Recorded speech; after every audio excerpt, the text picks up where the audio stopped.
Cool. Hey, good morning, everyone. Thank you for good morning. Thank you for making it here, especially today when trains are on strike. It's been a little bit difficult. We didn't quite know how many people would show up. We're thankful that over 100 people signed up online, and hopefully we'll be seeing them throughout today. Maybe here in person, let's hope, or online as well. But we have a set of fantastic talks lined up from all kinds of different Azure topics. So things relating to AI, things relating to container apps and the PaaS side of Azure, functions, data, a hell of a lot more. So OpenAI, yeah. So much stuff coming up. It's going to be a really great and packed day of learning. I was just going to tell you a quick bit about Global Azure. So Global Azure is a community organized initiative. We have, I don't know how many events are actually happening all over the world right now, but various different local events. And this is our only event happening here in the UK. So yeah, this is great. By a quick shout out, and maybe people in the chat as well can let us know, who here has come the furthest? I know the answer, but I'd love to know where you've all come in from today. Where have we traveled from in the UK? Wembley. Wembley, that's very far. Northern Ireland, Mark at the back, that's excellent. We have a winner here at the front, but yeah, Auckland, New Zealand, very impressive. Thank you for joining us, Will. And again, yeah, in the chat, let us know where you're calling in from. I know that people are not just in the UK, but all over the world are going to be watching this event today. So thank you for joining us. So I wanted to just quickly mention something that's really important. We want to make sure this event is a safe space for everyone involved. It's a nice, friendly environment where everyone can learn. So there is a code of conduct in place. You can go to globalazure.net, where the code of conduct is there. By signing up to this event and by attending, you are agreeing to comply with that code of conduct. If you have any issues with anything throughout the day, and this includes people online, let us know either in the chat, or you can approach myself or Poornima here at the front. We will do our best to help you out. Some logistics for the day. We have, I think, 10 talks. We have coffee breaks as well throughout the day. There is coffee and tea at the back. If you're at home, there is probably coffee and tea in your kitchen. Go make yourself one. We'll have a lunch break, but during the breaks, there's also talks. So we have a couple of virtual speakers who will be doing sessions during those breaks. So you're more than welcome to have a chat network at the back of the room, or you can come in here and you can watch those virtual sessions as well. Something else that's pretty exciting is Microsoft has very kindly offered some of the events, some of the Global Azure events, some free Azure passes. This is $100 of credit that you can use on Azure to play around, maybe explore some of the cool things you're going to see today. These are really, really limited. But if you'd like one, come and chat to myself or Poornima. We can tell you how you'll get access to this. It's on a first come, first served basis, like globally. So if you do want this, yeah, let us know, and we can help you out. I guess if these don't get used, Microsoft won't sponsor as much next year. So in some ways, it's better that we use them all. So yeah, please let us know. This is going on the Microsoft YouTube channel, so hopefully they don't mind me saying that. Fantastic. Yeah. So I think without further ado, we can hand over to Will, who's going to be talking a little bit about container apps and microservices on Azure. Let's give Will a round of applause. Hello. Can everyone hear me? Fantastic. And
Looks like I'm on.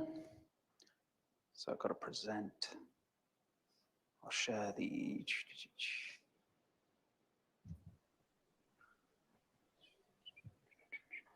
Share that screen. I'll present that. Is that coming through? Awesome. There we go. Sorry for the world-class vamping there. Welcome. Good morning. Hello, everyone, and welcome to Global Azure Bootcamp London. My name is Velida. I am a customer engineer working in the Fast Track for Azure team, Microsoft in New Zealand.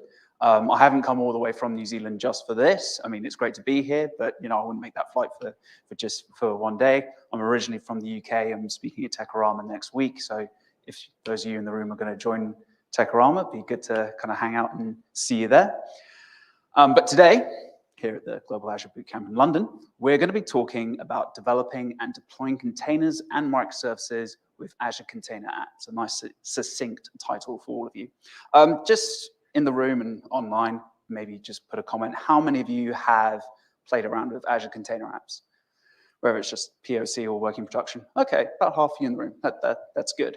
And how many of you, like coming from a Kubernetes background, not necessarily AKS, but could be any cloud, even on-prem. Awesome. A couple of hands. Cool. So today I'm going to start by going over what are Azure Container Apps at a really high level and what kind of applications we can actually build with container apps.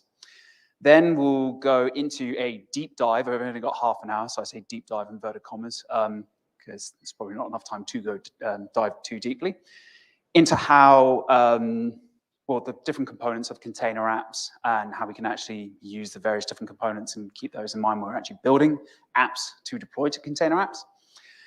Then I'll dive into a demo, which is going to work, even though I've had some interesting problems this week with various components of it, but it's going to work. It's fine. It always works on the day.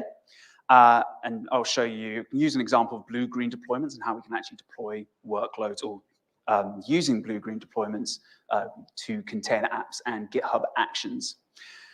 We'll then finish off with a bit of Q&A. So if you do have any questions, please leave them to the end. If anyone online has questions as we go along, feel free to put them in the comments. And we'll just answer them on the way. Am I? That's awesome. So I'm going to stop. I'm such an amateur. What the hell?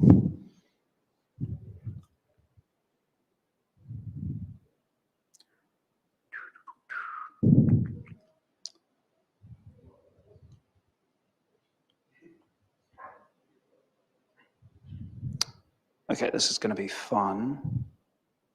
So screen 2. There you go. How's that? Awesome. Always good to get the teething problems about 5 minutes into the talk. That's okay. All right. So what are container apps? Kubernetes is hard, no matter how experienced you are at it. When I'm having talks with customers and developers about using Kubernetes, the one problem that they cite is kind of like a technical blocker to adopting Kubernetes is really the complexity, because it's not just packaging your applications into containers and deploying it to Kubernetes, it's administrating the cluster. And even though AKS is kind of like a managed Kubernetes service, there's still a lot of overhead that comes with working with Azure Kubernetes Service. So container apps is really built on the foundation of various open source technologies to deliver the same benefits of microservices that Kubernetes provides, but it's fully managed and it has kind of the serverless offering. They've recently come out with dedicated profiles, so there's like a mixture of serverless and dedicated workloads that you can deploy. But the kind of the short of it is, it's here to kind of simplify Kubernetes. Behind the scenes, container apps will run on Azure Kubernetes Service, and there's great things, other great technologies like Kubernetes event-driven auto-scaling, Dapper and Envoy that are deeply integrated into container apps, but you're not exposed to this underlying infrastructure. So as a developer, all you really care about is, okay, here are my containerized workloads. I'm going to deploy them to a service in Azure. We'll deploy them to container apps, and Microsoft is going to handle all kind of the complexity of administrating Kubernetes clusters, Envoy, etc. For me, so I can just benefit from a platform. So like I said, it's kind of built, Container Apps is built on Azure Kubernetes Service, Kada, Dapper, and Envoy. And since it's kind of built on that, we just take advantages of those platforms without, of those technologies without having to worry about managing it. So this provides us service discovery for our microservices, fully managed ingress endpoints. We can take advantage of being able to kind of perform application lifecycle events such as such as upgrades, traffic shifting, and versioning in a much simpler way than what we would have to do if we were operating a Kubernetes cluster ourselves. So with this, we can build like various different types of applications, so microservices, APIs, event processing workloads, and background jobs using containers. If you're coming from an Azure Functions background, there's no real opinionated framework that you have to work with. Don't get me wrong, I love Functions. It has a great kind of integration story of other services in Azure and on-prem. But with Container Apps, the approach is if you can containerize your application, you can use Container Apps, which provides us with a lot more flexibility. One of the disadvantages is, or depending on how you feel about Windows containers, it may not be a disadvantage at all. It's limited to Linux-only containers. So there's no option at the moment, or if there ever will be, I'm not too sure, of deploying Windows containers to Container Apps. But if you containerize your applications and run them on Linux, Container Apps is the good place to go. And for those of you who have used Dapper, have many people used Dapper or not? A couple of you? Okay, it stands for Distributed Application Runtime. I've got a slide on it later, and it simplifies common tasks like event processing, pub sub, service invocation, and much more. And it also has this offering of robust kind of scaling. So underneath the hood, it uses Kubernetes event-driven auto-scaling. So rather than having to install that on your AKS cluster, it just comes, Container Apps just comes with Kada out of the box. And that means we can scale on a variety of different event scale triggers that Kada provides. It also scales on CPU or memory or HTTP requests. And we can declaratively implement these scaling rules without having to manage the complex infrastructure. And then for the consumption-based workloads, we have the option of scaling to 0 and then only paying for what we use when we're actually using our Container Apps. So just some scenarios of what we can build with Container Apps. So again, it's kind of designed for that microservices architecture, just to try and simplify the hosting platform for it. We have the option to integrate with Dapper. So if you're not aware of Dapper or you don't want to use Dapper, you don't have to. It's just there for you if you're building applications using the Dapper framework. Today's demo, I'm going to be making use of the public API endpoints example. So a good example, we might have an API app where we're splitting HTTP requests between different revisions, and I'll go into a little bit what revisions are in a second. And we can actually scale determined on the number of concurrent HTTP requests that come into our container app. We can also deploy web apps to it, event-driven processing applications. So say if we're reading messages from the queue, we can build container apps for that. And we can also do background processing, which is really good because I see a lot of people building background processes using Azure Functions. You can do that. I've never seen it work that well because functions aren't really designed for the kind of those long background processing tasks. That's something more of like where container apps can actually be a little bit more benefit of those kind of scenarios. Now, I won't go through all of this. I guess the great comparison of how does a container apps compare to Azure Kubernetes Service. I'm not here to kind of like tell you you should dump all your Kubernetes clusters behind and don't worry about it. Container apps is going to be the be all and end all. The main focus or the main choice between these two technologies is really around flexibility versus productivity. The value proposition for container apps, if you love working with containers, but you hate managing the infrastructure of Kubernetes, hate administrating it, or if it's just a burden to your development teams, container apps is the way to go. But if you want a little bit more flexibility, so you want to kind of have that ability to administer clusters and have a little bit more extensibility, Kubernetes is going to be the better option for you. Cool, so let's dive a little bit deeper into the various different components of container apps, just so we can get a better idea of what container apps are. So individual container apps are deployed to a single container apps environment. Now, if you're coming from a Kubernetes perspective, this is similar to a namespace. Conceptually, it's similar to a namespace. And essentially, this environment acts as a secure boundary around a group of container apps. So container apps within the same environment are deployed essentially to the same virtual network, which is either managed by Microsoft or even managed by yourselves. If you have your own virtual network, you can actually integrate that into a, you can actually integrate your container apps environment into a virtual network. And you write logs to the same log analytics workspace. So when you kind of provision your container app environment, essentially at that time, a VNet will act as a boundary around it. You either have two options. You either just provision your environment, and then behind the scenes, a virtual network will be provisioned, but that's just managed by Microsoft, or you integrate it with your own virtual network. When you're working with container apps and environments, you might deploy the same container apps to the same environments if they have related services, if they need to communicate with each other within the context of that environment. Maybe they're communicating to each other via Dapper. Maybe they share the same configuration or the Dapper configuration, so you need to co-locate those applications within the same environment. Or if you just want to have them write to the same log analytics workspace, you can deploy them within the same environment. There may be situations where you don't want to deploy the same container apps to the same environment. Maybe you're working in multi-tenanted scenarios where you're provisioning environments per tenant. So you have a SaaS product, but you'll need to keep that kind of data, have that isolation at the data and networks area. So you probably provision an environment per customer.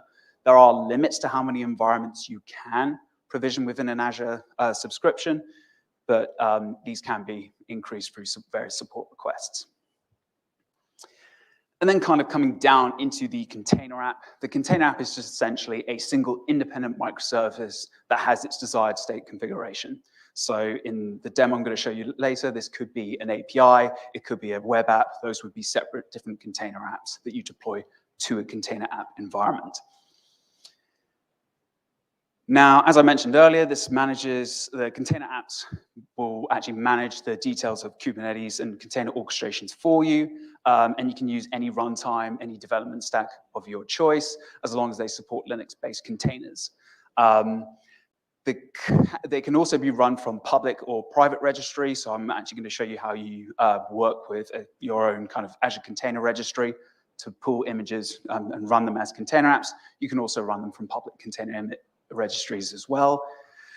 But container apps can't run privileged containers or processes that require kind of that root access. Make sure I've got everything there. Cool. Awesome. So let's kind of go into kind of the deployment one. So this talk really is focusing on deploying and developing container apps for deploying applications for container apps. So I want to touch on this idea of revisions. Now, in container apps, revisions are an immutable snapshot of a container app. We can either run it in what we call a single revision mode, which is kind of the default, and I'll explain what the difference is in a bit, or multiple revision mode. Revisions are really handy for when we want to kind of enable ingress into those container apps and make it accessible via HTTP. It's really often, we often see customers, and it's really useful for these kind of scenarios where we want to direct traffic from one snapshot of our application to another. So typical scenarios of this would include, say if we're running A/B testing, we want to expose maybe 20% of our traffic to a particular version of our app, so customers will be direct there. Or if we're running those blue-green deployments where we want to kind of expose it in production, but not have any traffic directed to it, we'll run some integration tests against it, and then provided those pass, we'll switch over and we'll allocate traffic to that particular revision. Now, depending on how revisions are created, essentially we have this kind of clash of concepts between revision scopes and application scope changes. So revision scope changes are changes that will generate or create a new revision for our container app. And this is any change of the template to our container app. So this will include if we change the suffix of a particular revision, we're essentially naming a new revision, so it'll get created. If we're changing the configuration or the image that the container uses, or we're defining new scale rules for a container, we'll create a new revision. There are also application scope changes, which is more changes to the container app infrastructure itself. So if we're adding new secrets, we're changing the revision mode, the ingress configuration, any data settings or any credentials for private container registries, those won't generate new revisions. Those are just changes we're making at the application level. And then there are two different modes for how we can run revisions. There's a single revision mode. So essentially when we deploy a new revision, that revision will only ever be active at one time. So when we deploy the latest version, that will replace the current active revision. And then there are multiple revisions where we can actually run multiple versions of our applications simultaneously. And they'll remain active until we actually deactivate them ourselves. Just to talk a little bit about replicas. So they are kind of the unit of scale in container apps. The default replica count being 0, it supports that kind of scale to 0 scenario. When you're running in multiple revision mode, it's important to keep in mind that each revision will have its own scale rules. So you could have 10 instances of a container app that's running revision 1, and then only 5 instances of container app 1 revision 2 running due to its own scale criteria. Hopefully I've kind of illustrated that picture effectively, and it certainly made sense when I wrote these slides. But the important takeaway is that different revisions will have different scale rules. I won't go too deep into kind of the networking architecture, but there's two concepts to keep in mind with networking, particularly around the environment level, because like I mentioned, the kind of the boundary around the environment is a virtual network, whether that's managed by Microsoft or yourself. So external environments, when we create an external environment, we're essentially enabling our container apps to be available for public requests. So these environments will be deployed with a virtual IP on a public external IP address. We can also have internal environments as well. So we can essentially say this container app environment is not going to have a public endpoint. It'll be deployed with a virtual IP that's mapped to an internal IP address, and that internal endpoint is essentially an internal load balancer. And then IP addresses will be issued from the custom VNets that we've deployed from a list of private IPs. And then when we think about revisions, we can say, okay, or container apps and using revisions for that, we can essentially say, okay, this container app is not going to accept any public ingress or any public traffic. And if it is, we can then allocate different traffic, different percentages of traffic to particular revisions as well.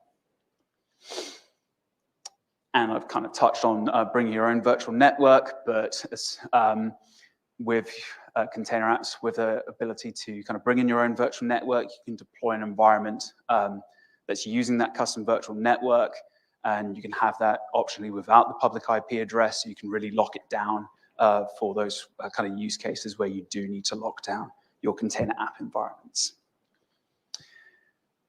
A little bit about logging. So containers will write logs to standard output or standard error streams, which you can surface through log analytics. There's various amounts of logging options available using log analytics. So you can emit logs from your application, from your container applications, and you can also emit logs from the container apps resource themselves. This is all, you can query that within log analytics workspaces. Support for Azure Monitor is currently in preview, so if any of you in the room are kind of emitting logs, storing them in a storage account, or you're streaming them to Event Hub, you might hook that up with a partner solution. That is in preview, but kind of the generally available and supported way of doing it is through log analytics at the moment. Again, I don't have timelines on when it'll be available through Azure Monitor, unfortunately. And then to talk a little bit about CADA, so when it comes to scaling, It uses Kubernetes event-driven auto-scaling.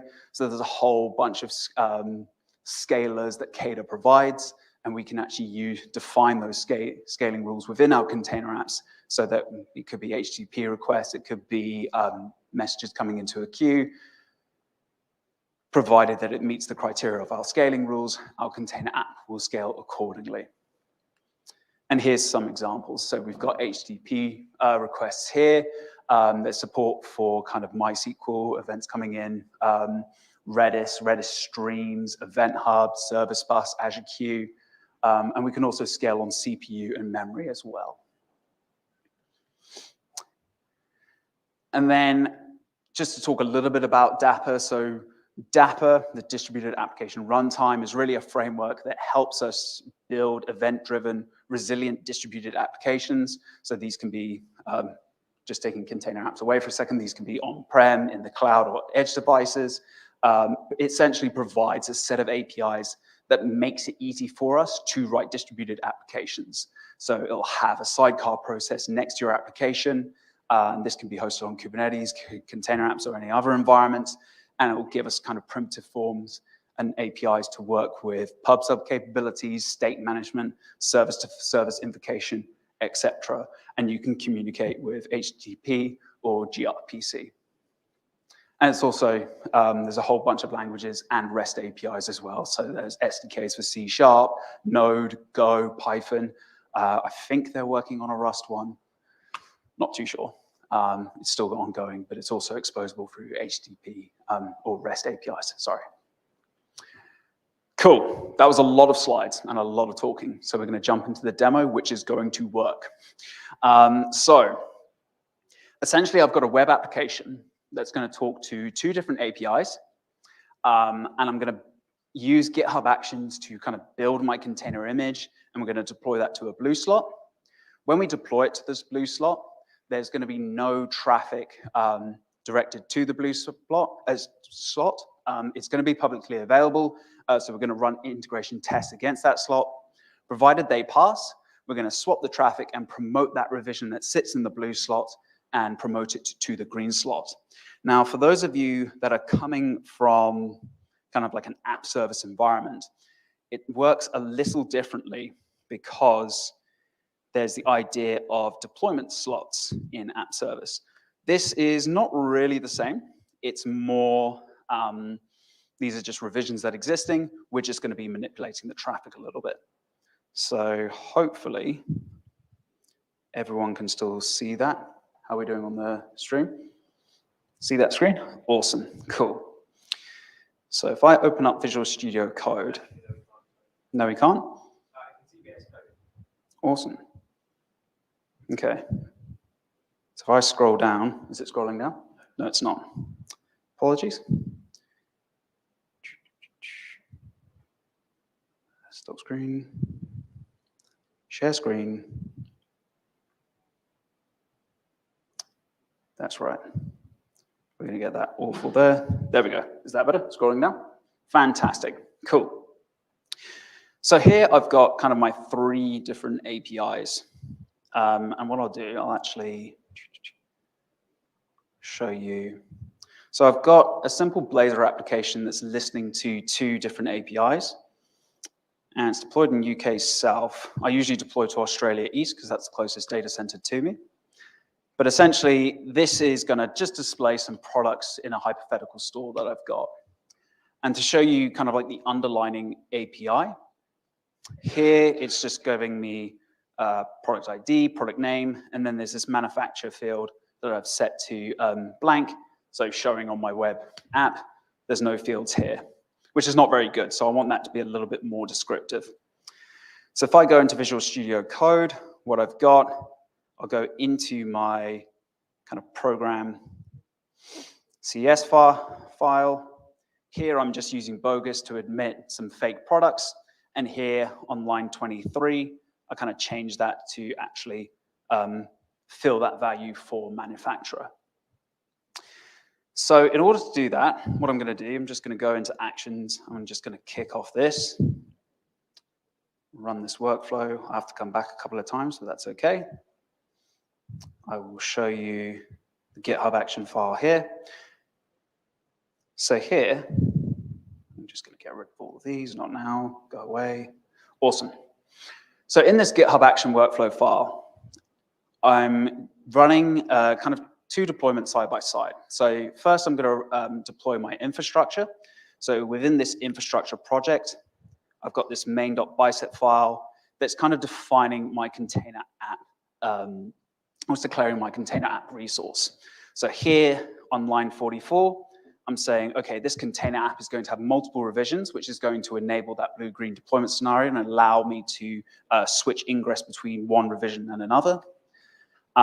Here, I'm saying in my ingress block, we're going to expose that to the public internet. So it's going to expose, public traffic will be able to communicate with this application. We got this on target point 80.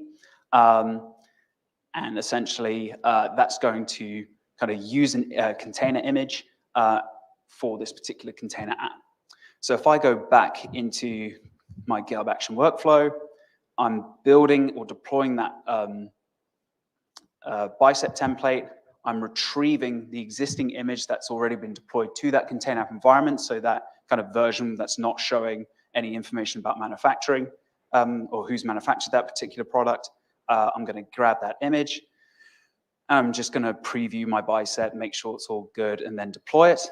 And then once I deploy it, once I have kind of deployed my infrastructure, I'm then going to start the process of building my new container image.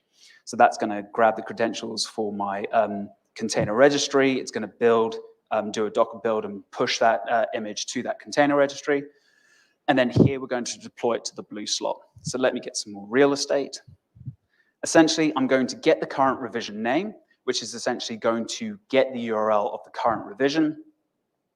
And then I'm going to create a copy. So here I'm using an inline script to use AZ container app. I'm copying the revision of my current revision. But for the image, I'm going to use the image that I've built previously. And then on the next line, I'm going to set that traffic for that copy to 100. Oh, sorry, so it's going to use my current image and set it to 100. So that's going to be my green slot. Oh, my blue slot, sorry. Once I've gotten that blue slot, once that revision's been created, I'm going to get that URL, and then I'm going to pass it as an environment variable to my integration tests. There's nothing too fancy. I'm doing my integration tests here. All I'm really doing, if I just go into that integration test, I'm essentially saying, okay, I'm going to make a response to that URL, and it's going to, if it throws 200, returns 200, great, the integration test is passed. That's going to be all cool. So once that integration test is passed, we're essentially saying, okay, let's get that current slot and then promote it to a blue slot by essentially getting the blue slot URL and setting that traffic to 100. So if I go back into GitHub Actions, it's waiting for me to validate that infrastructure deployment. So that's going to kick off. How am I doing for time? Just aware of that. All good? Awesome. Fantastic. It's fine? Are you just making me stall? So all good. Just kind of wave your hand saying, Will, come on, hurry up. We've got to go. No, it's all good. So that's going to deploy my template. So essentially, what I will do, if I go into Azure, if it lets me, fantastic. What I will show, if I go back into this resource group, I'm going to go into this product API. To view kind of GUI, we can avoid from the, I'm more of a kind of like command line and do kind of proper way, inverted commas, or how we would do in business environments, or in the real world, sorry. So if I go into revision management, I should see, and I will scroll a little bit. Essentially, that's all provisioning. It is all working, but if I click on that, each revision will have its own particular URL. So here I've got that revision, and you can see that it's usually like the name of the container app itself, plus this little suffix here that we can find here. So this, the name of that revision will form a specific URL for that particular revision, and that's what we're going to be using for our integration tests. So if I go there, that's going to build, take its sweet time, obviously.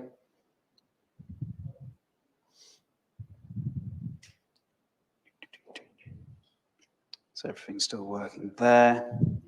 So hopefully, give or take, so there's my API project that it's built. It's going to build the container image. Who here has actually been using GitHub Actions this week? I've spoken to a couple. It's been an interesting week.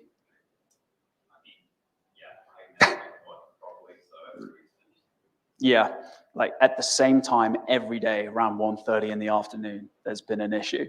So I had kind of the GitHub status.com website open earlier and thought, you know, if it's all green now, it's going to be all green in an hour. And it's going to be fine today because no one deploys on a Friday. Why would you? No one ever deploys on a Friday. Oh, awesome. Okay. That's good to know. Who knows? This might fail.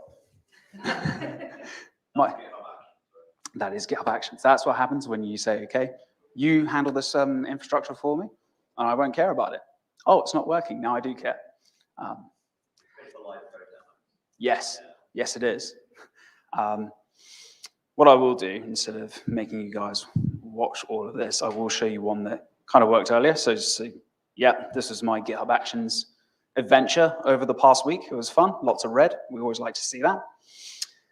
So I'll actually duplicate that.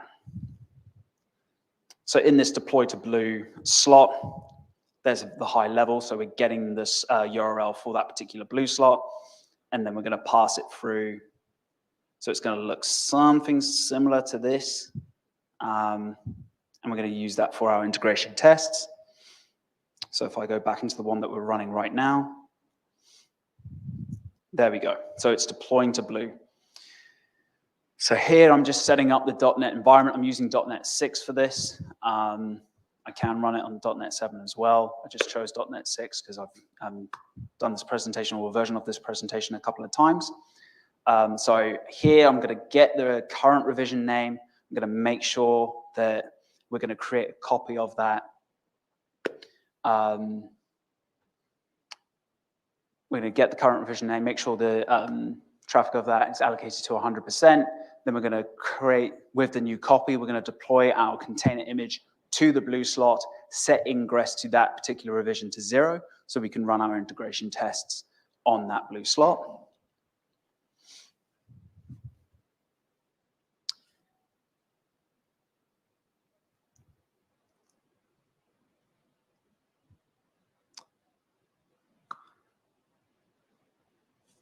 How long did that take last time?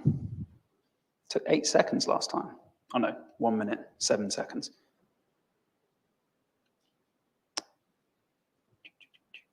So hopefully we'll be able to get the blue slot fairly quickly, provided that succeeded. It looks like it's happy with that.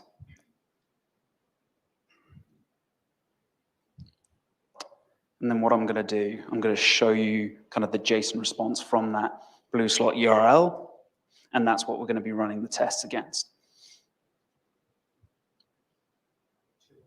I've got 2 more minutes. Do you hear that, GitHub? You got 2 more minutes. So I don't have to do the whole Blue Peter thing. Here's one I showed earlier and say, it works. It totally works. Okay, cool. So there's my blue slot URL. So what I'm going to do, I'm just going to open up tests, copy and paste on a trackpad. It's always fun. I'm going to hit that endpoint. And you can see now there's actually more information for that manufacturer field. So that looks good. The integration tests are passed.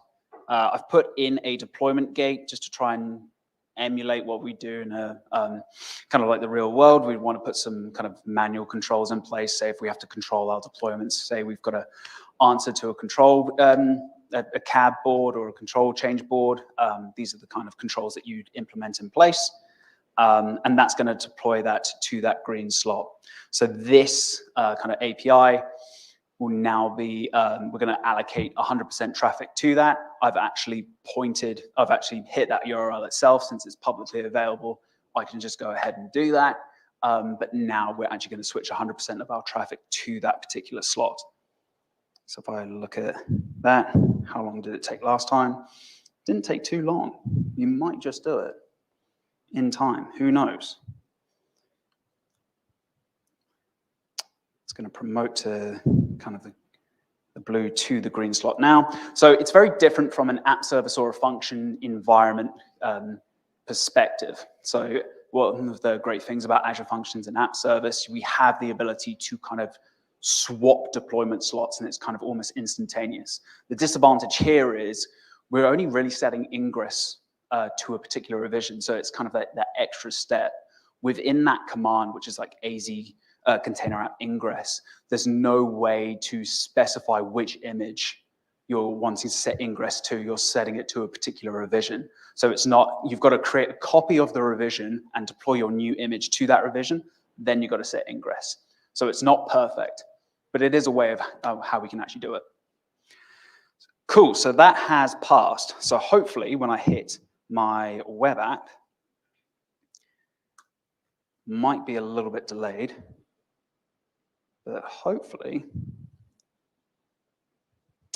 okay, hasn't come yet. It might take a wee while, so you'll have to trust me on this, which is not great. But as we can see now, this is now, there's no revision suffix here. So this is the revision that's receiving 100% of the traffic. So no matter how many times I hit that, we can see that the manufacturer information is coming up. So now that field is pre-populated. So maybe in like 5 minutes, once I've actually finished that talk, it will all show up.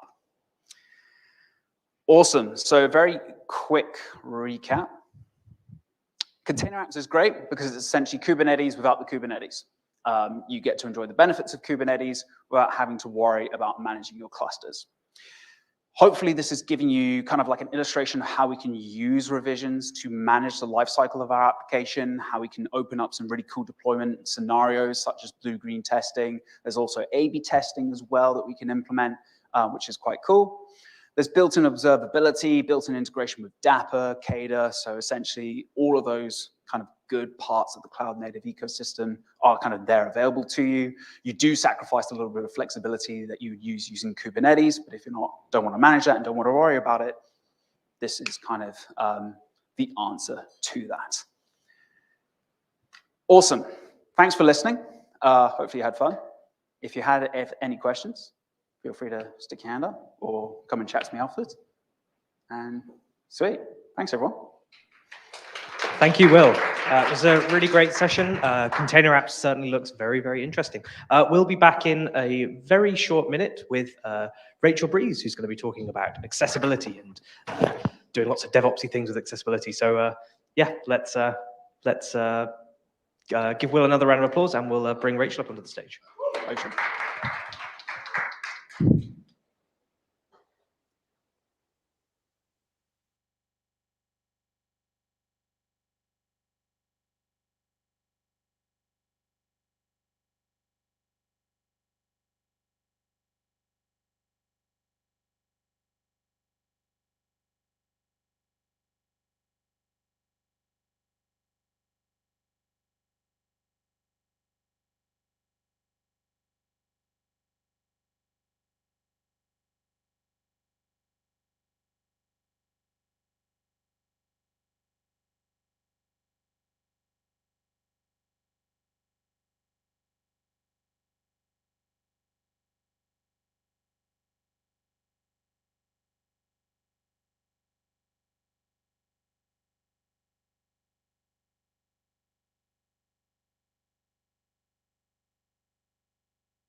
Okay, and we're back.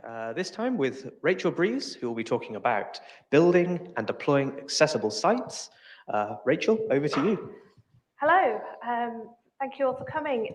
In this session, I'm going to share my journey with adding accessibility checking into the Azure DevOps pipeline.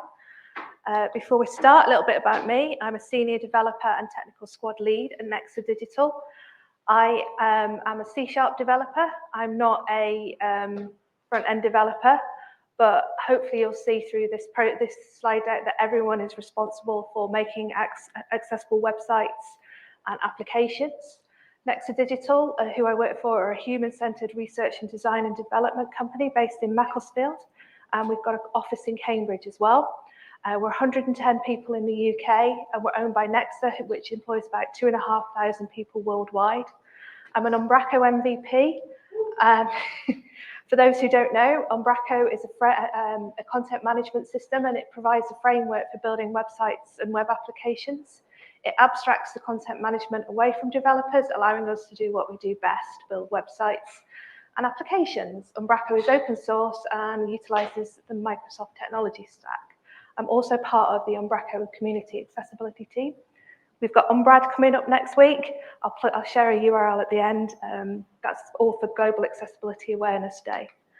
But today I'm going to talk about why accessibility matters, accessibility in the development life cycle, how we can add it into the Azure DevOps pipeline, Azure DevOps accessibility test planning, as your approach will differ depending whether you're on a greenfield or a brownfield site.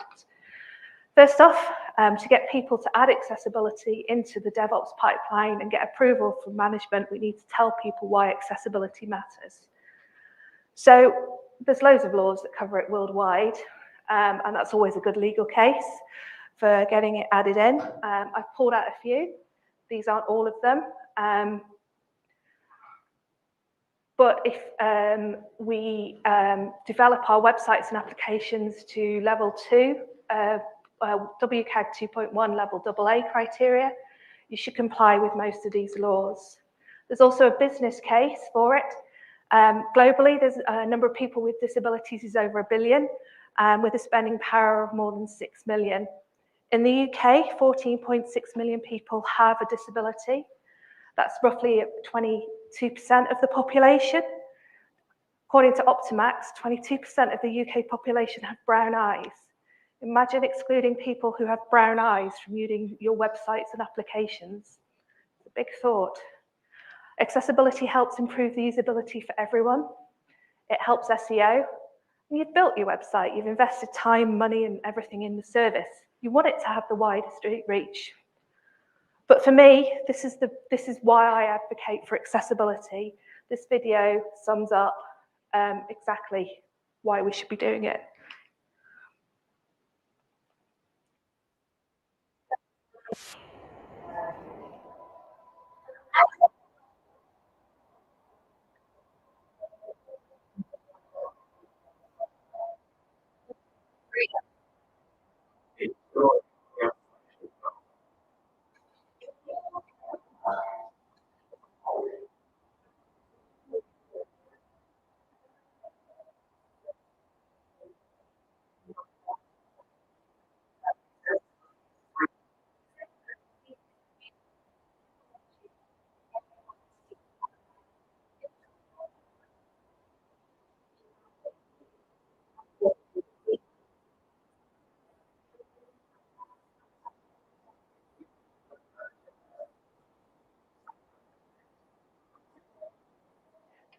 So there's a lot more to that. I will share the full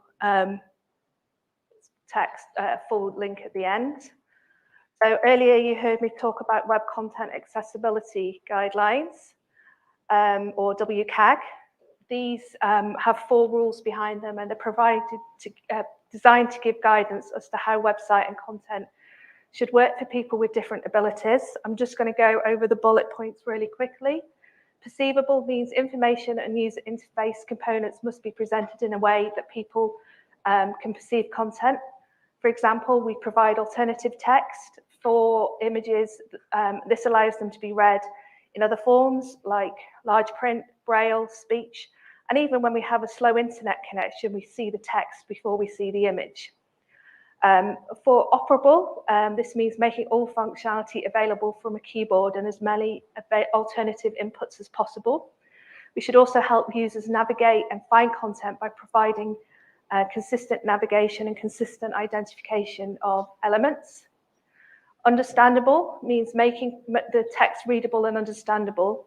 Text should have a reading age level of lower secondary education level. In the UK, I think that's year 9.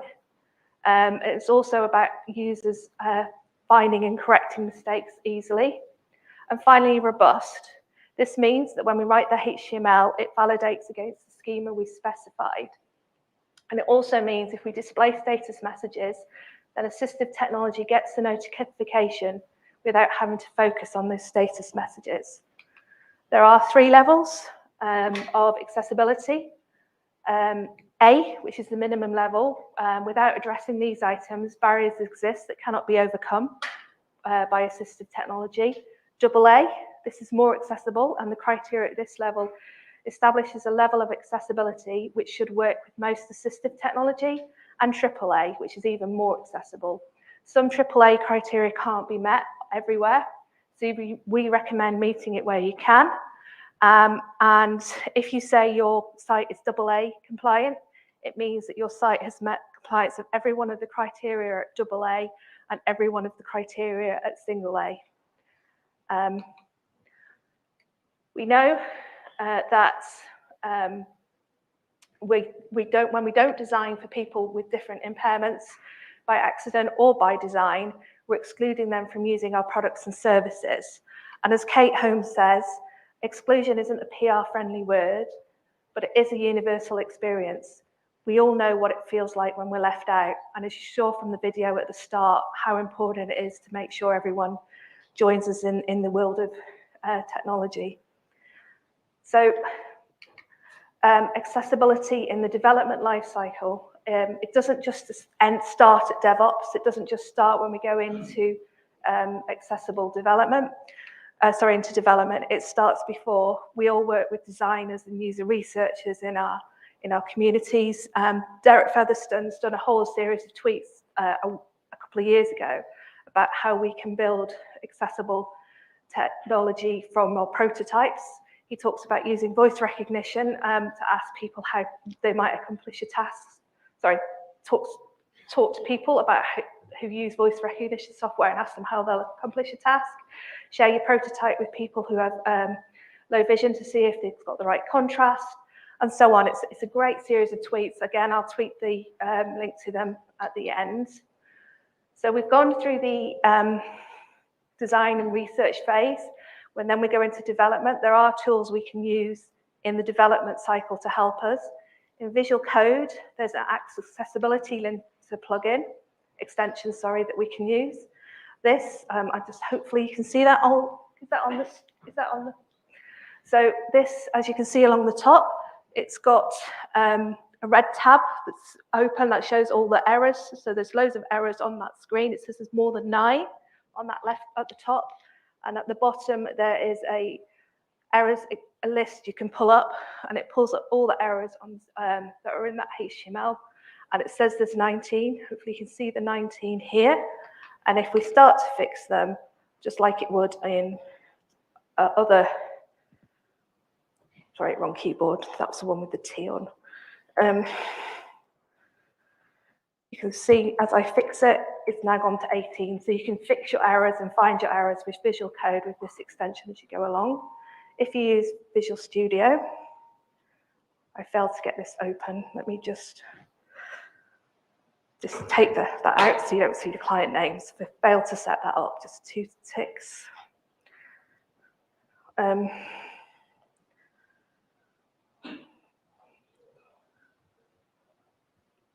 That's going to stream. So in Visual Studio Code, there's an accessibility linter in there as well. Can't share that, sorry. 2 ticks. Right, there we go. So in Visual Studio, if you have a HTML file open, you've got the Yes, I was like, Callum, stop the stream, but it's okay.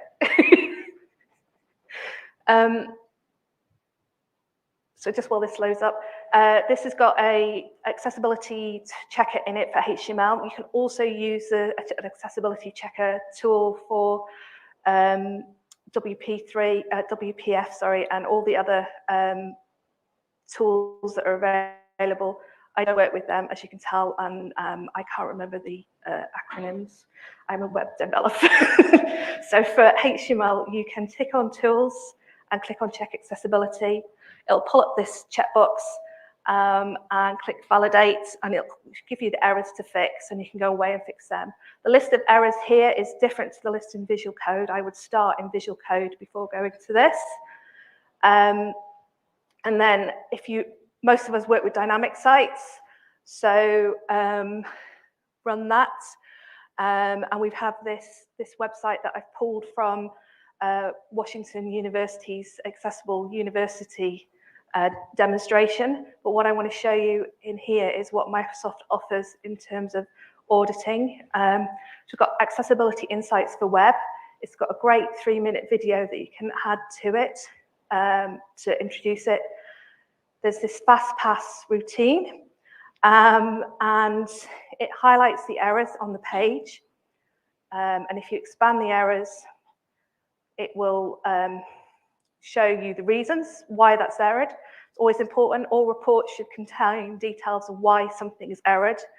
And it tells you where it's errored, and you can see it highlighted on the red. But what's also good is if you use Azure DevOps and you've linked it to your Azure DevOps account by clicking on the settings, you can then click File Issue.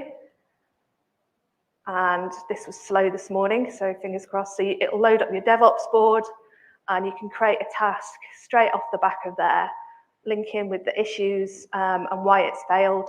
So your QA team or yourself don't have to spend a long time writing up a ticket, which I think is really cool. Makes you more productive on the manual testing, so that's really helpful. If you haven't got access to that, there are other tools that we do use. We have Axe Dev Tools, which is an extension in the developer tools in Chrome. And everyone's probably familiar with Check-in Lighthouse as well. So where you run it and you click Analyze Page State, and it'll do the performance, the best practice, and SEO if you check all those and produce a report. So those are some accessibility things we can all do as developers before it goes into DevOps.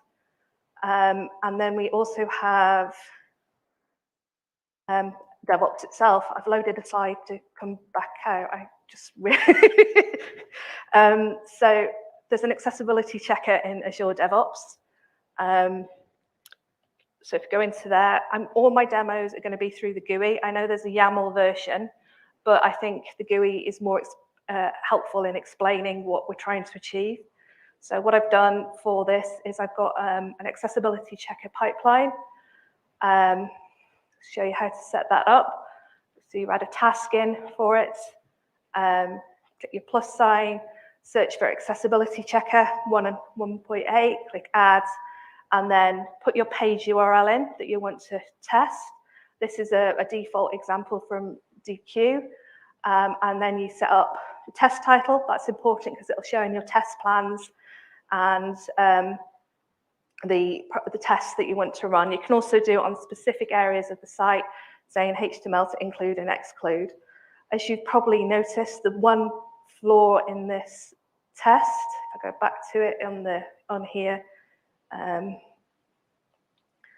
is even if it fails, it doesn't report a failure. But what it does do is, if I go into that release, is it'll tell you why, report areas that have failed, and it shows you on the tests where it's failed. And again, you can click on a failure and turn it into a bug, create a bug for your Azure DevOps pipeline there. And it's in the test plans too. So you can manage all your results through the test plans, through the runs, and you'll see it in in there. So it's this Mars demo. So you've got your test plans that just get pushed up straight to there from that one. The next off-the-shelf, so to speak, extension that's available in Azure DevOps is Google Lighthouse Scan. Now, there are 3 versions of this. The easiest one to configure and the one that we can use is the one with the square on it, and I'll show you what I mean by that. So if I search for Lighthouse, you see it's returning 3. The one that I'm going to demo is the one with the square around it that says display Google Lighthouse reports and evaluate audit scores with assertions. And the reason I like this one is it's got some really great documentation. So all these little eyes will show you what you can do. And if the assertions gives you a list of options, links off to the GitHub repo, and you can see everything you can set. So you can even check if you've got HTTPS enabled on your site, which, you know, people might fail on that. So there's lots of nice tests in there. This takes a while to fire up again.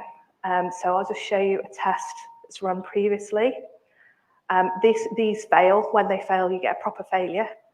And it'll return why it's failed.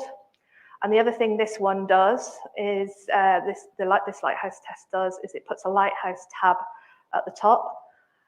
This is using Lighthouse CI, which is has a command line interface for it. It pushes the results out to a temporary place and pulls them back in, and sometimes this bit's a little bit flaky, as you can see. But the nice bit about this is that you can push it into the Lighthouse CI server, which you can hold in-house, and that makes it less flaky, and you've got a historic run of all your Lighthouse tests then as well. It's one thing I need to check out a bit more. And then the final thing we can do with Azure DevOps is our own automated testing. And this is the bit that I really like. So to show the automated testing, what I've done is I've created a static site. It's got a sitemap. It's got a home page. It's got a color alone page pulled from the UK government website, and the accessible university page that we looked at from Washington before. And what I've done is write some tests in the Cypress.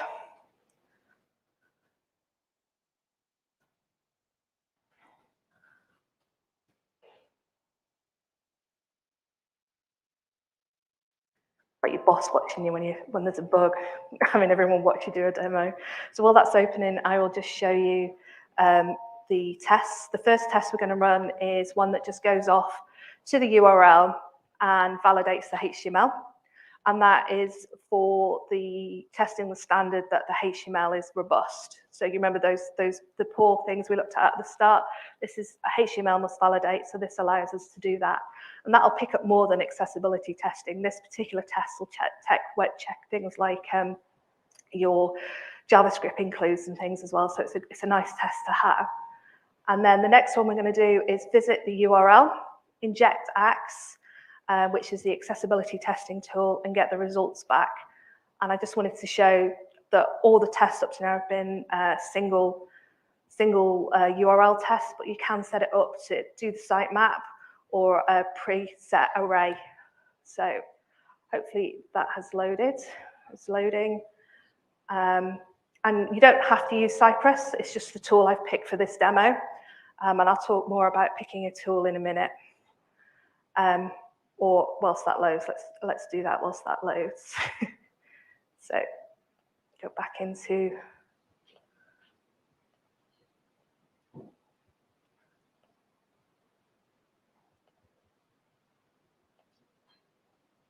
get the right window. Here we go.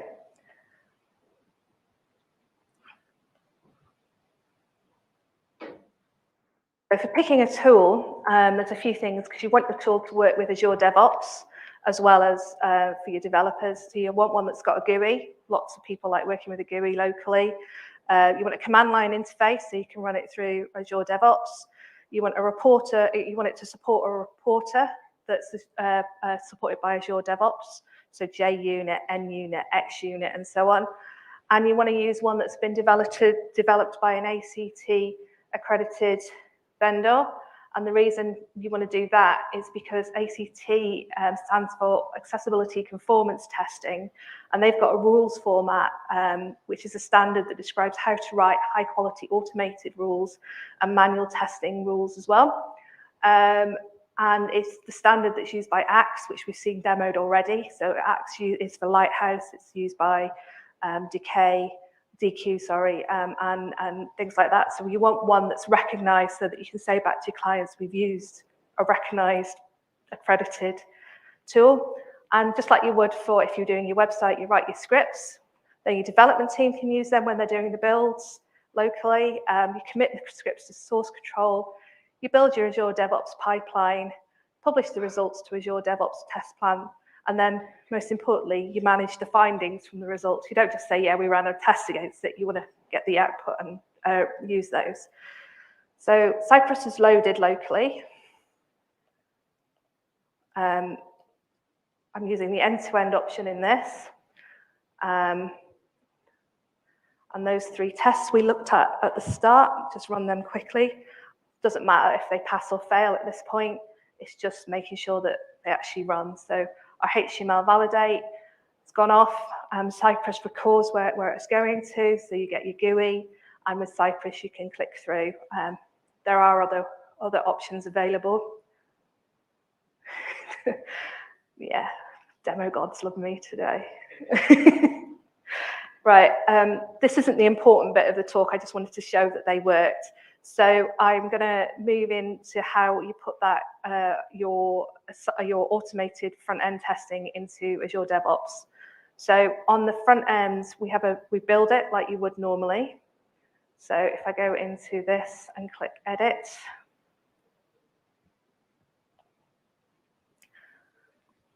we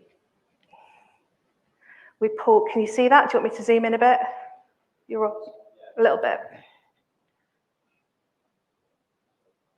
Yeah, is that better? Brilliant. Okay, so as before, you pull in, as any build in there, you pull in from your sources directory. I haven't included the root folder when I pull that in. You might have seen when you've downloaded a zip file /s and then the rest of your folder. When you've downloaded the build, that just means this build will replicate exactly, if I set that to false, it replicates exactly what I've committed. So the package is JSON. With it set to false, packages JSONs at the root, and because it's NPM, that's where we want the packages JSON to be. I've archived the file as a zip, replace any existing archive, and publish it as an artifact. So it's a simple pipeline for doing the build. Then the releases pipeline, so edit that. The artifact is from the build that we've just done. We extract the files straight into the root. I'm not overwriting, cleaning the destination folder because I'm going into the same place as the working directory. If I clean it, I'm going to delete my zip before I've worked with it. Install npm at the command line. Because packages JSONs at the command line, this will just run. I've committed my tests, and I'm going to run them using the command line, and I'm pushing the results of the tests into JUnit. The other thing to know is in the control options, I've got continue on error enabled. And the reason for that is if it didn't continue on error because it found an issue in the testing, it would just stop. And we wouldn't capture why it's found the issue in the Cypress test results. So putting continue on error means it will run through to the Cypress test results, to the published test results task, which then means we can publish them up and get a record of the errors. So as I mentioned earlier, if we push it into, if we use a reporter that's got a recognized result format, it's dead easy to push it across. So we want to make our lives easy, don't we, as developers? So yeah, and then when I run that, if it fails, get an orange, because that's a complete failure. The first one failed for proper reasons, like I didn't set it up properly, but release 2, that's a proper failure, and it's orange because it's failed, but we did fail on continue. So we know we've got to go in and look at things. So click on the issues. It reports how many issues have been found in there. We can click through to look at the issues, get the reports, and as before, we can create a bug for them.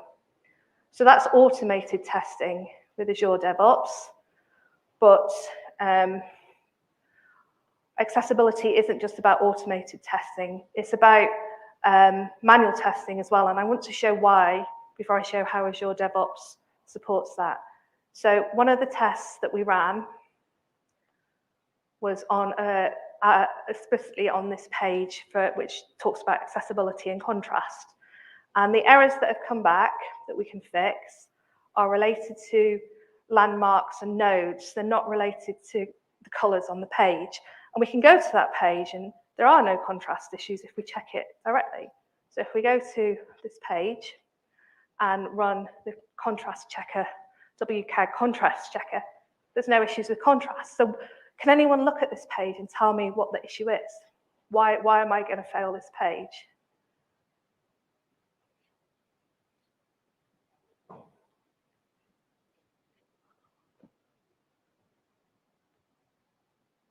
Okay, you're either know it all and you're just too polite to say. So I'm just gonna go. The issue is that the top and the bottom mushrooms are dangerous. The only way you know they're dangerous is because the content's in red. And the middle mushrooms are okay to eat, and the only way you know they're okay to eat is because they're in green. And that's fine if you haven't got color blindness. But I'm going to show you what happens if you've got a red color blindness now. So this is a simulator. It doesn't represent totally how people experience each of the issues that are listed on the simulator, but it's a representation of how someone might see it. So I've put the color blindness filter on, and 100 people, 1 in 100 people don't see red. So I've put that filter on. The top and the bottom mushrooms, which are not good to eat because they're going to kill you, are in green, okay? And that is why we shouldn't just use, well, it's not one of the reasons, but this is a good reason why we shouldn't just use color to convey meaning. Another reason is in the UK and Western societies, red is danger. In China and Eastern countries, it's good fortune. So we need to say, explain what we're trying to say, not just use color. So I'm going to fail this because whoever's written the content hasn't made it accessible. So we've got an Azure DevOps plugin that you can use to capture a browser details. So I capture the browser details, and you can put notes on there. Click Save Content. I'm going to raise a bug now and say color used to convey content. And you'll notice on this, there's an image action log we can include, and we can also include the page load data. So hopefully this is going to work. It doesn't always work for me because I use 2 DevOps repos. I go back into DevOps now and go to the Wikipedia, the work items. The one that I've just created has, no, should have, I knew it wasn't, it's because it's a demo. I've got one I prepared earlier. It's got you see it's got the image on it of the page issue, but, and this is the bit that excites me for QAs, is because we click the include page load data in it. Can you see that? You all right? Do you want me to zoom in again? Because it's got the page load data on it, I know everything about what you were doing when you saw that page. As a QA, I haven't got to go, I was on Google Chrome, I was on Windows, I was on a Mac. I've captured everything that developers are going to go back to you and go, why did you fail that? So I think that's a really handy plugin to use as well. I'm up for less writing. Yes, Richard? It was called the, got a screenshot of it on here. It's okay, no, it's fine. It's called Good call to coming back to the slideshow anyway. It's okay. It's called the Test and Feedback plugin, and it is from Microsoft, and it's an extension for Chrome. Yeah. So as you've seen, it's not manual or automated testing. It's automated testing and manual testing. None of the automated tools we've looked at are a replacement for manual testing. And only when those tools are passed, only when the automated tools are passed, should manual testing start. Otherwise, your QA team or whoever's doing the testing is just going to be finding the issues your automated tester can find. And we're also testing for usability. We're not just testing for compliance when we do the manual testing. So I'm going to talk a bit about DevOps accessibility test planning. And the reason I want to talk about that is if you throw a brownfield site at a sitemap, you're going to find loads of errors. So let's start from the best scenario. We talked at the start about planning for accessibility from the design and the user research. A good next step is to use a design system like Storybook to add accessibility testing for your web components at that level. Then when you move into Visual Code, Visual Studio, you test your accessibility. As you go along, use tools like Accessibility Insights, Lighthouse, and AxDev tools to test. Write and use, that's the important bit, your automated test tools in the development cycle. Then implement an Azure DevOps pipeline to test and review your results. When you're reviewing your results at that time, because you've followed all the other steps, there shouldn't be, fingers crossed, ideal world scenario, there shouldn't be too many fixes in the Azure DevOps pipeline. So the review results should be fairly simple process because you've caught everything before you've gone into the DevOps pipeline. And then once they've all passed, your manual tester can start. Brownfield's a bit messier. If you've inherited a site or you're just putting accessibility testing process into an existing site, the first thing you need to do is audit the site to find the issues. It's only when you know what the issues are, can you prioritize them, and each priority will be based on what that website does. So it's very individual to the websites. What you want to do is as you fix issues, you need to put bits of testing in for the fixes to make sure you never introduce a regression. And then for new functionality, put accessibility testing into the start. So brownfield's a lot harder. And then just onto the summary. So when we design and build for accessibility from the start, remember, not everyone accessing your app or site uses a mouse. Not everyone sees content the way you do. Not everyone thinks the way we do.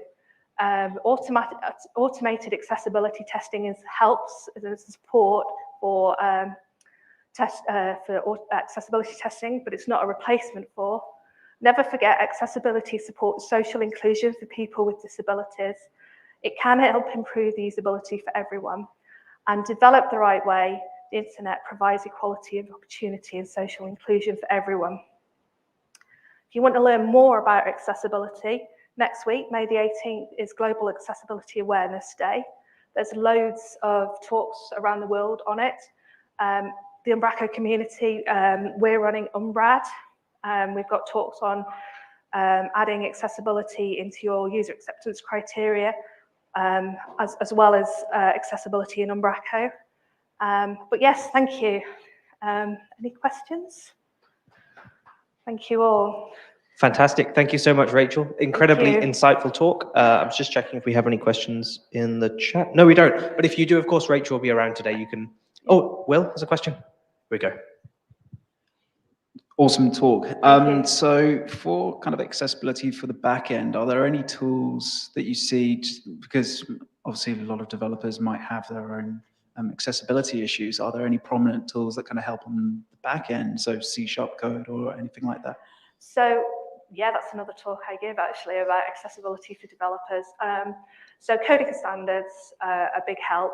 So that we need to talk to our team to see what they need for support. So uppercase, for example, doesn't work for people with dyslexia. I know it's the standard for constants, but people with dyslexia need to see the shape of the word to understand a word. So, and caps locks gets rid of that. So that's one thing we can do. We always have the tabs v spaces debate. There is, if we use spaces, which I've seen people advocate for still, screen readers read space, space, space, space. Braille users feel space, space, space, space, and you reduce, Braille users have only got 80 characters on their screen per row. So if you have a lot of indentations in your code, space, space, space, say you've got an indentation of 4 if statements, their first 16 characters they feel are space, space, space for 16 times. Whereas if you use tabs, they feel 4 tabs on their keyboard, and then they're straight into the code. So there are things around that. The Microsoft Visual Studio Code's got lots of support in the back end as well for different accessibility settings. So for people who've got who feel light on their eyes, who don't like it, they're photosensitive. Whyte doesn't work for them. And obviously you can have bigger text and stuff as well. So there's lots of settings, yes. Yeah. We'll take the 2 questions that are up, and then we've got the next talk. Hi, thank you, Rachel. Really, really brilliant. Thank you so much. So following on from that, where do you feel is the most comprehensive list of the sort of things that you just said? You know, sort of like the guide for tabs versus spaces, white colorings. Where do you feel that a good place to start from for people who haven't really considered that for us? I haven't seen a good place on that. That's a good point. I haven't seen it at all. Sorry. Fantastic. And just one last question from way over here. Oh. Hi, very nice talk, by the way. Excellent. Thank you. I want to ask you something. Let's say if you would take a team of developers, right? Do you think that developers, they can be quite sometimes doing the development hesitant or to ask about accessibility, or maybe it's a culture sort of that needs to be addressed or changed in the development community? Actually, what do you say? I think you're right. Accessibility does take a backseat over performance, say, but performance, I would argue, is part of accessibility. A slow site is an unusable site, and accessibility is part of usability. We need to explain the reason for creating accessible sites, like I did at the start, to get buy-in from everyone. If you don't get buy-in, you won't get your development team to do it, or even if you get your development team to do it, your board need to back you because there's some processes that you need to invest in, right? So it's about getting buy-in.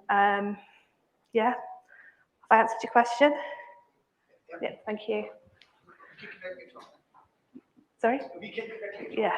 Fantastic. Well, clearly a lot of interest in the room for everything Rachel had to say. Let's give Rachel a quick round of applause. And coming up next, we have a talk from Mert about using Azure Chaos Studio to build some resilience into our applications. Give us 2 minutes and we'll be back with him.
Okay, we're back. And we're back with Mert, who's going to be talking a little bit about Azure Chaos Studio, something I'm really excited about. I've not seen too much about this topic, and it's definitely something that's new and hot in the Azure space. So, Mert, over to you.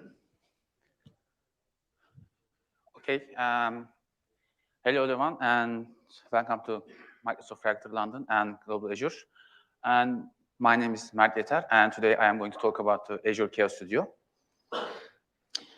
So before start, I'd like to introduce myself. I am working as a cloud solutions architect, and I live in Istanbul, Turkey. I was going to say I came here for a long way, but the New Zealand that's not fair. Okay, and I think that is what global Azure means. So I'm a Microsoft Azure MVP for 2 years, and I am trying to a regular contributor to all communities around the world. And you can see the Cloud Family, Azure Live, and the MS Auto. It is the biggest community in Turkey, and I am one of the community leads of MS Auto. You can reach me out from social media. And last thing, I am also recognized as traffic ambassador for my contributions to open source community. So I don't like to start with questions. This is just a slide, but I'm going to ask a question for you. I think all of you know what BCDR stands for. So who have any disaster recovery scenarios? Don't be shy, come on. No one? Okay, this is brave. Okay, I have a disaster recovery scenario, but I'm going to ask another question, but you don't have any disaster recovery scenarios. I was going to ask, have you ever tested your disaster recovery scenario? Because we are always telling lies to ourselves, like, my infrastructure is perfect. We don't need any disaster recovery. Or my disaster recovery scenario is better than perfect because I don't need it. We are using cloud. We have SLA. We don't need anything. Cloud covers everything. But, you know, we have experienced a pandemic in the century, so everything is possible. For example, one day your phone is ringing and your manager is calling, say, hey, your perfect architecture is not working. Ah, okay, I know, because an asteroid hit the data center and I don't have any replication, so it is not working, it is not normal. And more realistic example, any Star Trek fans here? No Star Trek? Okay, I'll pass that one. And a realistic one, do you remember the date, March 2021? The Azure AD outage. Yeah. If you have an application integrated with Azure AD, you cannot forget that because it was for 14 hours and you cannot do anything about it. And what I'm trying to say is some outages or some problems you cannot imagine what will happen. So that is chaos engineering. Chaos engineering is a methodology that means you are injecting faults on purpose, your infrastructure, to see what will happen. If you, for example, if network goes down, your CPU is on high pressure or your memory, there's a memory pressure, you can simulate this kind of stuff and you can see how your application or your infrastructure is resilient or not. Okay, there are some key points. So the purpose is increase the resiliency and ability to react features, because if you see a failure in your infrastructure and if you're in a panic, it could be worse. And other one is applying chaos principles continuously, because it is not a simple task on your Azure board. Okay, I applied chaos engineering and I am done. You must do it continuously. And the other one is creating an chaos engineering team. I know it might not be realistic because you need more resources. But if you have a platform engineering team or DevOps team, you can assign tasks to them and apply some chaos engineering principles. And the last one is the best practices. So there are 4 best practices. Let's start for the first one. The shift left is experiment early and experiment often, which means you can do it on your dev or test environment, which is safe. And if you want to experience the real chaos, the second one is shift right scenarios. You can do it on your production environment with the real customer load. I don't recommend it, but if you really trust your environment, you can try that one. And any first-person shooter gamers here? One, okay. I think you know the blast radius. If you throw a frag grenade and you hurt your team, it causes a friendly fire, and it is not good. It is the same thing here. So if you start experimenting, and if you go beyond your scope, for example, I am applying chaos engineering one of my applications, and if I'm going to make the whole environment and makes everything down, it would not be good for the company and for your career. So the last one is the most important one. It is the budget. In previous slide, I said about the chaos engineering team. You need to establish a budget for this kind of stuff because it is very important as your infrastructure. So when to apply chaos? When you deploy a new code, which means you change something on your application. And the other one is adding dependencies. For example, you have a microservice application, and you edit new microservices or maybe new APIs. You need to test it again. And other one is observing changing in usage patterns. For example, if customers using 2 APIs, and the third API is not used mostly, you can apply chaos engineering to the first 2 API, but a couple of months later, maybe customers start to using the third API, and their usage pattern change, and you need to, for example, apply some chaos engineering, some to try customer loss on that API. So any questions? Okay. So I am going to try to make a demo because it is still in preview, and please expect some problems. And hopefully I will make it properly. Yes. So in my demo environment, there are 2 Ubuntu VMs, the Docker installed, and there is a container image running called it's the Terraform Whoami image. It is just a tiny Go server, just saying my IP is, my ID is this one, like this, and I have a load balancer in front of these 2 machines. Let's have a look if these are working. And let's go back to the history. Okay, 2 seconds. Okay, I am going to run a infinite loop. In every 2 seconds, I will send a request to the load balancer and see if it's working. Font size is okay for everyone? Okay.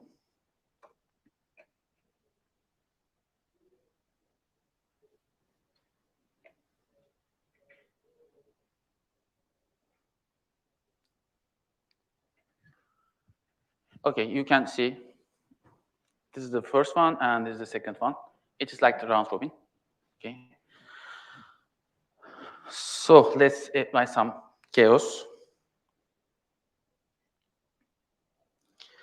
Okay, if you are not familiar with Azure Portal, first of all, you need to go to your subscription and resource providers.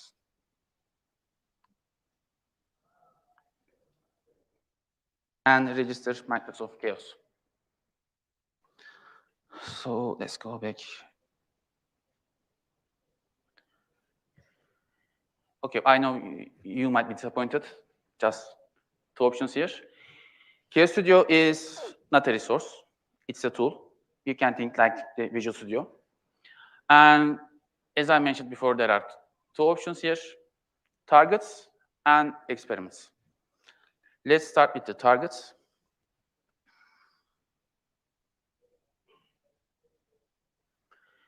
Okay, I can see my all resources that I can apply experiments here. For example, I can see my virtual machines.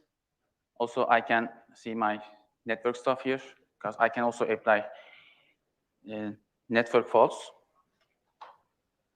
So let's start with the VMs. First of all, I am going to select the resource, and here an option, enable targets. We have two options. First one is service direct targets, which means I am going to break Azure services. Second one is agent-based targets. This one is install agents in the VM, and I am going to try to break inside the VM. It is not for the resource. It's for the application or the operating system. Okay. So let's start with service direct before.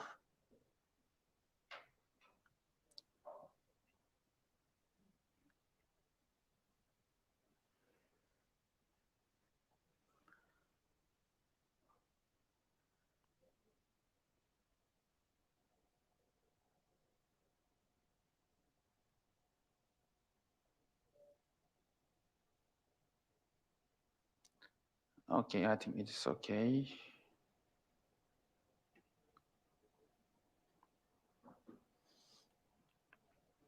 So I can see the service direct is enabled. So let's start create some experiments. This is the part I will create actual resources. The experiment is a resource, so I'll create a new one.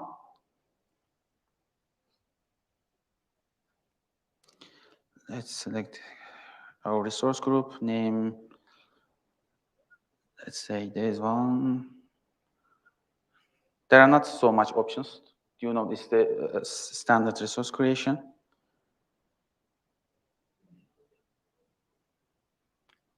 In the second part, we will create some experiments. You can create multiple steps. For example, first I will create a CPU pressure. After that, I will create a memory pressure.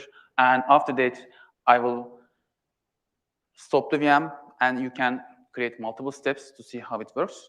Let's start with a simple step. And I am going to add an action. I can add a fault or I can add a delay. Let's start with fault. Okay, there are lots of predefined faults. You can see for AKS, class service shutdown, CPU pressure, disk pressure, key vault deny access. There are lots of stuff here. As far as I know, there is no customized faults right now, but maybe later Microsoft give that advantage to us. And let's start with VM shutdown. It's the basic example. The minimum duration is 5, and I will click the abrupt shutdown. It means like pulling the plug. Okay.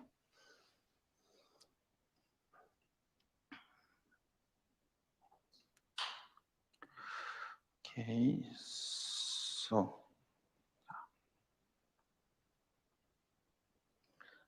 now I am going to select my resource. I only installed this one, so I can only see that resource. Okay. Yeah, I think so. So, okay, let's start again.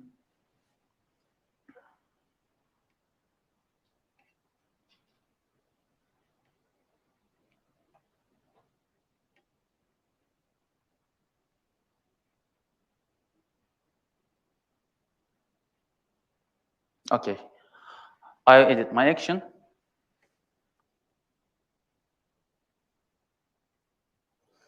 I can see the details here. Okay, so let's create. Now it's creating an Azure resource. Okay. So now we have an experiment. Let's start it and see how it works.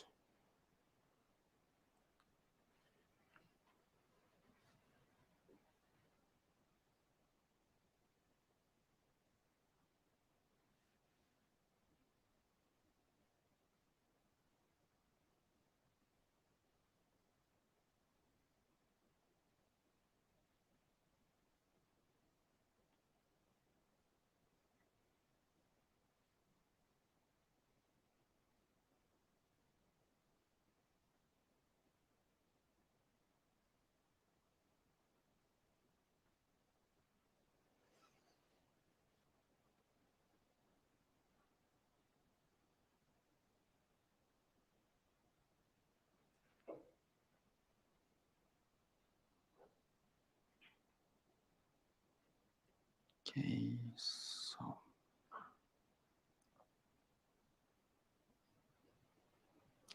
okay, it's failed. Let's have a look. So can you see it? I got access denied error because I am trying to access my virtual machine, which is another resource. So I need to give some permissions to this resource to access my virtual machine. So I'll go back to virtual machine. I'm going to add a rule assignments. I think the virtual machine contributor is enough.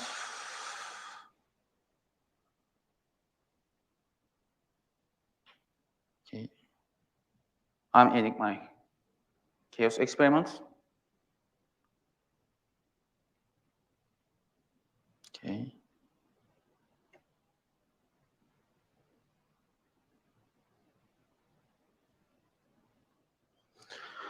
Okay, I've edited. Let's go back to Chaos Studio again.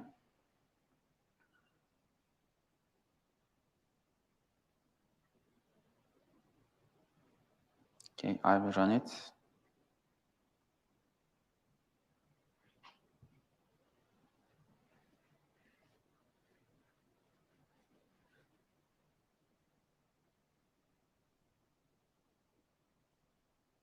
Sometimes you need to wait a couple of minutes before starting again, but let's see if it works.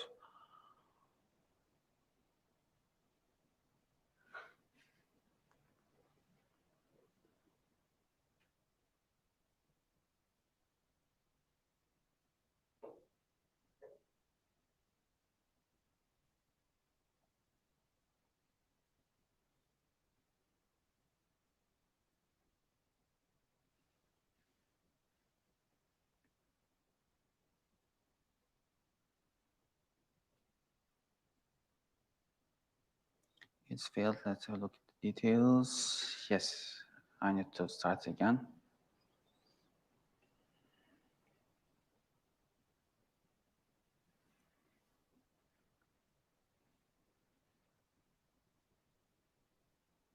Any questions so far?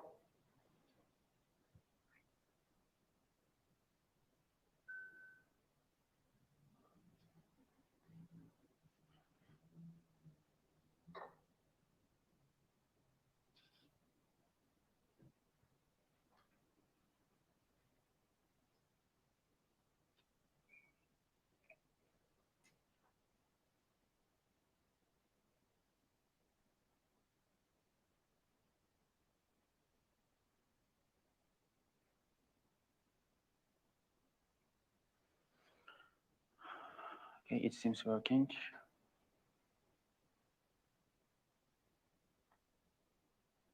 Okay, now our experiment is running. Let's run our infinite loop again.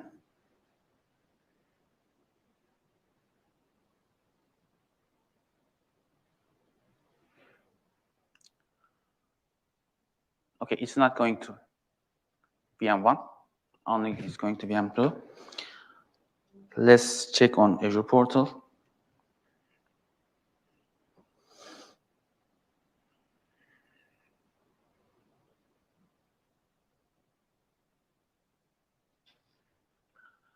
Okay, the key point is the chaos experiments is not a simulation. It is actually stopped the virtual machine right now. That's why I say, if you want real chaos, you can try in production. If you think it's a simulation and apply everything on your production environment, you can break everything, and no one wants it because it is very dangerous. So please be careful when you try it in your production environment. And I want to make another demo. I think, Poornima, we have time, right? Yeah, okay. So I'll go back to Chaos Studio and experiments. Okay, I'll stop this experiment.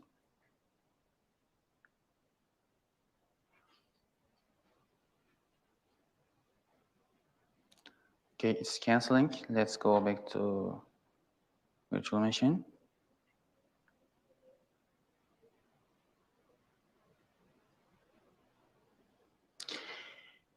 When you stop your experiment, as you can see, the virtual machine started automatically.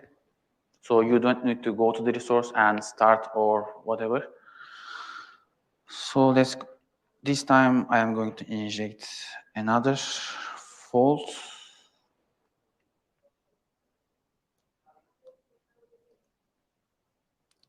I select the same VM again, and this time I enable agent-based target. And this time it asks for a managed identity. So I am going to create a new one. The resource.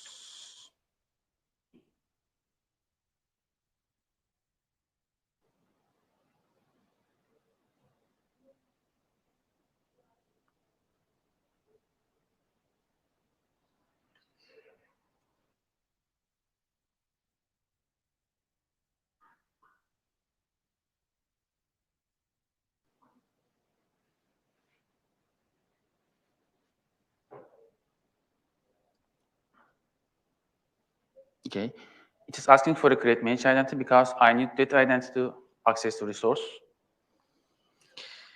Okay, so yes, sorry.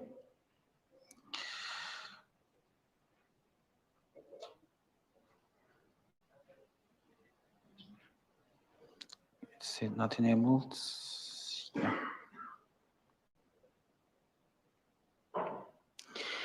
You can integrate application insights, but this demo I'm not going to do it. Let's say disabled.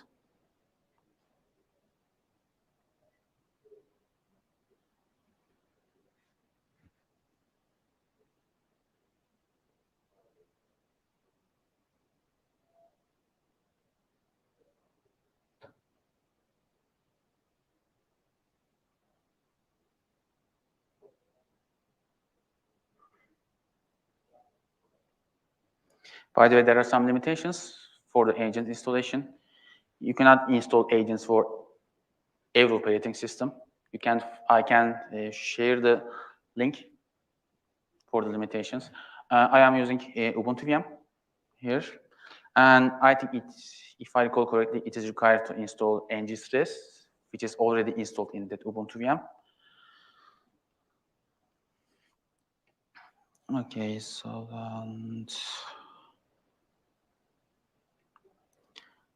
I'll create another experiment. Okay,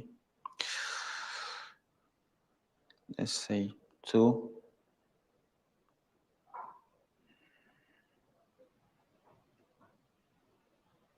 Add a new fault.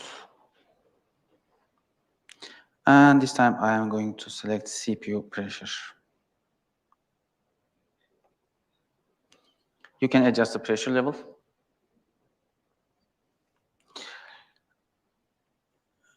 And I'll target here 1, okay.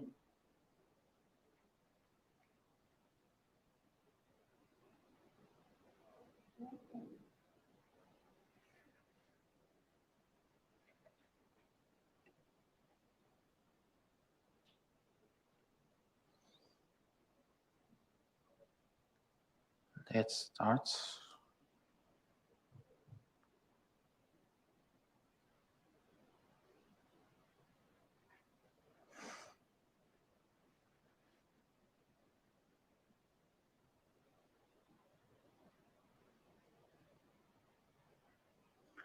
So I forgot something,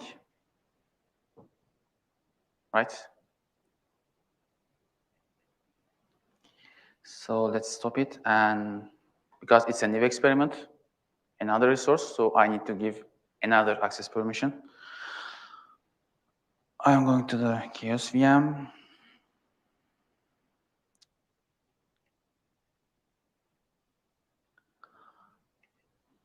But this time I am not going to use virtual machine contributor. I'm going to use the reader access. When I first trying to create experiments, I thought it was included in the virtual machine contributor because it's a reader, but it is not included. So you need to assign separately. This one. There.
Okay, let's look at what's failed again. Again, try that one again. So let's check.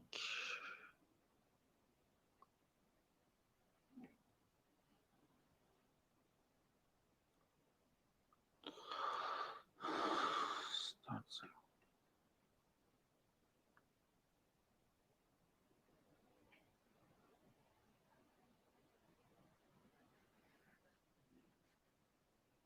Is it the correct one? Yes.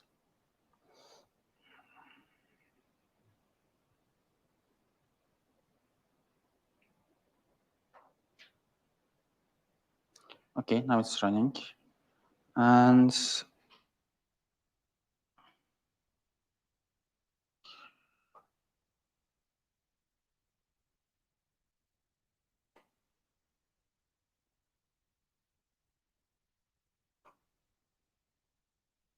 okay, you can see the Agius stress tool.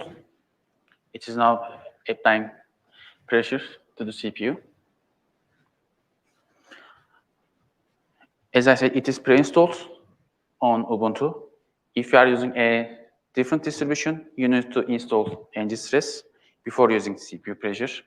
Or if are there any requirements, you need to install them before running any experiments. So before I finish, I'd like to share the... Okay, this is the official documentation. Sorry. Yeah.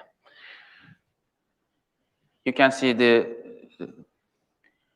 which resources supported or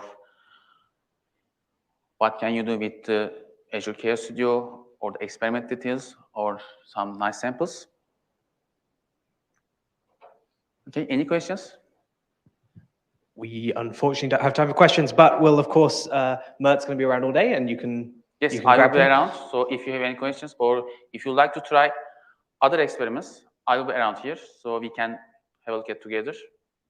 Okay, thank you very much. Fantastic. Let's give Mert a round of applause.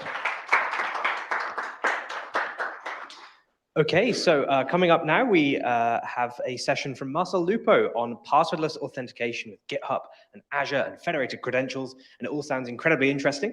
So give us 30 seconds and we'll be swapping presenters.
to speak. Yeah. Can you hear me all right? I reckon we can. Let's go with that. Okay. Sorry about that. Yeah, so basically GitHub and Azure have extensive user bases. So what you can do is you federate those two and use, like I said, more of an identity-driven approach, almost like managed identities, or if you've used them. So it also provides, it's a secure standard protocol for authentication. It's quite scalable. You can add lots of projects, and I'll show you how you can add multiple projects and things like that, because for consistency. And the basically core of it is that it secures the authentication between GitHub and Azure. So, I mean, that's it for me for slides, really, because I'd like to show you this instead, how this all works. So I do have a GitHub repository that I've set up as a demo for today. And what we're going to do is basically going to start up a code space here real quick, just to jump into the code. I'll just open that in my browser. Because we're going to set up a service connection or app registration that we're going to link with GitHub Actions. Now, in Azure DevOps, that would be your service connection. And in GitHub, you create the same sort of service connection, but you have to add secrets into the GitHub repository for it to be able to authenticate into Azure. So what we're going to do first is I've got a script here. And I'm just going to switch to the PowerShell. And just going to log into Azure here. It's just a Azure CLI script that is going to create our service connection. Oops, it's not seem like it's running. Just give me a moment. Let me just open another shell here.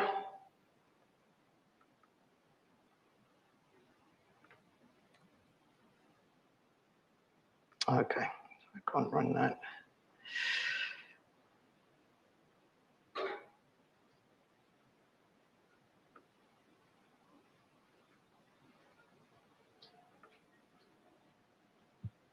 Just going to open this in Visual Studio Code here for a moment, real quick.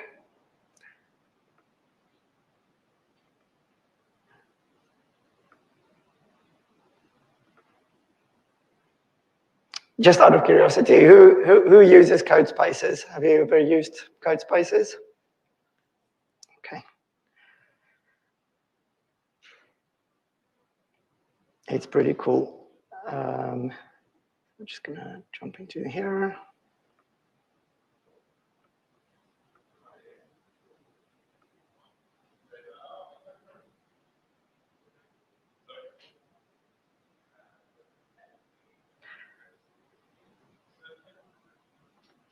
There we go. There's the terminal here.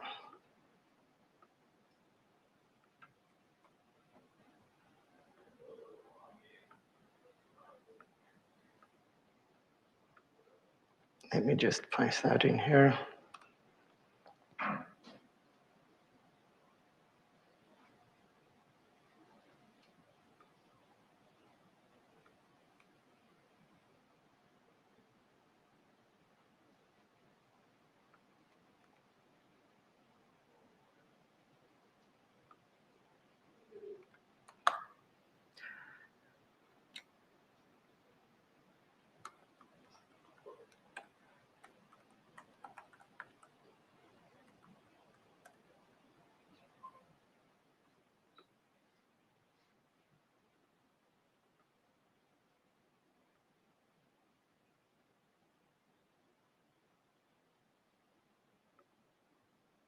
Okay.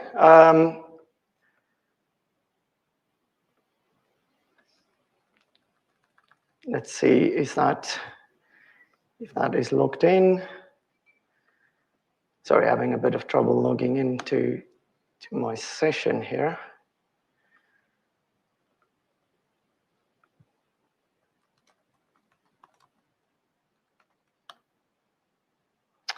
All right, there we go. So what we're going to do basically is we're going to create an app called GitHub Global Azure Actions Open ID Connect. It's just an app registration.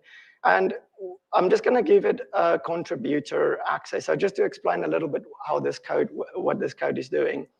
I've got my GitHub org name or username, a repo that I'm going to link it to. And then what we're going to do with that app registration is basically federate it with GitHub. And I'll show you afterwards in the portal how you can add additional, almost like issuers for that federation, because there's different ways that we're going to do that. We can basically link this account with Azure. So, for example, what I'm going to do here is going to create a federated credential on that identity that is going to be linked with my GitHub master branch.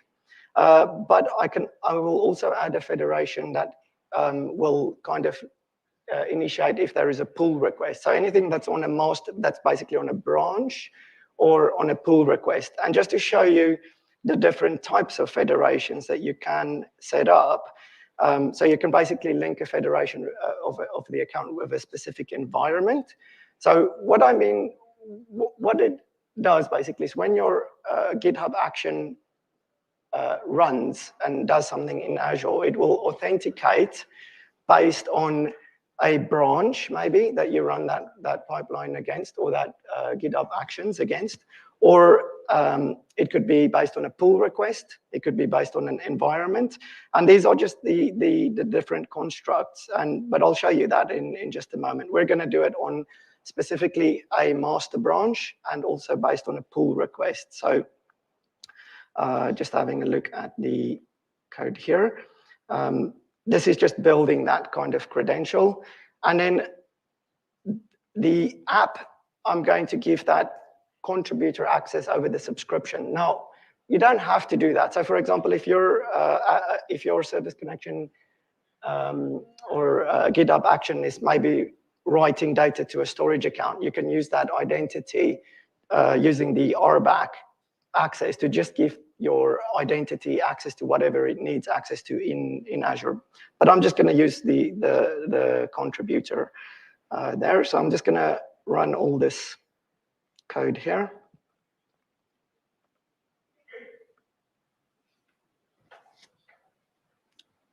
It should hopefully create all that. So if we have a look at our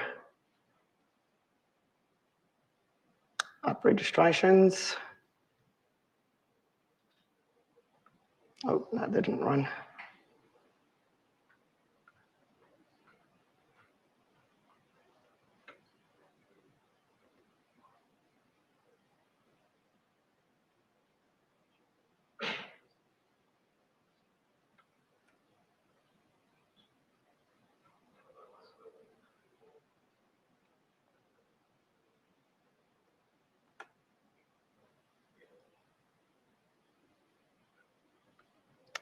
Oh, goodness me, I don't know why I can't run this here. Let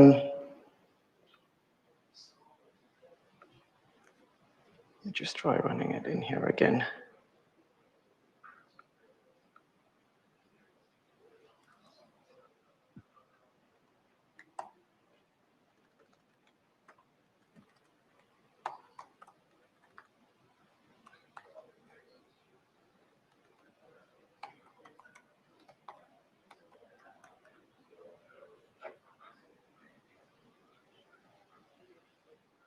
All right, so this is just going to create the app ID.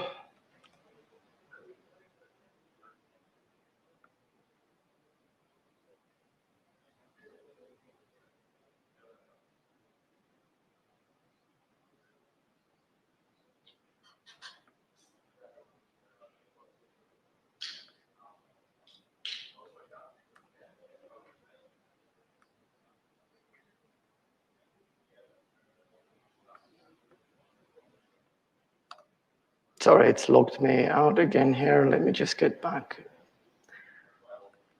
One moment.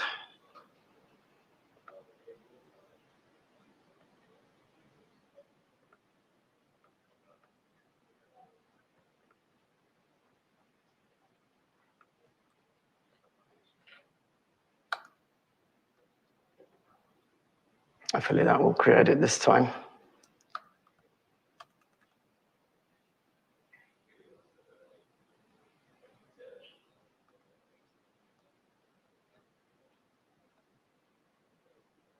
Okay, so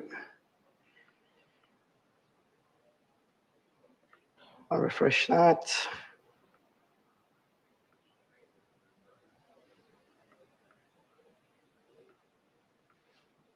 Okay, I mean, it's not created it for some reason. Let me, and I can't run the code in the shell for some reason, but I've got a GitHub wireless service connection here, and I wanted to kind of show you how you do that, how you can do that federated credential. So if you go to clients, certificates, and secrets, you have this tab here called federated credentials. So what you can do is you can add a credential, a federation between GitHub Actions and Azure resources. So for example, what I would do is I would give it my org name, which is PWD 9000. Well, I can give it the repository name, which is going to be this repository here.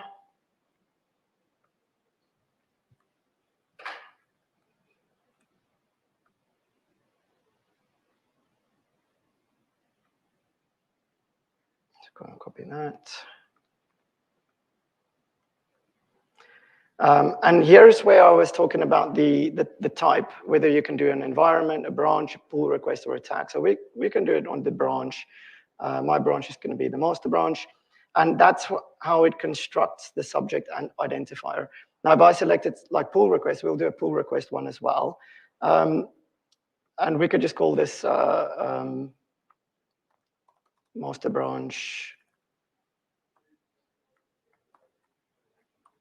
ID connect. I'm going to add that federation. And what we can do is we can add another one, and we will do that based on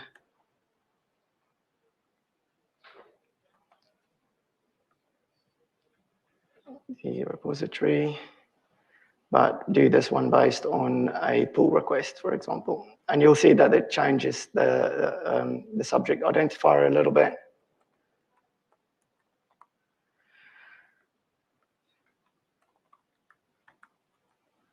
Okay, and add that. Now, what we need to do before this federation can actually work is we have to set up on this repository that we have to set up some GitHub action secrets. So if we go to the secrets, you can find it. Secrets and variables here.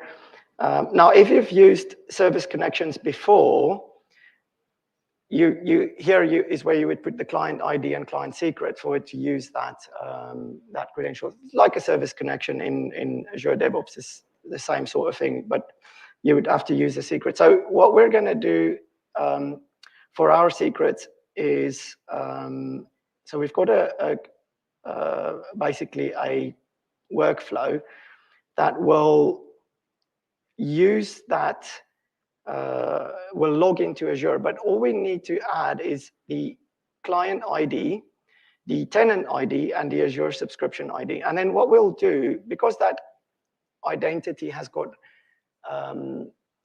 contributor access over the subscription, we're then basically going to log in and then run a command on the actions runner that is just going to show the account and maybe list all the resource groups. But like I said, that identity, this identity here, I can give it certain access to do you know, what I wanted to do, basically, like through RBAC. So So what I can do, for example, I need to just double check. So it's called GitHub ACI deploy. I'm just going to take that to the subscription here. Going to add the RBAC or the role assignment for, let's say, contributor, maybe.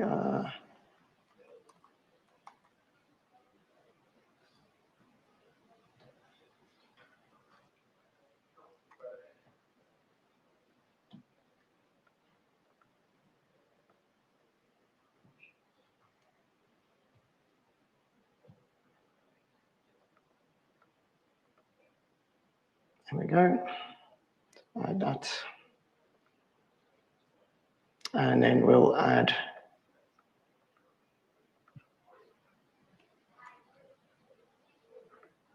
our app.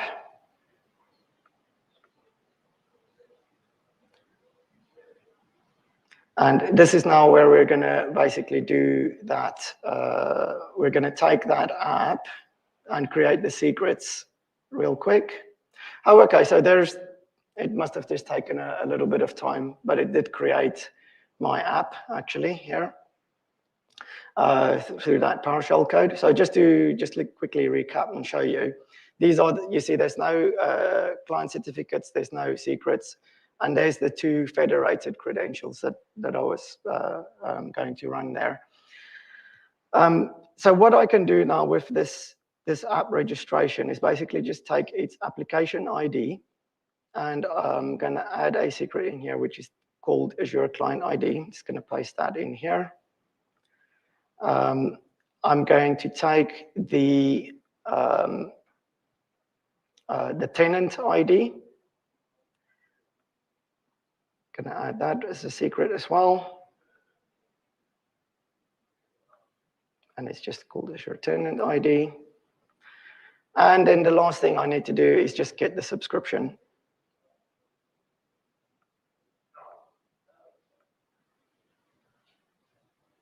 And we'll just take the subscription ID here. Whoops.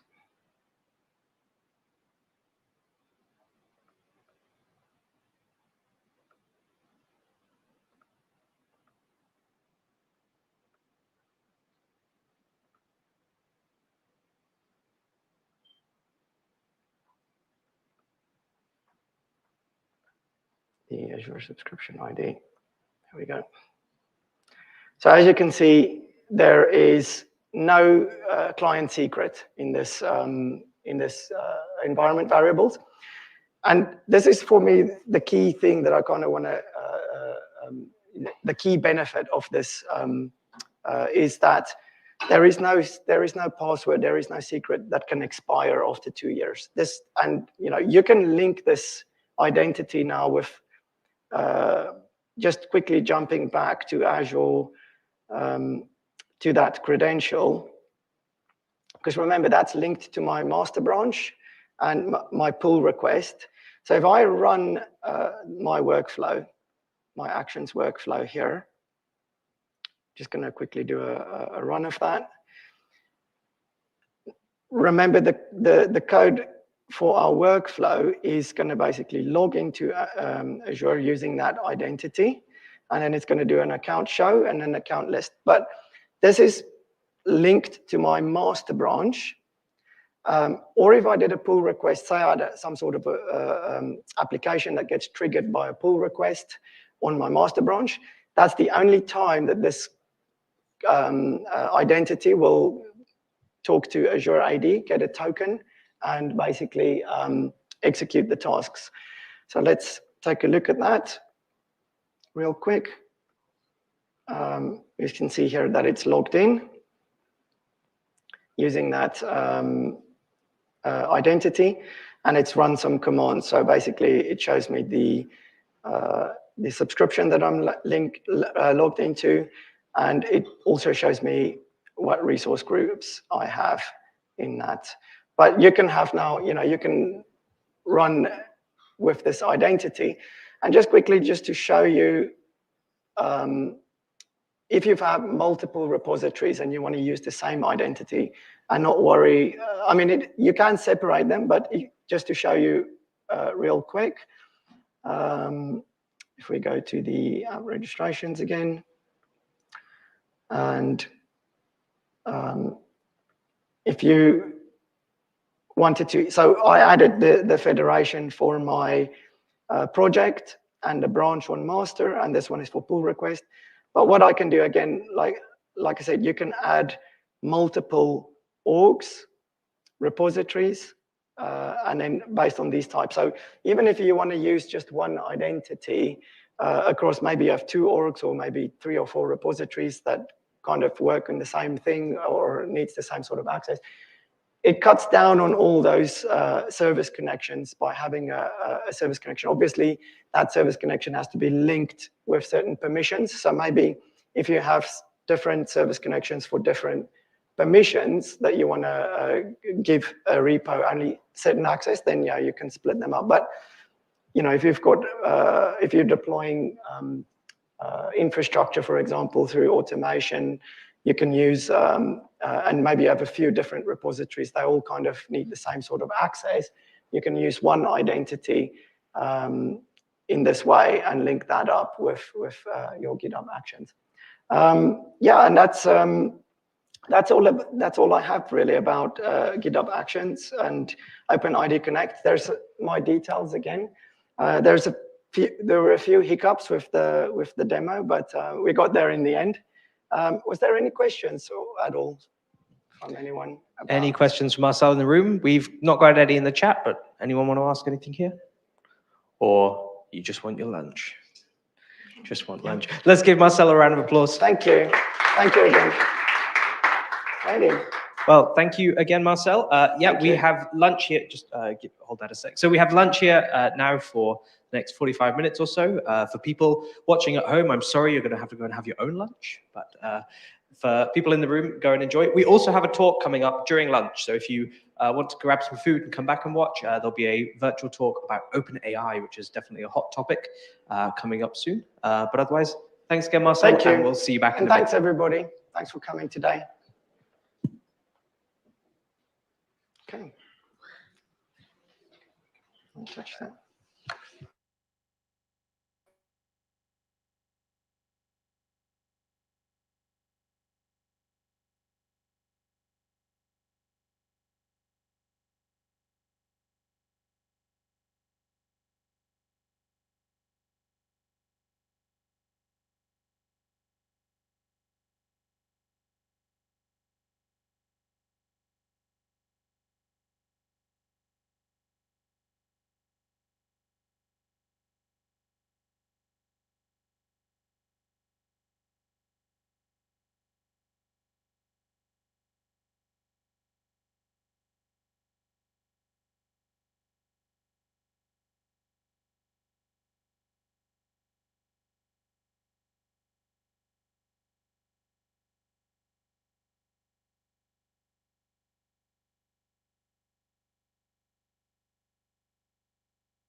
Hey folks, for anyone that would like to watch a virtual talk about OpenAI, an introduction to OpenAI by our wonderful speaker coming up now, Usama, we'll be getting started right about now.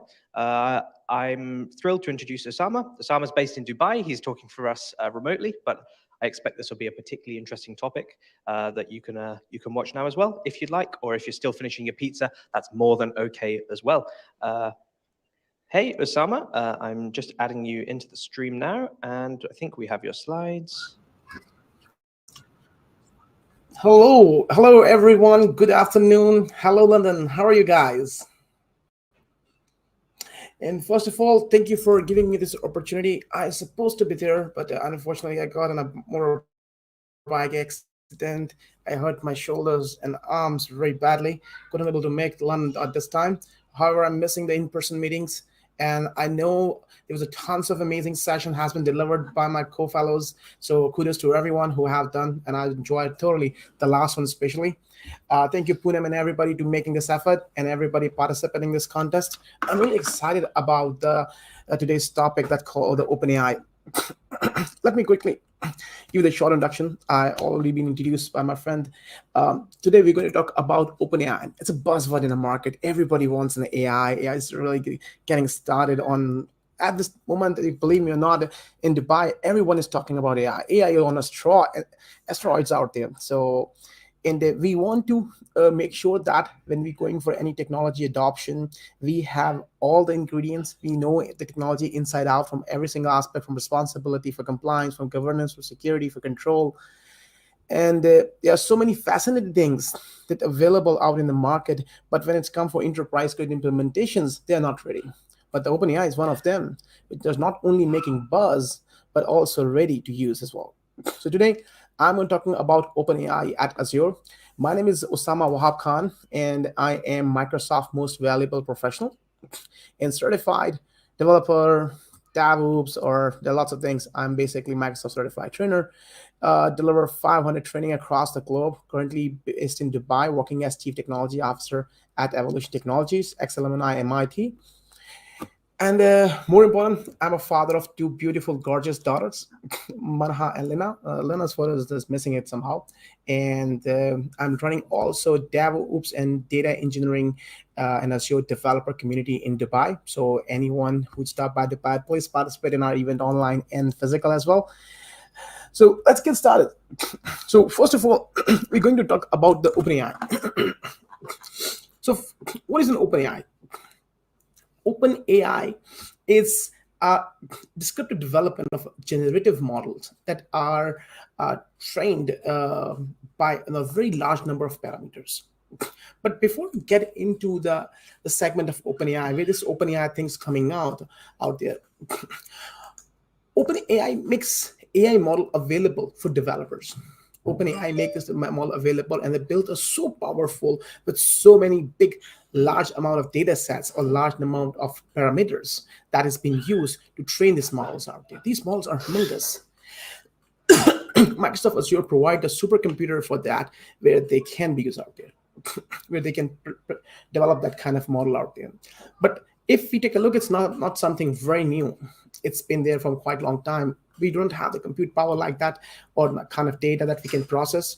Now we have that capability. That's why this system becoming so immersive, and it becomes so live, I can say, so popular in the form of ChatGPT and other ones out there. So first of all, what is artificial intelligence? The biggest category is the biggest Uber if you talk about it's an artificial intelligence. Artificial intelligence imitate the human behaviors by relying on machine learn tasks and executing without explicit directions. The traditional software development that we do, it also mimic the human step or human capabilities or functionalities out there, but they require a very descriptive directions. And it's kind of like an auto direction that's make a machine learning or artificial intelligence more attractive. So artificial intelligence is a bigger Uber, and this particular segment we have something we call machine learning. Machine learning, we as a data scientist pick a statistical or machine learning algorithms and train our model based on that. So they can make prediction on the data labels that we didn't train on it. So we try to find the patterns and the how we can predict the next words out there, or the next content, or the next segments out there.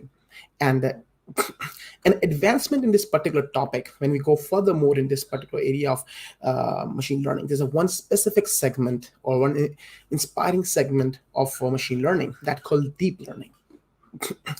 Deep learning use layer-based model algorithms in form of artificial neural network, like brain works. It just connects to the multiple points and establish a relationship between them. It can predict the next level or the next point, what selectively can be possible out there.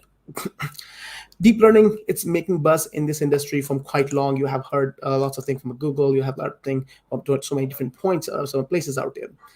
Deep learning, it's a machine learning technique that teach computers to do what comes natural to humans out there.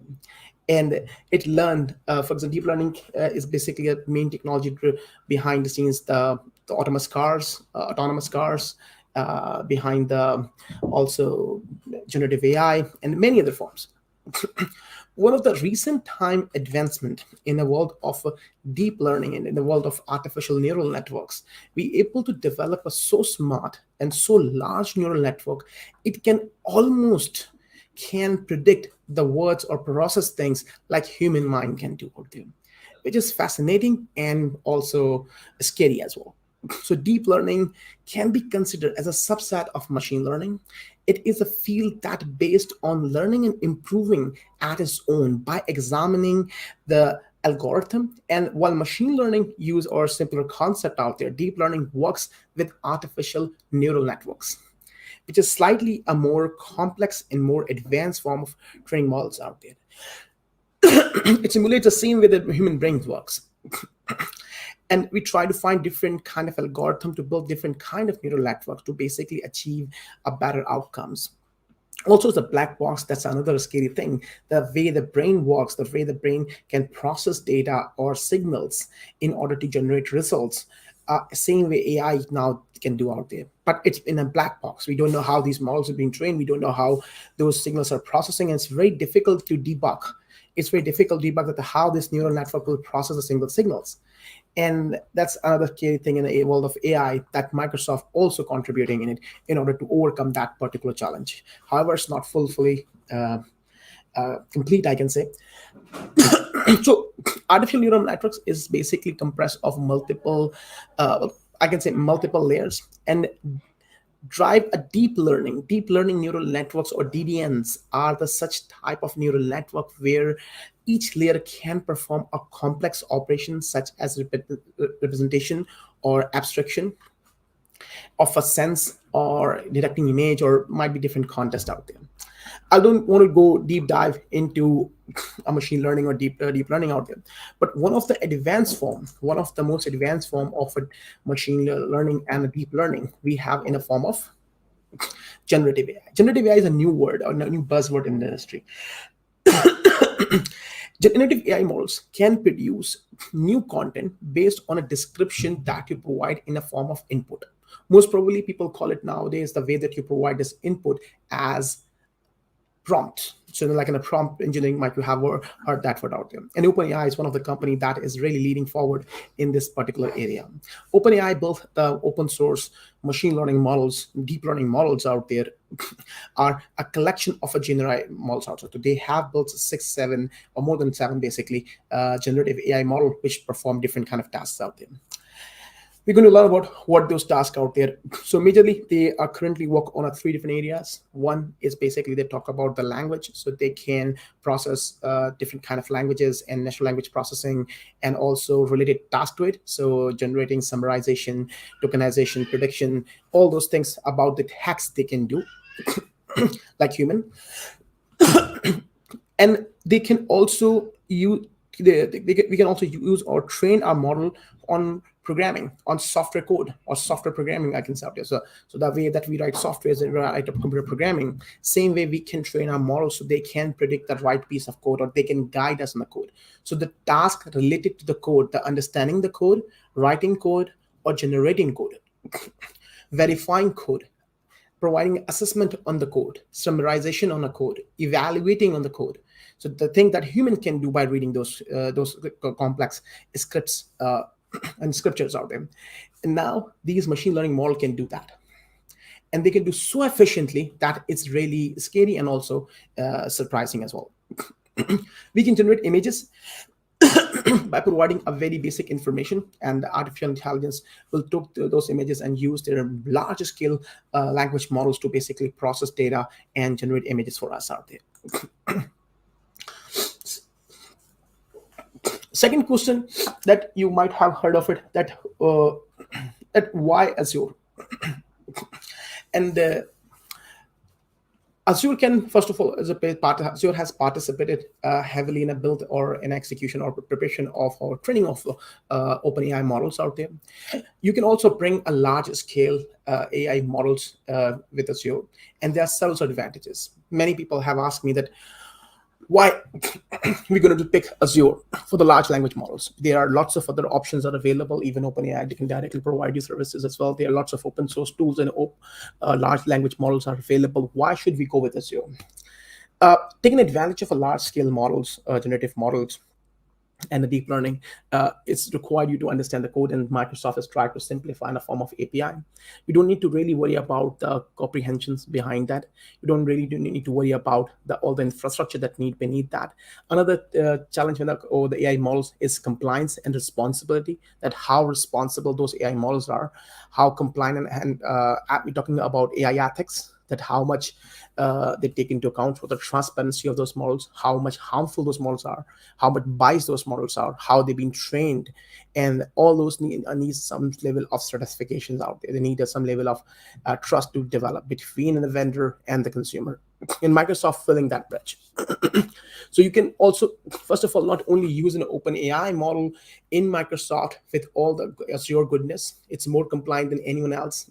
Any other cloud offering, ISO, CMI, HAPA, RSI, these are almost 300 plus different compliance certification that Microsoft has available for their Azure infrastructure. Enterprise grade security has been available, and these features are seamlessly integrated with the OpenAI model, which make you a great destination, to run such workload like OpenAI models or large scale application models, and fine tune them with your given data with privacy and security in mind. It's like an isolated, separate, and tailor-made, trusted instance of an OpenAI model. That what you can do in OpenAI capabilities, but it is only specific for your organizational needs. You can fine-tune furthermore out there. You can provide your data and hyperparameter to fine-tune the data according to your requirement. You can use the built-in features integrated with other Azure AI technologies, like cognitive services.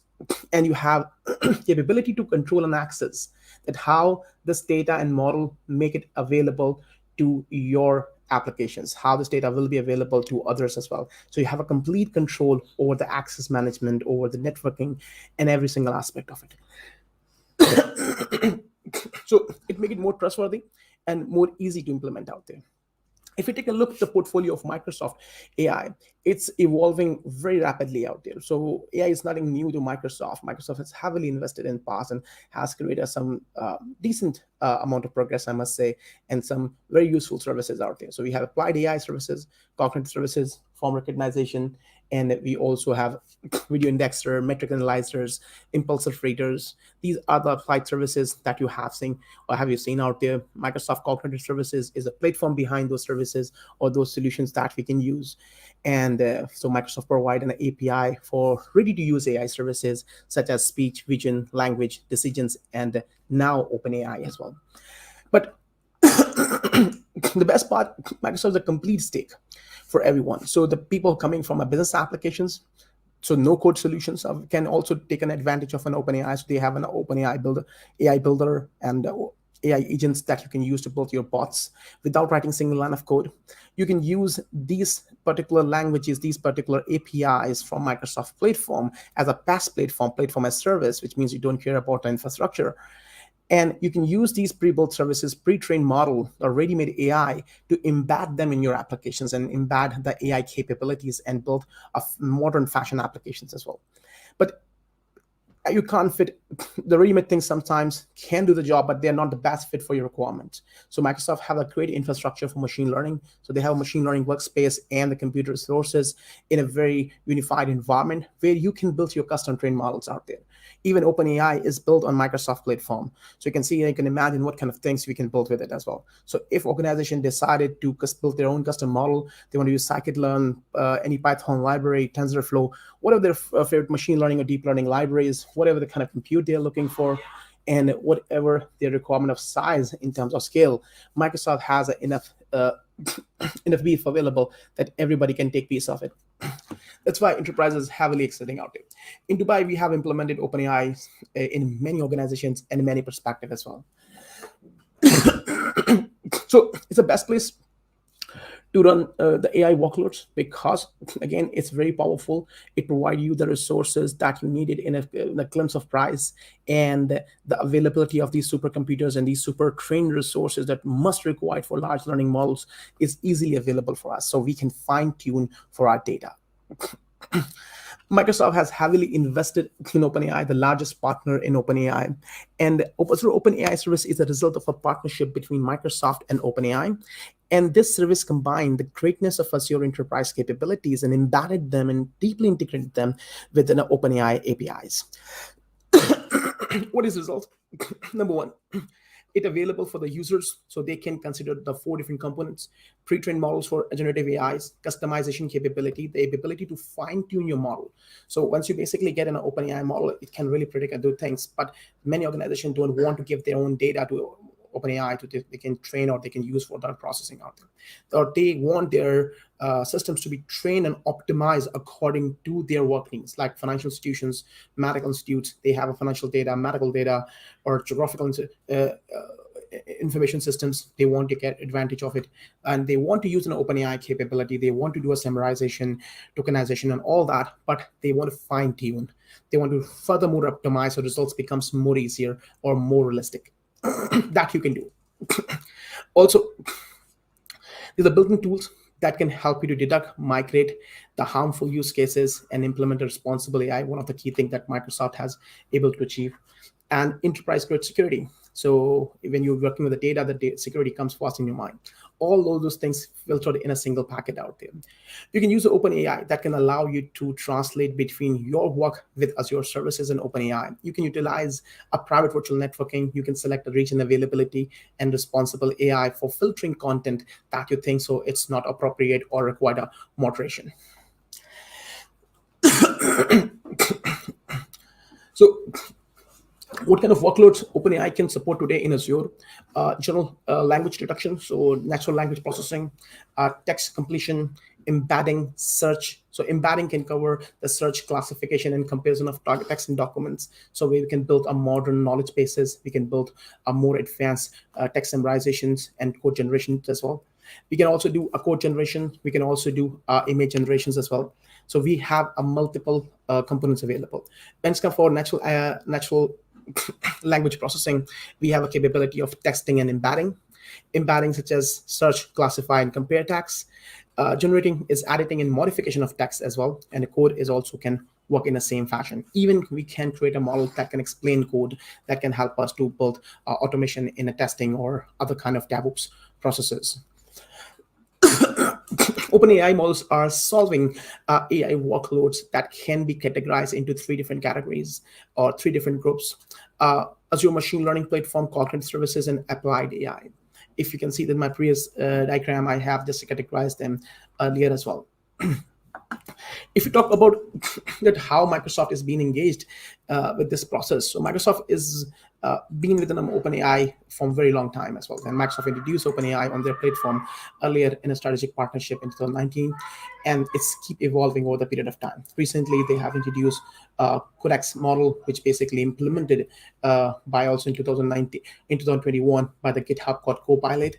And the Copilot is using a same OI model, and in order to help you to write code, generate code, or processor work as a Copilot or working as a pair programmer. some OpenAI examples, what we can do with an OpenAI. So OpenAI can do a grammar corrections. They can be in a QA. Models can be developed out there. Text summarizations out there. Natural language processing API that we can build a more better or more understandable bots out there. We can do a text commands that can be convert our command into programmatical languages or commandlets that can help us to create a systems that can process natural language much more smoother and much more better than ever before.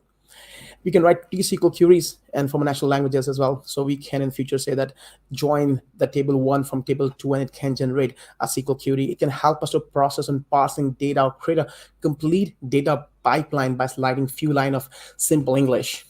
And imagine that you are working on a Databricks, you're working on Spark, and you want to create a complete data pipeline. And this pipeline requires lots of transformation and advanced optimization as well. You can write a few lines of codes, and the rest will be fun. That will be generated by the systems.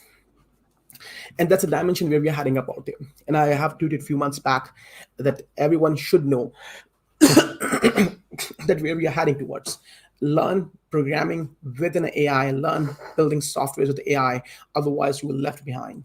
And it's the same way that we adopted cloud in the past decade. I think so this decade is more focusing on AI, that AI is not going to replace us. We have to learn how we can write better with AI. Now the competitions will be much more higher and people have different opinion. I respect that.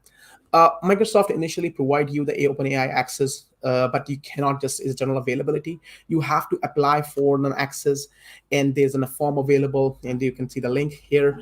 And this particular form required that you have to go and fill this information and provide that particular subscription and requirement because a huge demand. This is not something that you can provision other resources. So you have to go on this little on my Twitter profile. I'll put the complete links if anybody want to follow up for later on for this presentation. So this form has initially issues, so you have to provide some information, and based on their quota, based on the priorities, they will allow you to create Azure OpenAI resource in your tenant. Once you create a resource in tenant, you have an Open Studio. OpenAI Studio.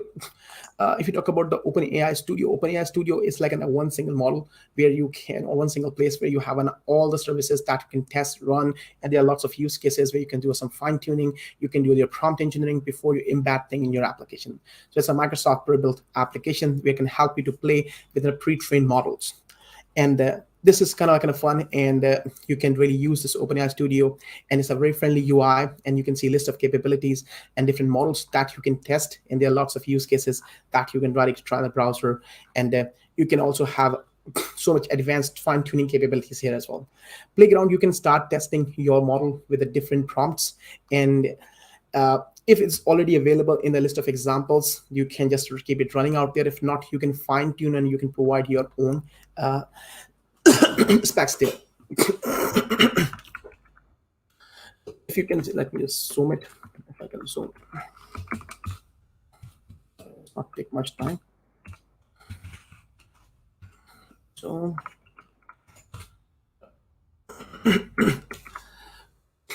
you can fine tune the sentence and the parameters. So this is basically the quick view of Microsoft Playground. So the temperature is, if you can see there are all the multiple parameters based on a kind of model that you select. And there are different models available which basically have different kind of capabilities. We're going to talk about the models as well, that what capabilities and models are available. But the Playground gives you an opportunity that you can tune these model behaviors as well in order to generate a right prompt or generate a right results from your prompt out there. So if you talk, we also have a ChatGPT. This example here, you can see that we have a summarization, and we can just provide the prompt for text summarization, and ChatGPT will basically generate it as a result. Microsoft currently offer 3 different models at this moment out there. We categorize them. We call ChatGPT. Now ChatGPT 4 is also available. So ChatGPT, and we have a ChatGPT. We have 3 different models. And we also have a Codex. ChatGPT is a text model out there, and this model can understand and generate a natural language. And among a ChatGPT model, like a DaVinci is the most capable one, but Adia and is the most fastest one. So there are multiple models. I'll talk about that one in a moment. Then we have a Codex. Codex is another model that OpenAI offer, and this model that you can use to understand or generate code or translate code. So it's related to programming languages. So if you want to build something for your own programming language or a specific plugin for any programming language, you can use that one, fine tune and integrate that with an API. And the third one is a DALL-E 2 or DALL-E 3 that called embedding. It's basically focusing on embedding.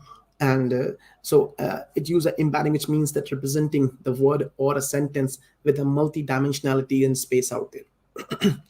So there are three different models that are available, or three different categories of models available. And each category, we have a bunch of different capabilities. So currently, if we talk about the ChatGPT, so we have a ChatGPT 4 and ChatGPT 3 available. We have a DALL-E and embedding available and Codex. So these are the models available. OpenAI can all be trained and customized and fine-tuned. So you wouldn't need to do a custom model out there, but you can fine-tune your models. So you can pick any of these models that are pre-trained with the billions of parameters, but still you can optimize them. You can fine-tune them according to your requirement. You have to select a model, you have to provide the data and the validation, and the automatic process will help you to generate the results the way that you want. And that's the power of Azure that you can do. So if you go on OpenAI and you feel that, okay, it's a great tool, but it's not recognizing my structure of a data or my results, I can optimize here and get the same level of power that I want. So, as I say that there are three different models are available. And if you basically talk about the OpenAI models, ChatGPT is getting a more popularity in this particular segment. And so it talk about the all text summarization, and it also talk about all form of different capabilities and prompts.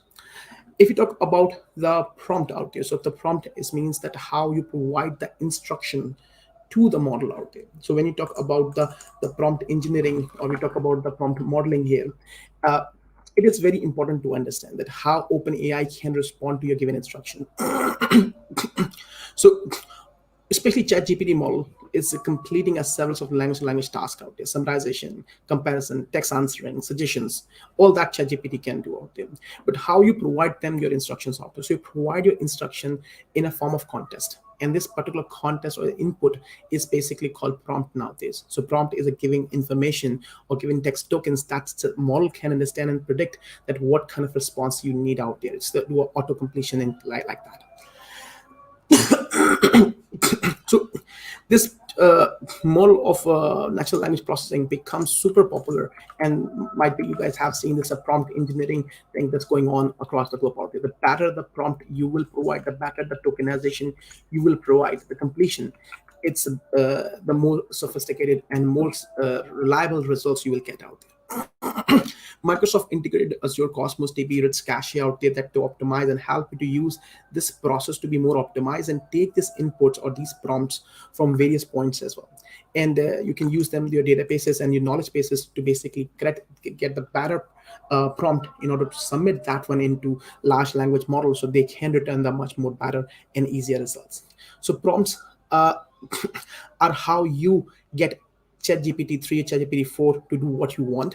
And it's like I was telling the writing the basic instruction in English and getting the results in form of a text code or other methods as well.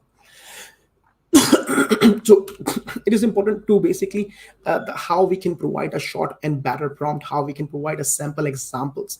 And the ChatGPT model and the Microsoft Playground gives you these samples and opportunities that you can understand, you can learn how you can provide the better prompts, how you can provide them a better instruction so model can provide the results that is required for, or that's the specific results that you're looking forward.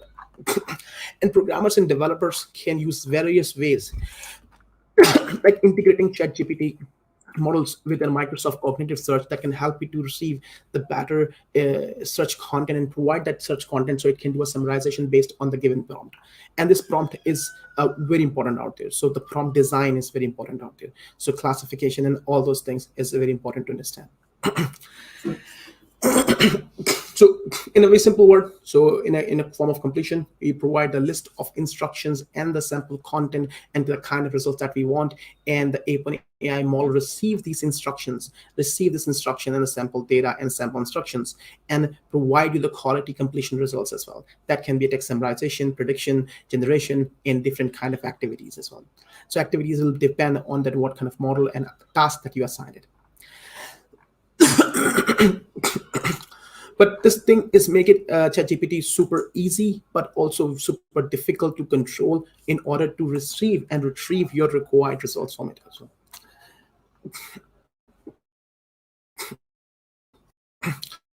So this is a one sample example.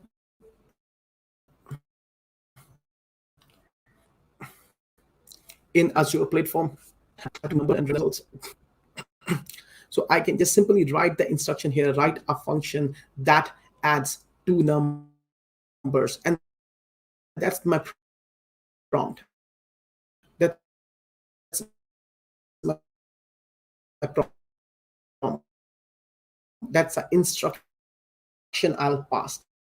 And the ChatGPT iris data from the scikit-learn library. So I can just provide the basic prompt instruction, load iris data from scikit-learn data sets, and of course, the example I'll give, the better the results I will get out there. So we have a high-level context and description about what we are talking about, what task is in a prompt. We provide some examples and input to make it more improved.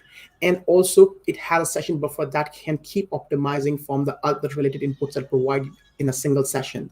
So it knows the context what we're talking about it, and which make this ChatGPT model super human and like a very human oriented or human nature or like a human style interaction that you can get from this model out there. So you provide them this data, and this data came from databases like Cosmos DB or a cognitive surf to provide them a high level context with some examples. Okay, that's what we are looking for. That's kind of results that we are assuming. But it's not identical. We just give them a sample templates, and the generation of the code, word, subject, or any kind of text matter, in fact, images, will be according to our given instructions. The better we provide this information, the more better the performance of the model will be. But all this complexity becomes super simplified. You can just use a simple Python API in Microsoft OpenAI as well. You can use this API ID from the resource that you provision in Azure and the endpoint based on which particular model you selected, and just provide the length of tokenization. So a simple call, one single call can basically return you the results and can help you to use this pre-trained models out there. You don't need to write any advanced or sophisticated code, or you don't need to write a model from scratch. It's a ready-made tool. It means you can simply use that one without needing any hustle or any other problems.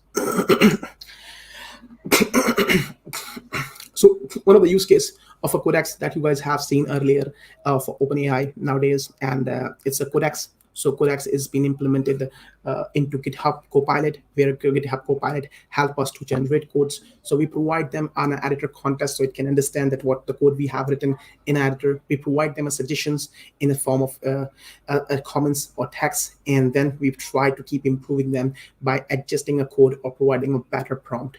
And it generates and results into addressing or explaining code or generating code the way you want. You guys might have seen the lots of demos of GitHub Copilot service that help you to generate codes as well.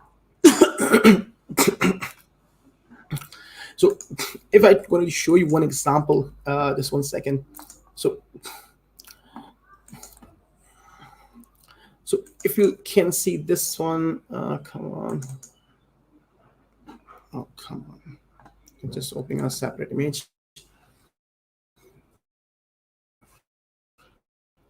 Okay, look at this example. This is basically behind the scenes using Codex model for OpenAI and using a plugin from GitHub. So we just provide them a first instructions that what kind of thing that we try to do here. And once the plugin installed, I just have to provide the basic command lines and basic instructions. Comments, the code comments will basically read and recognize that what kind of function that you want to generate, and it write a whole code for me It's write the whole code for me, and it's surprisingly good and surprisingly amazing as well. Code generation, even for image generation, it's memorize audio. We are using the natural language processing. We're using the same model in Power BI to generate insights. So, and also you can practice all those examples with your given choices. The best part, you can integrate that one with the cognitive services, machine learning services, Azure speech services, and transparency, and bring your custom models as well. The best part, the most important one, it's a responsible AI feature. The Microsoft implementation of responsible AI and ethical AI principles that they have implemented that give a sense of security and safety and the privacy of your data that help you to use this model in a most enterprise and most transparent way. I hope so you like my session. It's a quick the tips on iWork. Please keep exploring OpenAI. Microsoft has recently launched a free course. If you have any questions, more than happy to answer that. That's all for me. Thank you. Thank you so much, Usama. This was an incredibly interesting session. And as I said when I introduced you, OpenAI is clearly a very hot topic right now. So I'm sure there'll be some questions. We don't have time, unfortunately, to take those now, but maybe you can join in on the YouTube chat and take any there. Of course, Usama's Twitter handle is there also if you'd like to ask him somewhere like Twitter. Anyway, now we actually have our next session, which is not showing on the screen. 1 second, sorry. That's also not showing on the screen. You can tell we're not used to doing this. Well, hey, cool. So coming up next, we have a look at Terraform and Bicep by Nicholas and Mark, who are going to be looking at the infrastructure as code topic. It's something that I've not dabbled too much with, but I'll be very interested to see where things are now. I've not touched Bicep myself yet. So let's give Nick and Mark a round of applause as they come on stage.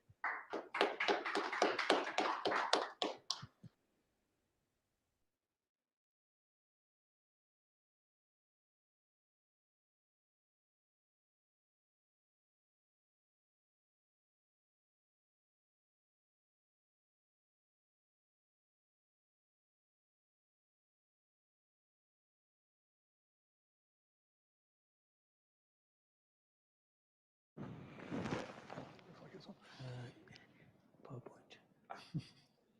I'll leave it to you. Oh, shit.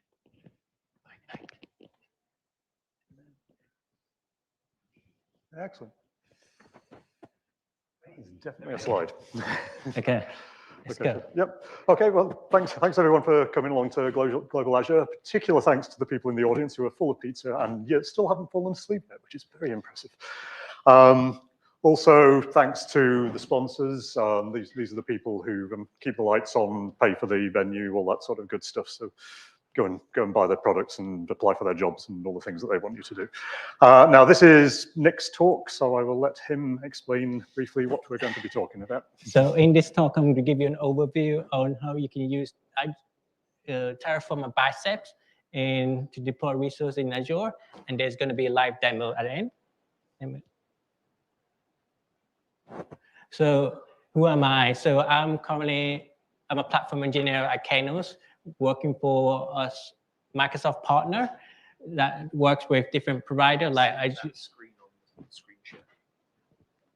Could we just hang on. Sorry. Minor technical difficulties again. Sorry. Ooh.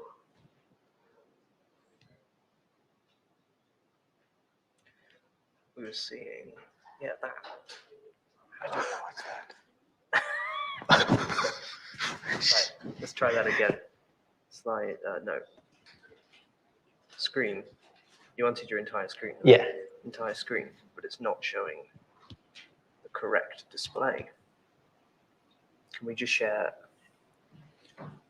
Oh, you had this problem, Will, right? Where it doesn't show the screen? Yeah. What did you I do? projected my screen, so I had two screens to share. That's what's happening here. Display. Do you need your speaker notes? I don't. No, No? don't. You fine? Okay. We're going to go with that and share. and go back to your PowerPoint. There we go. Okay. So who am I? Sorry. Ready? Sorry, technical difficulty. Sorry. This worked fine like 10 seconds ago.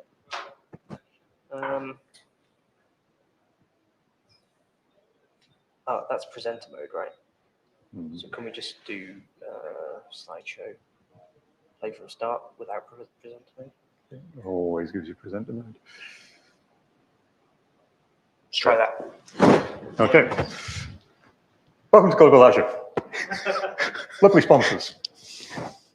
Talking about infrastructure as code. This is Nick. Okay, so who am I? I'm currently a platform engineer working for Kainos, a Microsoft partner, and we deal and work with Microsoft, Azure, and AWS. And I love technology. In my spare time, I enjoy socializing with friends and family and keeping up to date with technology. So I'm quite active on social media. So you can follow me on Twitter or LinkedIn. And currently have a blog called nicholaschangblog.com where I try to actively blog what I do. I'm also certified in some of the following Azure certification, for example, Azure admin certificate, admin, and engineer certificate. Sorry. I'm Mark. I'm a Northern Irish Azure MVP. Well, I'm actually from Manchester, but I lived in Northern Ireland for 20 years, so I'm basically Northern Irish. I'm an Azure MVP. I am Mark XA on absolutely blooming everything on the internet, and that's really all you need to know about me. So what we'll be talking about today, basically Terraform and Bicep. Just a quick introduction. I know some people didn't even know what Terraform was. So Terraform and Bicep are infrastructure as code. So they're a way of basically writing down in a file what you want to exist in Azure. So, you know, I need a database, I need a virtual machine, I need a message service or a service bus or whatever. You put all that down in code and you fire it at something and it makes that happen in the cloud for you. So Nick will talk about Terraform, what it is, how it works, some recommendations. I'll talk about Bicep, same sort of idea. Then we'll do a quick demo of how it works, or at least a walkthrough of the actual code, and then we'll finish off just with a little comparison of the two. And Terraform. So what is Terraform? So Terraform is a declarative language that allows you to deploy and update, change resources in the cloud and on-prem resources. So there's various Terraform. So there's some Terraform Enterprise and open source. There's some basic commands. For example, there's Terraform init, which allows you to initialize your working directory. And there's Terraform plant. It will let you see your infrastructure preview before you deploy. And there's also apply, which deploy your resources to the cloud. And there's also Terraform destroy, even tear down, terminate resources that you do not need. So how Terraform works is that it works with Terraform core and Terraform plugin, two concepts. So Terraform core is you use the concept of write, plan, apply. So you write your code, you plan, you see, you preview your infrastructure, you apply, you deploy the changes as how you want it. And the plugin, Terraform plugins would normally connect, pull the providers from Azure, AWS provider, and connect to the service that you want. And in Terraform, there's a thing called TF state that hold your configuration, your resources all at once, and it's in JSON format. Just hold all your store your resource configuration. So I'm going to tell you about some advanced Terraform. So in Terraform, when I mentioned TF state that store your configuration, there's also, I would recommend using remote state. So remote state could be in S3 bucket, Azure Storage, Terraform Cloud. You can also use it for advanced features. For example, add logic to your your resources, so you can see whether a certain add if statement, whether an environment can be deployed in certain conditions or not. You can also use Terraform module, which I'm going to demonstrate in a demo, which is a group of resource Terraform configuration together, and it's Terraform supports CI/CD integration like Azure DevOps and GitHub Actions. And you can also use it for automating testing in Terraform. So you can use it for static code analysis. For example, check whether any have vulnerability in your resource in Terraform code. And some of the major one is check, inspect, or check off. So this, I wanted to tell you, I wanted to provide some recommendation of people that's going to use Terraform or have not used it, touched it before. So from my experience using Terraform, always trying to use more if statements. If you create more repetitive deployment, like if you want to create 2 resources, multiple resources, always use if statement for each, and avoid using dynamic blocks too much, because dynamic block is like repeatable resources, so it allow you to put 2 resources together within 1 resource, but you have to think of use cases, multiple use cases with it, so it's hard to read, and also have a good folder structure, because when you have Terraform, you need to have good folder structure, naming convention before things work correctly. Never, like when I mentioned the state file, never edit it, so always keep it encrypted, keep it in remote storage, and never touch it unless you have experience of exposure of touching it before you've got advanced level. And always avoid volatile deployment. So what that means is that when you do modules or thing, always consider if certain resources can impact other resources. For example, if you put a load balancer on a storage account in one module, that would tend to impact other storage when you deploy it. So always, when you plan the modules, always consider like module for storage account, module for VNet for each independent resources. Next point is use multi-repo instead of mono-repo. Would mean in a typical infrastructure, you would use, I would recommend to use multi-repo. So have a repo with different modules that you can call for deployment instead of one big repo with different modules. So that's my experience of recommendation. And always follow the KISS principle and dry methodology. So that means it's whatever code we write as an engineer or DevOps engineer, anything, we normally keep it simple. So I would think of like, if I write certain code in my Terraform, I need to make sure my new starter in my team is able to understand it. So I had someone in my colleague trying to write code, and then he tried to put more logic into it, but it's quite complicated. So that's from my experience, keep it. And then another point, final point is keep refactoring. So make improvements to your code. So whether it's changing, getting the latest version of module resources, and instead of any breaking change that could happen. So. Right. Okay, so Terraform is the HashiCorp version of infrastructure as code, works across all the clouds, has lots of plugins and things, very powerful, does lots of fancy things.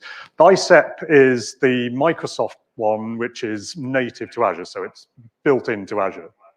Are we echoing? Do you want to stand back a bit just in case it's you? Go away. So yeah, I mean, the reason why it's called Bicep is interesting. Basically, in Azure, you have what's called the Azure Resource Manager. And every time you create something or destroy something or change something in Azure, you're doing it through the Azure Resource Manager. And ARM is the Azure Resource Manager. And the first implementation of infrastructure as code in Azure was ARM templates, which were implemented as JSON. And if anybody's ever used JSON, they will know that's a really, really bad idea. So you had this thing, it's really powerful. I mean, obviously you can do anything to anything in Azure because that's what the Azure Resource Manager is for. But it's all put into this horrible declarative thing where it's all sort of strings and objects, and they tried to implement code, a sort of code thing in it, but it didn't really fit. So eventually, after several years, too many years, they decided that they should go from ARM to Bicep. So they completely rewrote how ARM templates worked into a new type of language, which is still declarative, Still allows you to just say, I want a VM, I want a database, I want all the rest of it, but is actually readable and nice, and you don't have to deal with magic strings and stuff. Just to point out on the thing there, I was mentioning that Terraform has all sorts of plugins and things. So, with Terraform, you can do things like provision an AKS cluster and actually then do all the configuration of the AKS cluster in Terraform. Bicep is very much just doing the infrastructure as code bits. So what you'll generally do is you'll have one Bicep file that will create your infrastructure, and then you will run extra commands to do the Kubernetes side of it or whatever it is you want. Excuse me. That's sort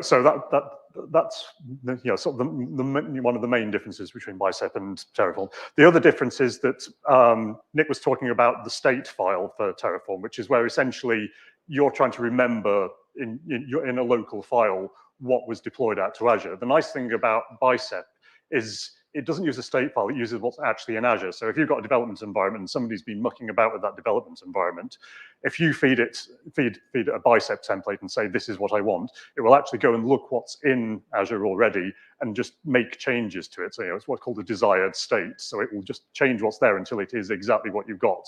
And you don't need to check that what you've got in your local file is actually what's the reality of what's out in Azure. So it's a bit like the way Kubernetes works if you've ever done Kubernetes stuff. A couple of recommendations. When you're using a Bicep template, you'll generally be feeding parameters into it. So for instance, if you've got 3 environments that you want to deploy, you'll have slightly different parameters depending on what's the development environment or the staging environment or the production environment. So when you feed parameters into it, the nice thing about Bicep is you can put descriptions on those. You can say this is a secure one, so make sure that it never gets saved anywhere. You can define lengths and stuff, and you can say these are the possible options. So if it's a VM size, you can say list all the options. So make sure that you use those parameter descriptions. That's very useful. And it's just all you really need to see from that is that on the left-hand side is the Bicep code, and on the right-hand side is the ARM code. And you can see they've done a lot of work there to make things a lot simpler. Also, if you see that very long line at the bottom of the right-hand side, that's how you have to reference things in ARM. So you really have to put together this magic string by knowing what the names of resources are. That's all gone in Bicep, and it's so beautiful. Anyway. Next, we'll go on to the demo. So we'll let Nick take over and do a bit of Terraform. So for the demo, I'm going to show you some Terraform, and then my colleague Mark is going to tell you Bicep. So in the Terraform, I'm going to show you how you can use Terraform to create reusable modules. So, okay, sorry. Okay, so to get started with Terraform, if someone knows how to get started, I would recommend this blog by my friend Thomas Stoughton. So it helps people to get started with you have a set up environment and what it is. Tom's also from Northern Ireland. Yeah. Otherwise, I would check this blog as well to give you some overview of Terraform, having you understand. But I'll give you the link afterwards. So how it works is that I would in Terraform. Can you see the code? Or let me just zoom in. Sorry, just in case you can't see it. So I structure it. This is the Terraform code, and I structure it with environment. So this is how I typically would structure it. So you can have environment for dev, staging, pre-prod, or prod, and then within those you have your Terraform configuration. And I have the modules, which this copy SRCs for source as well. These are your typical modules that you call it. If, for example, you don't know how to write Terraform any modules, I would recommend going to the Terraform registry. So if you go to Terraform registry, like I mentioned, you got different cloud providers.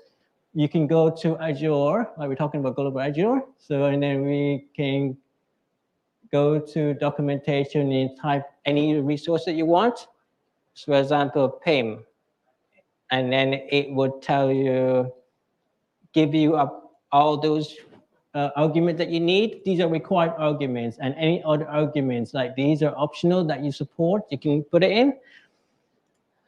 So for this, I want to talk about how you can create the modules in Terraform.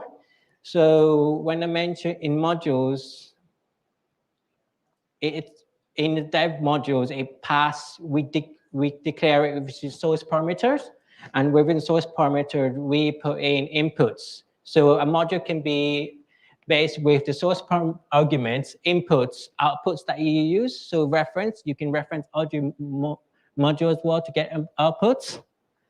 And just want to see how it works.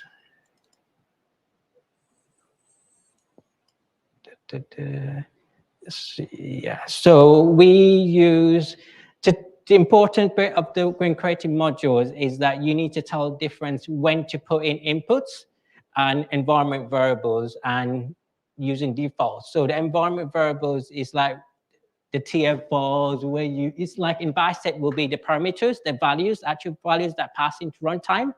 So the difference is that the input modules like the var.account kind would be any of the components that you use reusable in your Terraform code that you keep using constantly. Then we put that as a variable in here. And if there's any like things that want to change in within runtime period, then you put as environment and pass it to, like, you can also pass it to Azure DevOps or Git Actions. Otherwise, you could literally put in, like, if for default values like that we know that are static, for example, admin username that would never change, we set it here, that's set to default value. So it's knowing when to use certain variables in Terraform is very vital, as well as having a good naming convention. So we can try to deploy something. So deploy something is quite easy. So like I mentioned, the first thing that you deploy, so put in this. Like when I mentioned, you always use Terraform init. So that would pull all the providers in Terraform any modules. So it would pull the sub modules here, and it will give you when you click .terraform, all your modules within a .terraform within a JSON. And after that, we will run. Sorry, can't see. Oh, yeah. Sorry. Oops. Okay. We need to cut that. So we need to do a plan because those are the workflow, the free keys of Terraform command. So the plan would just give you a preview infrastructure. Your actual infrastructure that you want, the desired state against the real infrastructure. So it would give you an overview when it's run. Any moment now. Okay, so while this is running, okay, so it's finished. So let me, I think I've already deployed it. Okay, so brilliant. Okay, so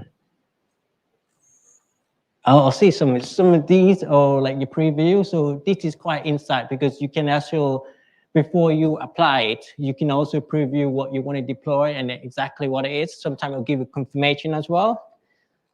And then to apply, you can just click saying Terraform apply. So that would just apply the resources to your, I think I've already applied it. So let me see on a portal, the resource group. So yeah, I've already deployed. So this is the resource group. It's already deployed, sorry. And I want to show you what it looks like the states file. So when you go to the state file, for example, here, go into containers, because it's normally set in storage account, and it's under here. This is what I meant when you're not meant to be, it's in JSON format. So all these, I'm just zooming, if someone can see that. So it's quite messy here. These are all the module sites within the Terraform that we deployed. I deployed previously. You see all these. So you're not meant to really touch that unless you have more advanced skill. So I will pass you to my colleague Mark, who will help demonstrate about some Bicep. I'll give it a go. All right, let's get rid of all this Terraform rubbish. Right, okay.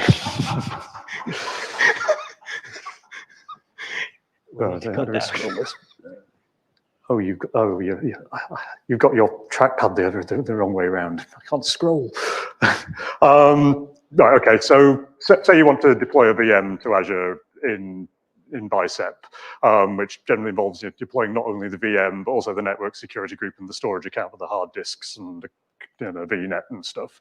The way you would do that in Bicep, you use the Azure CLI to say, give me a deployment group. In this case means I'm going to deploy just to a resource group, but you can deploy to any of the other scopes as well, like subscriptions. And then all I say is create. And then all I need to pass to it is a template file, the actual root of the Bicep, so the main Bicep file there, and then some parameters to say, like I say, in this case, I'm going to deploy it to my development environment. So, I'm going to give it some dev parameters. I've put what if on the end here. That effectively just says, go and look at Azure, tell me what the differences are. What would actually happen if I did this to full deployment? Because I don't have time to deploy a whole damn sort of damn thing at the moment. But so easy. There we go. So yeah, basically, if I said hit that, then that will go off, and it should start spinning any second now. If it doesn't, we'll ignore it because it doesn't. That's not very exciting. March. Oh no. Oh, of course. Yeah, the change directory.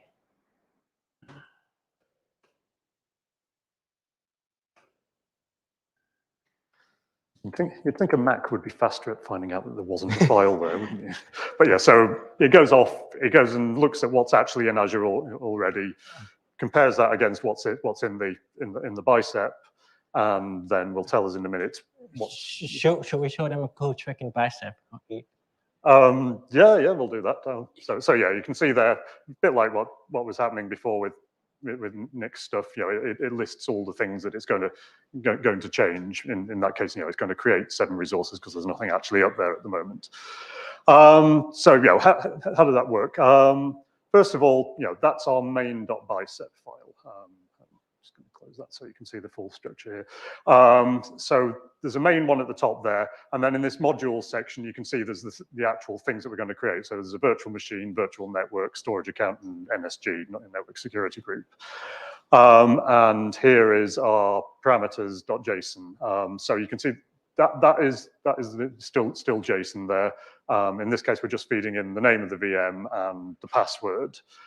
Just to show you that you can actually do passwords securely. You can also, if you've got your password stored in a key vault, you can actually do a reference version with the key vault here, so you don't actually have to have your passwords in plain text in your non-demo environment.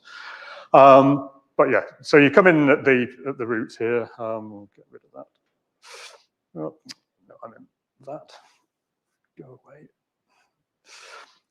So basically, the structure of this file is we have here the various parameters that we want to pass in. So there's a simple string at the top there, which is a VM name. There's one here, which is the password, which we're going to say is secure and has to be at least 12 characters. Then there's a size of the VM where we can give it a list of potential sizes. And there's one here, which is the location. So like might be North Europe or whatever, which we can actually pull directly from the resource group that we're deploying to without actually having to, so we can override that, but we can give it a default value of wherever our resource group is. And then down here, again, we've got various variables, so we can set up sort of the things that we might want to reuse later. We can also use functions in here. So in that case, we're saying that the storage account name is going to be the lowercase version of the virtual machine name with storage added to it. And then down here, what we're doing is pulling in those 4 module files. Now, we don't have to do it with modules. We could just literally dump all the code into one file, but it makes life a lot neater if you're all in 4 files. And if I go and look at one of these module files, you'll see it's a very similar idea. You've got parameters at the top, variables. And then down here, rather than necessarily calling down to more modules, you've got the actual resource or resources you want to create. So here we've got a virtual network, which we're going to create. So we give it the location and the properties. And then within that, we can define sub-resources like, in this case, subnets and stuff.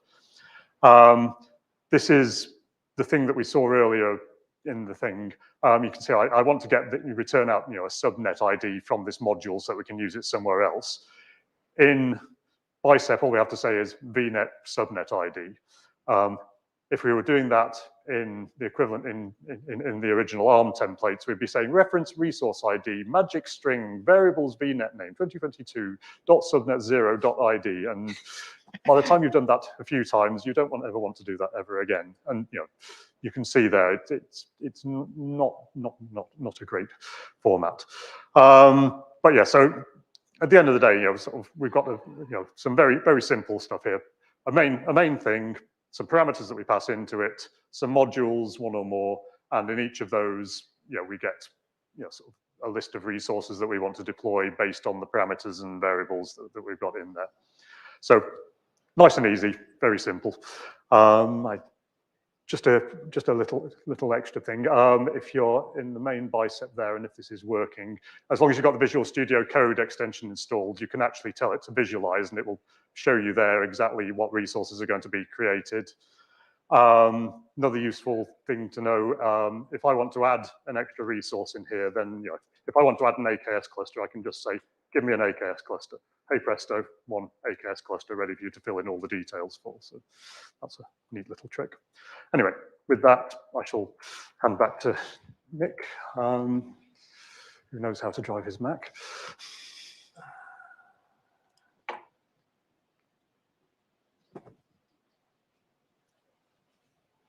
Okay. Okay. So I'm going to show you a bit of benefits of Bicep and Terraform. So I'm going to talk about some benefits of Terraform. So Terraform is more portable and it's easier to move to another, you need to know one language that go to multi-cloud.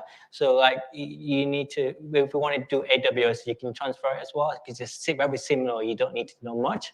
And always use more to standardize deployments. So when you reuse modules, when you use components a lot, like different modules, like AKS cluster, you always want to use modules, create modules for it, repeatable deployment.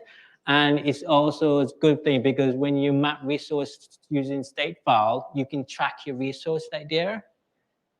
You're able to use ability to use like a new provider, recent provider like Azure API, which is now known as Azure API Export.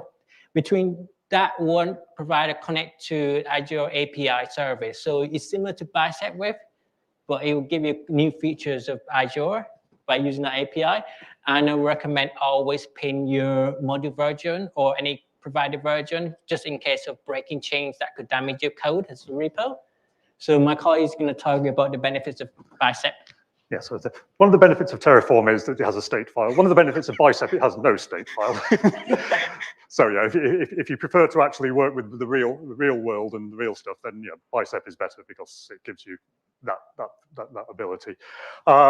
Because it's the native Azure thing, it knows about everything in Azure. So as soon as a new Azure service comes along, Bicep already knows about it. I mean, Terraform isn't bad. It usually gets it pretty quickly, but if you're working with a preview thing, then you'll want to use Bicep because it will always be up to date. It's got the nice module functionality there. It's pretty flexible these days. You've got lots of ways of referring to other bits of your Bicep, so it's all nice and easy. Compared to ARM, because it's an actual real programming language rather than just stuff that's been plunged into JSON, all the extensions like Visual Studio Code are a lot better at being able to parse it and understand it and give you help around it. And if you're really excited as well, then you can actually start, use preview features of Bicep, because they do keep working on it. So, you can actually just in the config say, give me all the fancy new stuff, even if you haven't quite tested it yet. So that's the benefits of Bicep, and yes, I'll hand over to you for the rest. So to get started with Terraform and Bicep, I would recommend you always use version control like Git, whether you use VS Code or Visual Studio. And also you can install HashiCorp extension and Bicep, and recommend those two are the blog that I mentioned to get started. And to get started with Bicep, you recommend a blog by Allan, which is does like his repo is awesome, Bicep, Azure Bicep, with a list of like community videos, community members, community blog, everything. So it's very popular. And there's also Bicep on Terraform MS Learn. You can also scan my barcode, which relate to my blog, link to my blog, in order to get more data, more resources.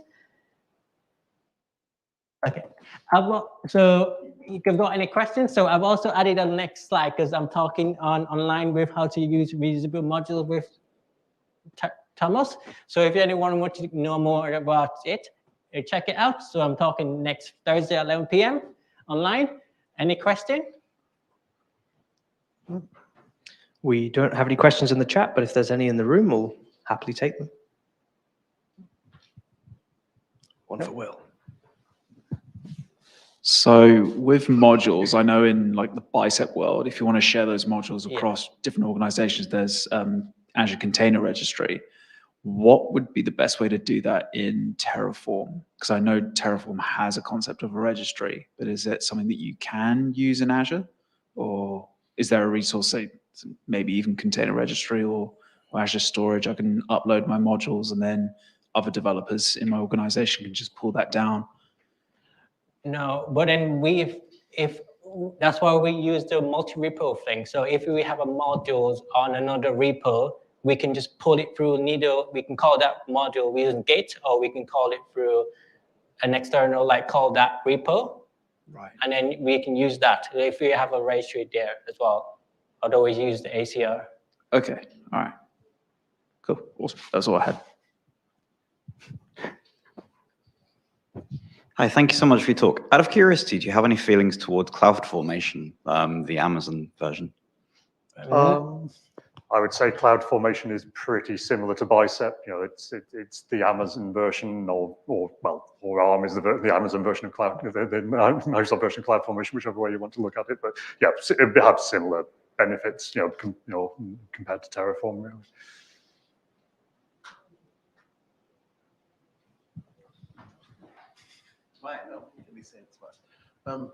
Can you use Terraform, say, to do cloud agnostic implementations?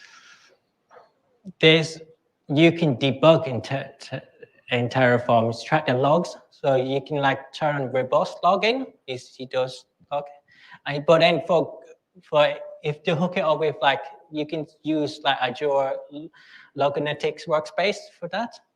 That's what you mean? If you're saying, can you use it to use the same thing to say, okay, deploy a VM to Azure or deploy a VM to AWS, then no, but the AWS people and the Azure people can use the same, same basic tool set. So that's where you gain, is just by having a shared tool set across all the clouds, rather than specifically having an abstraction layer over what it is you're creating. Fantastic. Okay, thank you so much, Mark and Nicholas. Let's give them a round of applause. I didn't want to say at the start, but that's the first time that Nick's actually done a talk in front of an audience. Even bigger round of applause for Nick. Well done, well done. Okay, coming up next, we have Alpa, who's going to be talking about Azure Data.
Okay, and we are back with Alpa, who's talking about sentiment analysis using Azure Data Factory.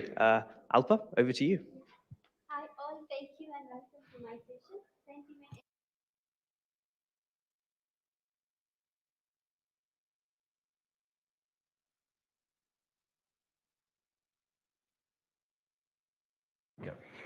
Thank you.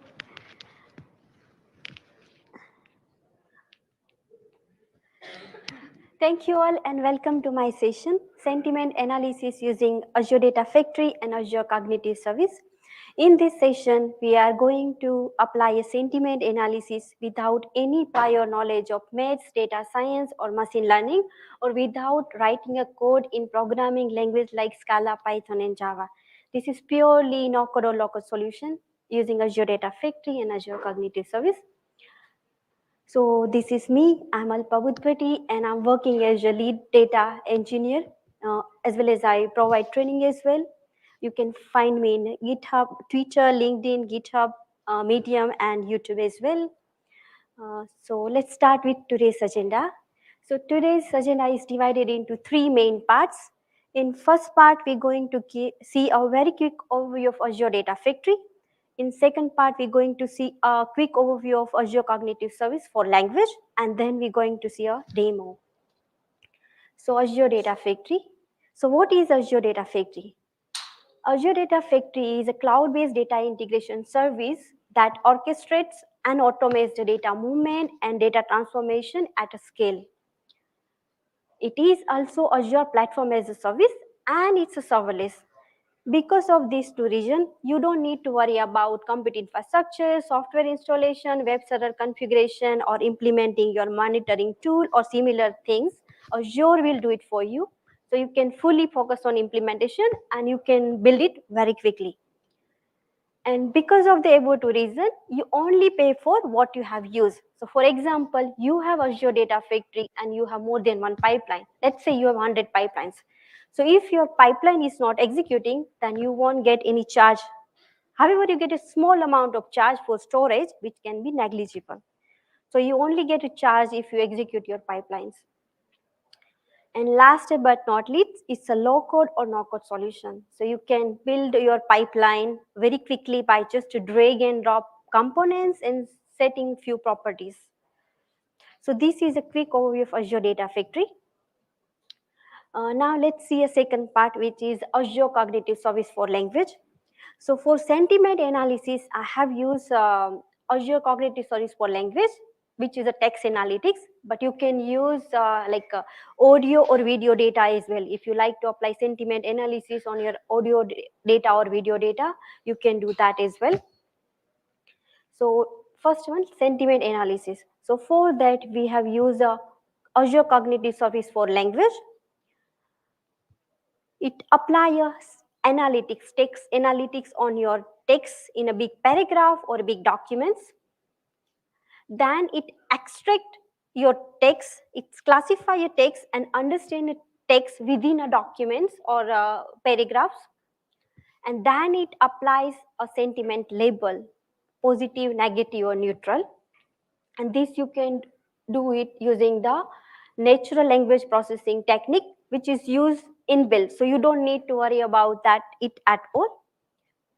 And you can use it by no-code, low-code way, or you can use a code first. So here you can use a REST API or SDK in your C# or Java or other programming language. So this is a very quick of sentiment analysis. And this is the third part, which is a demo. So for that, let's see high-level design. So we have Azure Blob Storage. So first we create a blob storage, and in our blob storage, we have a container, which is a feedback that's in container. And you can see I have one file, but you can have more than one file, which can be CSV or can be mixed like JSON file as well.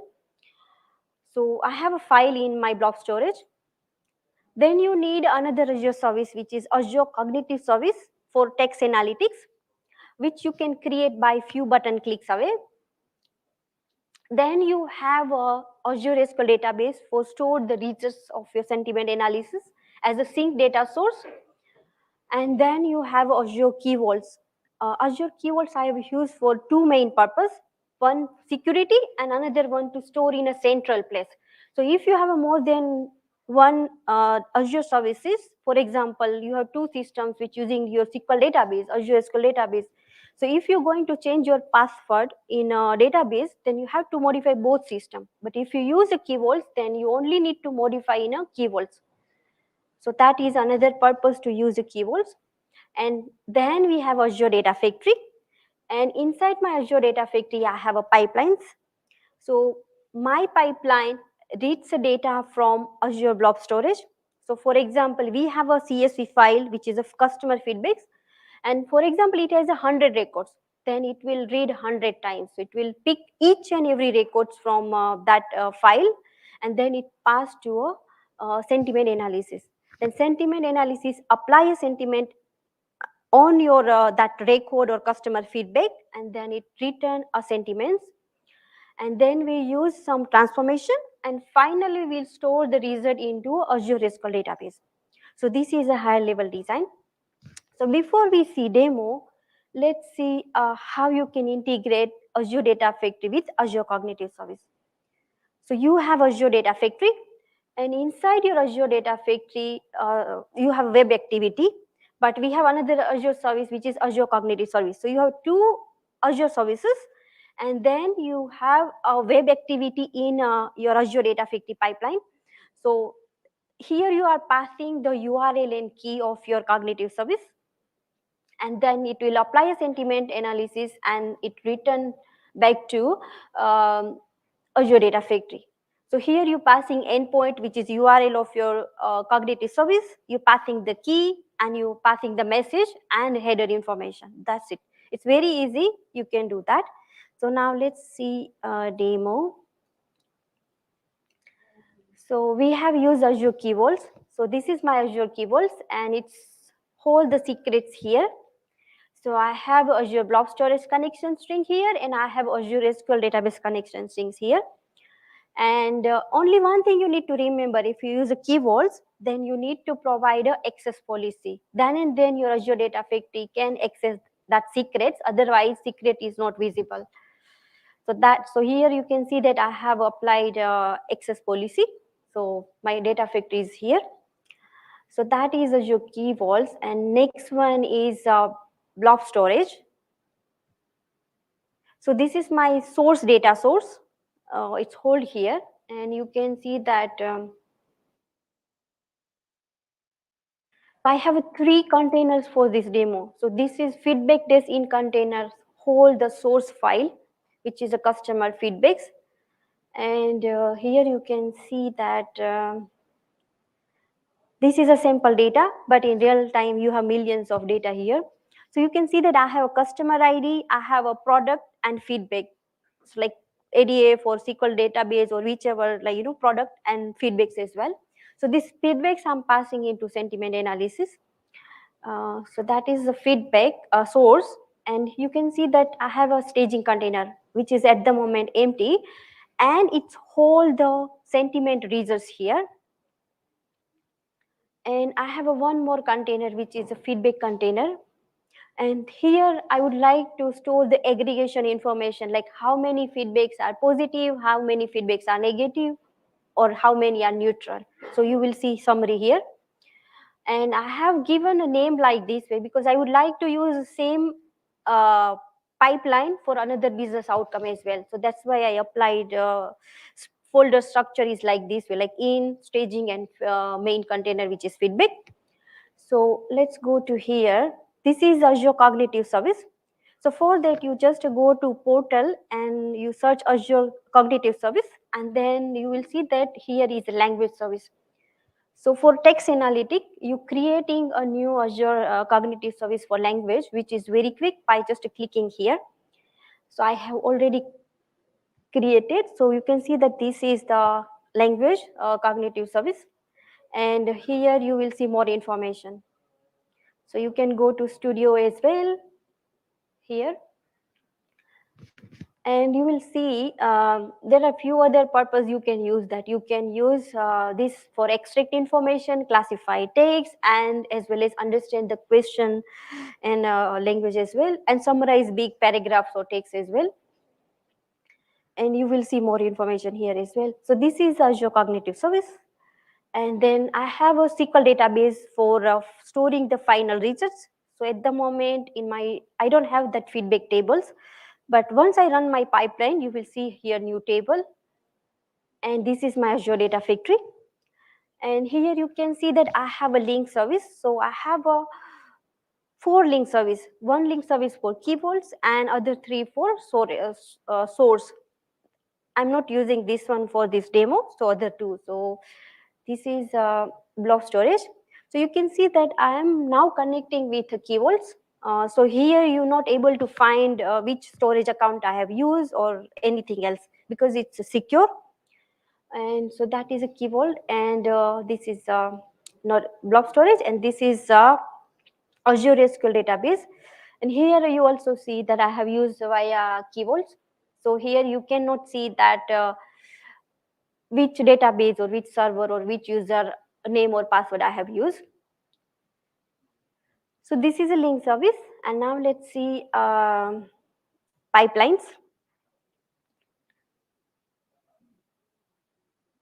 So this is my pipeline for sentiment analysis. And you can see that I have this lookup activity which read a file from blob storage. So if that particular file will be read, and if it says 100 record, then output of this activity is 100 records. And then it's passing it's passing all record into for each loop. And for each loop run iterative way, and it's passing each and every record into a sentiment analysis. So here I have used this is a web activity, which is calling the sentiment analysis. You can call here ChatGPT as well, because basically you're passing the URL and key.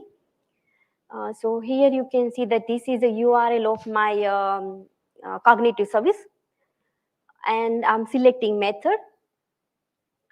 And here, this is the important things, because you need to have a proper structure. So this is the way you need to pass.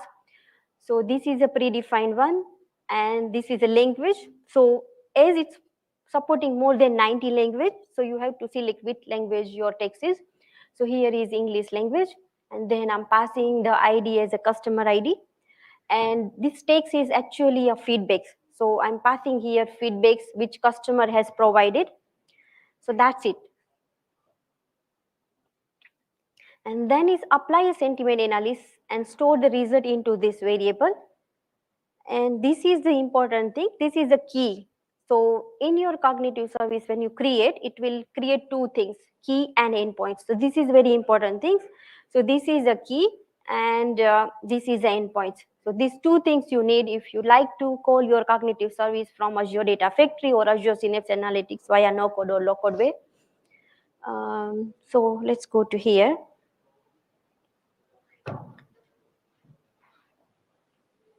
And then I'm finally storing the result into Azure Blob Storage. I have again here used a web activity. You can use a copy activity as well. And I have this date variable to give a suitable name of my file, like file name underscore date, current date times stamp. And then I have used the mapping data flow to do some transformation, because I would like to join output of my sentiment analysis with input, my original source. So that's why I have used a mapping data flow. So this is a mapping data flow, and let's zoom it.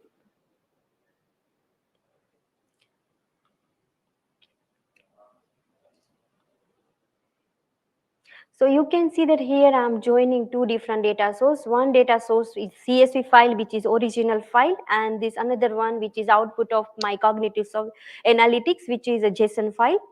I'm joining them based on a customer ID, and then here I'm doing aggregation, because I would like to know how many feedbacks positive, how many negative, and how many feedbacks are neutral.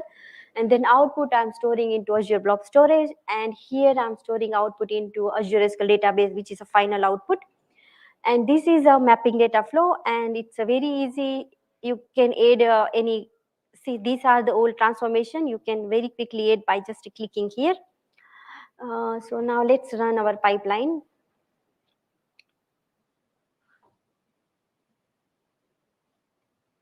It's starting integration runtime, so it may take some time. I forget to turn it on earlier. Let's see how long it will take.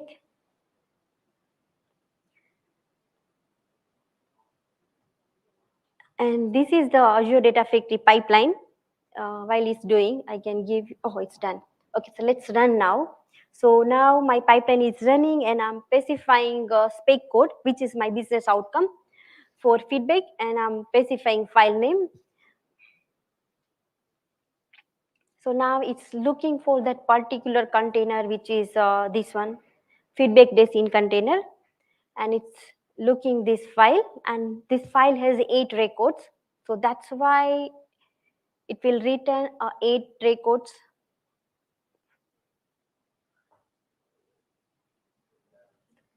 So if we see here,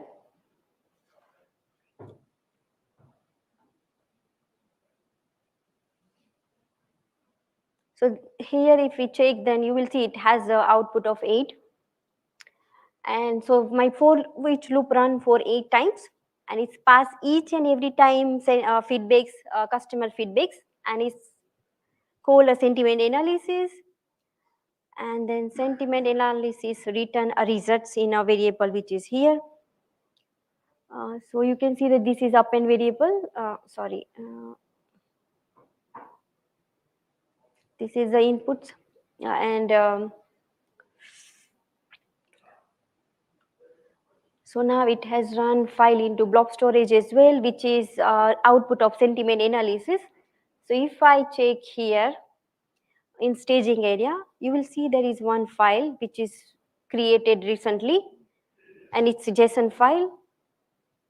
But here you only see the customer ID and sentiments. So that information is not much useful. That's why I have used a mapping data flow for join original source. And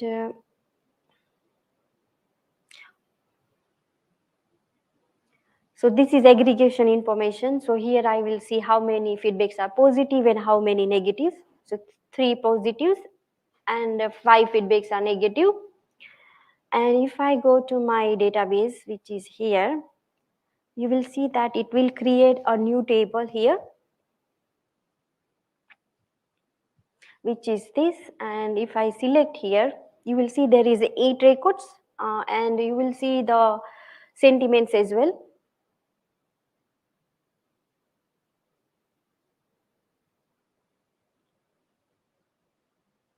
Yeah, and now let's go back to here. And this pipeline also has finished. And in Azure Data Factory, you can check outputs by just clicking on this out arrow. So if I go back now,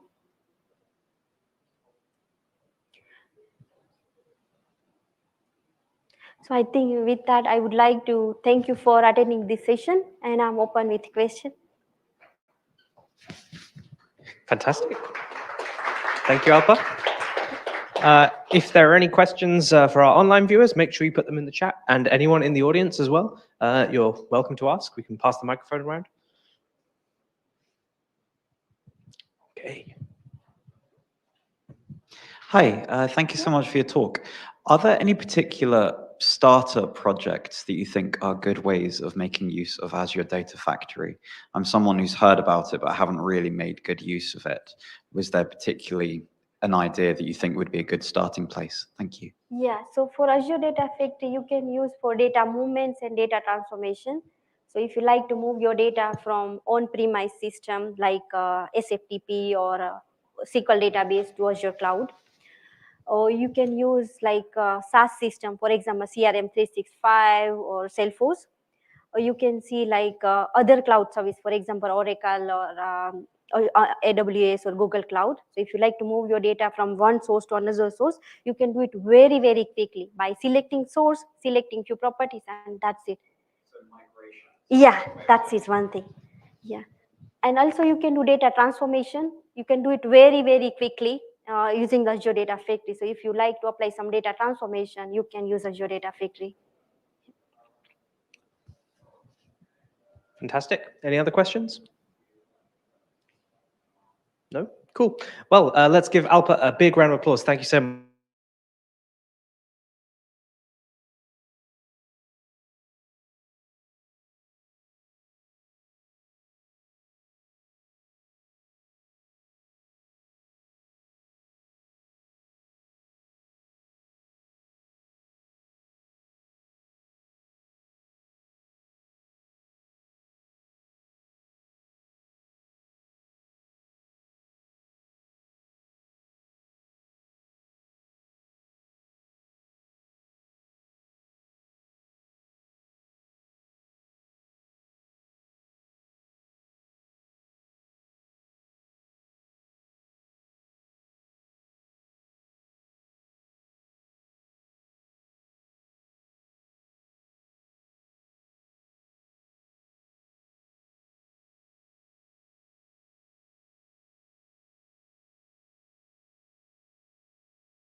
Okay.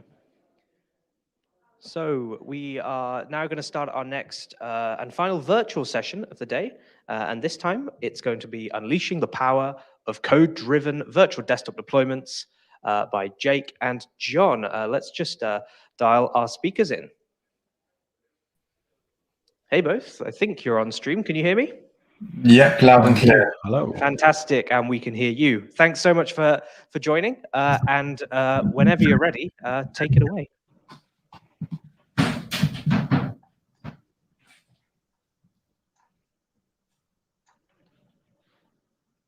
There we go. Ready? Yep, all good, my end. Awesome. That's great. Just want to start off by just saying massive sorry for not being there in person, but yeah, trains are a major issue today, obviously because of strikes. I'm sure some of you are in the same predicament as us, but I thought we would get there on time, but get there today, but there was literally no trains for me, so I couldn't. So just wanted to introduce ourselves quickly in today's topic. So Jake, oh, that's fine. It's unleashing the power of code-driven virtual desktop deployments with AVD in Windows 365. That is not a ChatGPT title, I promise. But yeah, here we are. We're going to be talking about code-driven deployments with both AVD and Windows 365. Jake, would you like to introduce yourself quickly? Yeah, thanks, John. Hi, everyone. Nice to meet you. Jake Walsh. Well, nice to meet you virtually anyway. I'm sure my face appearing on the screen is just what everyone wants on a Friday afternoon, but here we are. Jake Walsh, I'm a cloud solutions architect for CDW. Lucky enough to be an MVP, HashiCorp ambassador and Citrix CTA. Pretty active on social media, do a bit of blogging and stuff as well, so do feel free to connect. If you see anything that we present on today you'd like to chat about, or like a bit more info, please do feel free to reach out. Awesome. So yeah, my name's obviously John Jarvis, the other one in a duo, dynamic duo. I'm a principal architect at Cecidian. Me and Jake used to work with each other up until last Friday, where I'm now a Cecidian employee. You can catch me on Twitter on John Jarvis, or LinkedIn specifically at John Jarvis UK at the end. I'm also a Microsoft MVP, been an MVP now since the 1st of February. But yeah, you can catch me on YouTube, LinkedIn, all that stuff as well. So that's just about us. So some key points for today and what we really want to highlight and really drive home for everyone watching. So first of all, we're going to go through and do a little bit of an AVD versus Windows 365 overview. We'll be talking about use cases, when to use which, and all that good stuff. Jake's then going to dive into using code-driven apps, why use it, what tools are required, some methodologies behind it, and some tips and tricks. We normally do a little bit of a demo on it, but because of time, we're going to try to limit that as much as we can and make sure that we are within time frames. But we can't promise anything. Just wave your hands so let's shut up if you need us to. But any questions, obviously online, feel free to whack them at us. We love a question, and people in the audience shout, scream, do whatever you need to do. I think we can hear you. Cool. So first of all, I'll be going on about AVD versus Windows 365. So I don't know if everyone was like me when Windows 365 was first released. I was just kind of like, what's the need for another virtual desktop solution within the Microsoft ecosystem? But there's been just lots of use cases of it since. So what is it? First of all, it's a desktop as a service. So unlike AVD, where we're going to be managing quite a lot of backend ourselves, Windows 365, you can just deploy the cloud PCs directly to users and not have to worry at all about the management of it whatsoever. So it's high performing management. If you notice in the background now, AVD and Windows 365, the product teams are now under one group, under Scott Manchester, I believe his name is, at Microsoft. And it's basically one team now working on both ends. So it's now a lot better than what it was when it first came out. Cost effective, again, there's lots of comparisons when it comes to cost with AVD and Windows 365. But when you're looking at having a cloud PC on constantly, so 24 hours of the day, then it becomes a lot more cost effective than running AVD virtual session hosts constantly. And it's highly secure. It's using everything within your Intune space. So all of your security policies and stuff can obviously go straight over to Windows 365.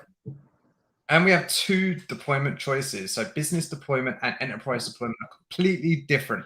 So business deployment, you literally give a user a license and bam, it just creates a cloud PC for them. Don't have to do absolutely anything, no policies or anything. It's just give them a license, off it goes. Downsides to it, you don't get any kind of Intune integration, and the integration in general with everything is quite minimum. I believe that's up to 300 users only as well. With enterprise deployment, you get a lot more granular details into it. You can put in your custom images. You can start putting in Intune policies. Conditional access is obviously a lot better. And yeah, it's just a lot more secure. I'd kind of recommend anyone to kind of use that enterprise deployment method rather than a business deployment. I guess there will be some use cases for some other things. So I spoke about cost a little bit earlier. So it's a fixed price model. So AVD, you will be using, you'll be paying for what you use. Windows 365, it is subscription based. You buy X amount of licenses per user per month. And just like your Microsoft 365 E5, E3, all of those licenses, it will be exactly the same. So it's a lot easier, obviously, then to predict future consumption, how much it's going to cost over 1 year, 3 months, over to a year.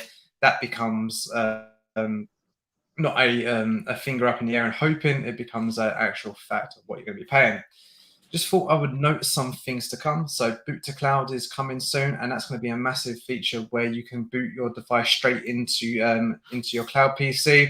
So if you're looking at using old hardware or just repurposing hardware, which isn't very good at the moment, it's really good for that. Shared desktop environments, it will be amazing for that. So imagine you're doing a project, or you're working on a hospital ward, and you have 5 PCs scattered around that ward. All you need to do is have those users then to log off one PC, log on to the other. It'll be exactly the same experience, and because it'll be exactly the same cloud PC in the background. Windows 365 switch as well is coming. Not too sure about this one and really the use cases, but basically you can switch between your local PC and your cloud PC at the taskbar. Again, it might just be if you need to use like some higher end CPU and RAM, and you need to switch over to your cloud PC. It's going to be out soon. That was it. Both of them were it. Jake was a bit worried when I put them in that I was on that NDA, but we're not. It was in Ignite, so we're cool for that. So, kind of spoke about use cases a second ago. It's really good for small to medium businesses. I wouldn't really use Windows 365 kind of at a large scale. I think that's kind of where AVD really becomes part of its own, especially when you've got when you've got pooled session hosts and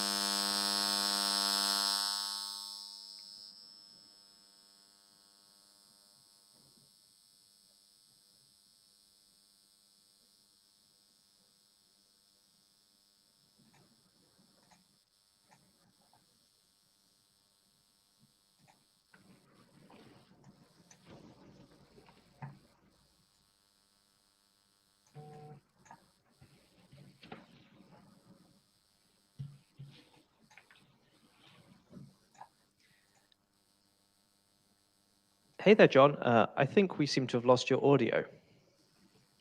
Can you still hear me okay? We can still hear you. Yeah, no worries. I will. I'll just progress once John gets reconnected. So we'll just cover off what is Azure Virtual Desktop AVD. So obviously, most of you'll be aware of AVD. Obviously, you can deliver Windows 10, 11 server desktops apps from any Azure region. As many of you will be aware as well, you've got built-in security using the wider Azure platform. So integrations with things like Sentinel, Monitor, all of the other tooling built into the platform as well. Obviously, one of the big benefits around AVD is that ability to deploy sort of en masse and to scale to very large numbers as well. So to scale out globally, to take images, something we'll talk about today, and scale those out across multiple regions, multiple host pools, you know, groups, that sort of stuff. And obviously, the reuse of existing licensing to reduce cost is quite a big factor as well there. I'm not sure if you're back with us, John. I should be. Can you hear me? Oh, yeah, I can hear you now. Yep. Okay, if you just run back one more time, I was in the stole flow your of talking thunder about temporarily there. I was in the flow of talking about Frontline. So Frontline, Windows 365 Frontline's just been released, so really good for you know, shops, shops, healthcare, all of that stuff where you've got shift workers. What you can do with Frontline licensing is you can share one license between 3 people. So those users will have to be running concurrent, not concurrently. What's the word? Not concurrent, one after each other. So a cloud PC will get spun up for one user, that will get shut down and be spun out for another user. So if they're working, I think it's 8 hours, up to 8 hours a day, they can run off and run on and share one license. I think the cost will be slightly more than a normal Windows 365 license, but you are condensing costs there by using Windows 365 Frontline. So just thought I'd bring that up quickly. There you go. You can go. So I'll just, we've obviously covered off some of the AVD sort of background, but let's just have a quick look at the use cases. So enterprise organizations tend to be sort of key candidates really for AVD, particularly those interested in the automation space. So scaling up, scaling down. A lot of the work I do is around sort of scaling out virtual desktop environments as well. So thinking about business continuity, DR, additional regions, you know, opening new offices in new locations and getting that environment scaled to those as well. Integration to the wider Azure ecosystem is obviously really important for most sort of AVD customers, particularly for things like access to line of business apps, you know, line of business systems, other services. You know, imagine you're a large enterprise and you have all of your line of business apps hosted in an Azure region. Well, putting AVD in that region makes logical sense to provide the remote access needed. Usage with other Azure cost options as well. I briefly mentioned that a moment ago, but things like reservations, savings plans, you know, automation for scale up, scale down as well. Couple of the really important use cases I see. So business continuity planning comes in a lot, you know, having an AVD environment that can be spun up quickly should there be a disaster in an office or something like that. Sorry, I should just mention these are in addition to the general sort of AVD use cases we see, but also things like high-end graphics. So N series, virtual machines in Azure. You know, the reality is that a number of years ago, the idea of doing CAD in the cloud was kind of, yeah, that's not really realistic, but it really is the case now that that can be done, and it can be done very well. And imagine that sort of scenario combined with, you know, very fast storage in Azure, you know, a service like Azure NetApp Files or Azure Storage or whatever else it may be. That's a real possibility now. Also worth noting that a mixed approach of apps and desktops is a very typical use case. You know, perhaps there's just one line of business app that, you know, is difficult to get a client installed or won't communicate securely over the public internet or something like that, and you need that application published, you know, in its singular form. Well, AVD again is another great use case for that as well. So just briefly going to cover off why you would use code-driven deployment. You know, why are these two strange chaps taking up your time on a Friday afternoon to talk about this? I think it's just important to understand that background. Yeah, story of my life. So what is infrastructure as code? Now, obviously, Nick and Mark touched on some of this earlier as well, but for us, it's kind of a key part as well. So it's a method of managing and provisioning infrastructure resources via code. It's repeatable, it's scalable. It's also very easy to share it, something I'll show shortly. It's usually a JSON file, so with imperative code, i.e. do this, or declarative code, build this, often integrated into version control systems, so something like Git, GitHub, you know, tools like Azure DevOps. You know, and it can be edited and managed in most of those platforms as well. It's usually not adopted on its own either. It's usually part of a wider strategy. You know, there are pockets of infrastructure as code that I see in my day job, but usually it's part of a wider push for a DevOps strategy as well. This is something that I've sort of talked about before as well. So I think there's a sort of way of looking at the benefits of infrastructure as code as cyclical. It's a benefits cycle, really. So you start with something that's, you build a template, it becomes repeatable. Because it's repeatable, it's not, me going and clicking things. The speed of deployment gets quicker. The risk becomes lower. It's more consistent. It's more reliable than clicking around and, typing stuff. I mean, if I was to try and build the same thing 10 times in the Azure portal, we'd probably be lucky to hit 80% accuracy. I'm a human being. It depends how many coffees I've had, all of that sort of stuff. So infrastructure code helps on that front as well. We talked about repeatability, but again, write once, deploy many times. And that doesn't just mean inside a business. That could be, me as an architect having a particular infrastructure I deploy for multiple customers, as an example. You can easily duplicate the environments, and guess what? That makes them repeatable. Therefore, we get quicker. The risk is minimized. It sort of goes, it snowballs and goes round and round. So I think it's just worth calling that out. It can feel like a bit of a learning curve at the beginning, but as you get comfortable with infrastructure as code, it really does start to progress, and you see all of these benefits. So Jake, just a quick question. If you're working for an internal IT company and you're going to do this deployment once and just once only, like, is there any benefits of just going through and doing that with just code? You're saying repeatable, but what about if they don't need to do repeatable deployments?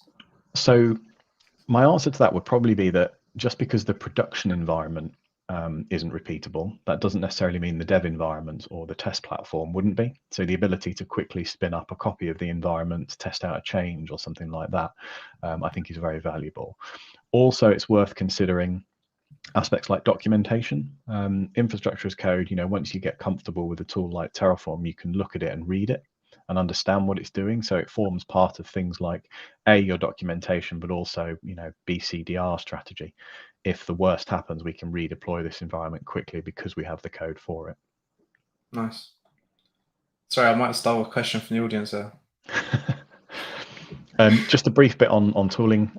So really, in order to deploy either AVD or Windows 365, there's in our view, there's kind of 4 tools you can use. I'm conscious as well that Bicep, there are other ways of doing this, but this is sort of how I'm familiar with. So please don't take this as this is the only way to do it. It's just the way we're going to sort of explain and show.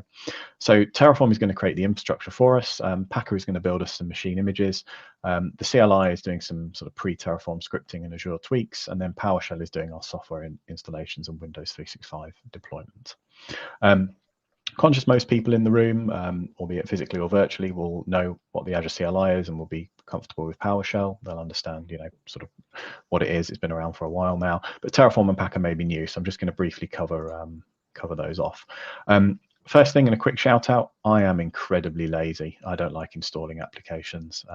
It takes time and I get it wrong and I install the wrong things. If you want to install any of the tools we're going to show today, I'd recommend using Chocolatey. It's really good. The community version is obviously free to use, and it will do VS Code, Terraform, the Azure CLI, Packer, and Azure PowerShell. So it can give you everything you need to work with the code that we'll share in today's session. Jake, you really love Chocolatey, don't you? Every session, you're banging on the drum. It is awesome. Absolutely brilliant. So just quickly, what is Terraform? So Terraform is an infrastructure as code software tool. It can interact with a wide range of platforms and environments, and it does that using providers. Providers are sort of extensions to the core product. There's 3 main varieties: the open source product, which is what most of the work I'm doing is based on. There's also a cloud version, which is hosted by HashiCorp themselves, and there's an enterprise, which is a self-hosted option. In our examples, we're going to use Terraform to create the core infrastructure that will support AVD only. We don't actually need it for Windows 365. So back to the 3 forms, Jake. Sorry, what's the best use cases for using open source over either the cloud or enterprise? Like, why would you go for one or the other? So I think in open source, you are going to be responsible for managing versions, all of the backends, that sort of stuff. With the cloud product, there's a lot of things in that area that are managed for you. So that'll be sort of taken care of. You can use a managed backend, a state file. And obviously in the enterprise version, you can then start to get into the realms of doing perhaps things that aren't available in open source, or gives you a bit more control over it. Awesome. So just quickly, Packer. So Packer is actually another tool from HashiCorp. It's a tool for automating the creation of machine images. So if you think of Terraform will build you infrastructure, Packer will build you machine images. So really, why would we use Packer? Well, we can automate the creation of those machine images. So in the same way we would use infrastructure as code to build infrastructure, Packer allows us to create images as code. So I can take a template and I can build images in lots of different platforms, and places using it. Be that Azure, AWS, on premises, whatever it may be. I think it's also important at this point just to call out, it doesn't just mean VDI. Perhaps you have a build for Windows Server that needs a number of agents, a number of configurations on it. Packer can do that for you as well. It can also install software in an evergreen way, download the latest versions or go to a storage account, go to an internal repo, something like that, and install that for you. And that's done using something called a provisioner. It's also a simple JSON file. In the case of the examples I'll show you, it's very easy to read, and thus it's easy to deploy, easy to repeat, and easy to share. And it also, again, coming back to me being very lazy, it provides an image we can deploy, with minimal effort. Back to another question. So, at what point would you kind of like? Would you recommend using Packer, getting a custom image out there? Because obviously Microsoft do provide their own marketplace with their own like image gallery and stuff like that. So if you need to go beyond marketplace images, you need to install a number of applications or provide customizations and that sort of stuff. Packer becomes very powerful. It's sort of the ability to have a way of building an image from. So it will take a marketplace image, it will perform your installations, it will perform your customizations onto it, and then allow you to take that image and do with it what you need, is incredibly powerful from the perspective of repeatability, deploying to different regions. And to give you a practical example of that, I've worked with customers in my day job where we've used Packer to build out a template that deploys their standardized gold image for AVD. And we've then quite simply, when it's come around to changing that from, say, Windows 10 to Windows 11, we can quite literally go into the Packer file and change the SKU. So there's no need to sit there for ages, rebuilding anything. It's very, very straightforward to do that. Likewise, if that particular customer had decided, actually, we want to use server desktops, again, I would have just changed the SKU to server, rerun the Packer template, and I would have had an image built for me with the customizations I'd specified. Awesome. All right, I promise not to talk anymore. So just a quick bit on methodologies. I'm going to cover off some of the AVD stuff, and then John will cover off Windows 365. So just quickly, the deployment processes, as we'd said, for AVD, Terraform is sort of the background, the supporting infrastructure. Packer does the images, and then there's some tweaks using the CLI, PowerShell, the portal, whatever you want. For 365, it's very similar, but we also don't need that back-end infrastructure. We just need the images and then PowerShell to do any tweaks we require. Really, really key to note that with the Windows 365 images, they must be Windows 10 or 11 Enterprise. They can't be Pro or anything like that. Make sure you get the Enterprise tag in there. Hey, Jake. Definitely. Yeah, we lost a few hours on that one, didn't we? Just the deployment process. I know I said it was background infrastructure and those sorts of things, but this just gives you an idea of what's included. It's also worth noting. It's also worth noting that you can do all of that stuff for the background infrastructure with Windows 365 as well. So although it is a cloud PC, you can use an ANC, so an Azure Network connector to bring it onto your Azure landing zone. So that is possible. If you really want to be a daemon, you can use hybrid Azure AD join, which obviously you should never do. But yeah, again, deployment process here is exactly the same when it comes to imaging for AVD and Windows 365. So just a very quick one on the AVD deployment. Obviously, with Terraform, Terraform code typically across a number of files, TF files as we call them, unsurprisingly, because the extension is .tf. These define the infrastructure and its config that we want Terraform to apply. And then at the time of running Terraform, those files are analyzed and turned into an execution plan to apply our changes. It's broadly similar with Packer. We start with a template. That template includes provisioners that define installations. In my case, it'll be using Chocolatey, and then the build process is triggered and it builds our custom image. Just briefly, again, conscious of time and things, quite a lot to get through on this session, but I just want to call out sort of different ways of working. So this diagram is typically how, perhaps if you start the Terraform and Packer journey, you would begin. So you would start by working on a single machine. You create your code and modify it. You'd save it in a local folder, and then you would run those, and your infrastructure and images would be created. Now that's really good. If you want to learn, if you want to grow, develop, and that sort of stuff. The problem with this type of scenario is in a business sense. So, let's say you are an organization and you want to adopt this methodology. Well, what happens if the person writing that code wins the lottery and disappears to a desert island? It's going to leave you in a challenging situation. So that is where an environment more like this would come in, and this is kind of how I would build my lab environment. Multiple people working on the environment, committing their code into something like Azure DevOps repos, Terraform and Packer, PowerShell, whatever it may need, runs in a pipeline. The state file would be in Azure storage, and then our infrastructure would be created, updated, or destroyed. That's really good if we need to change anyone on the team, somebody decides to leave the organization, we're covered from that perspective. So to answer your question, Jake, if I won the lottery, I'd still be at work. I love it so much. You'd be on a desert island writing Terraform. 100%, yeah, definitely. I'd see myself doing that. So I am just going to attempt to switch screens now and quickly show some code samples. So bear with me a second.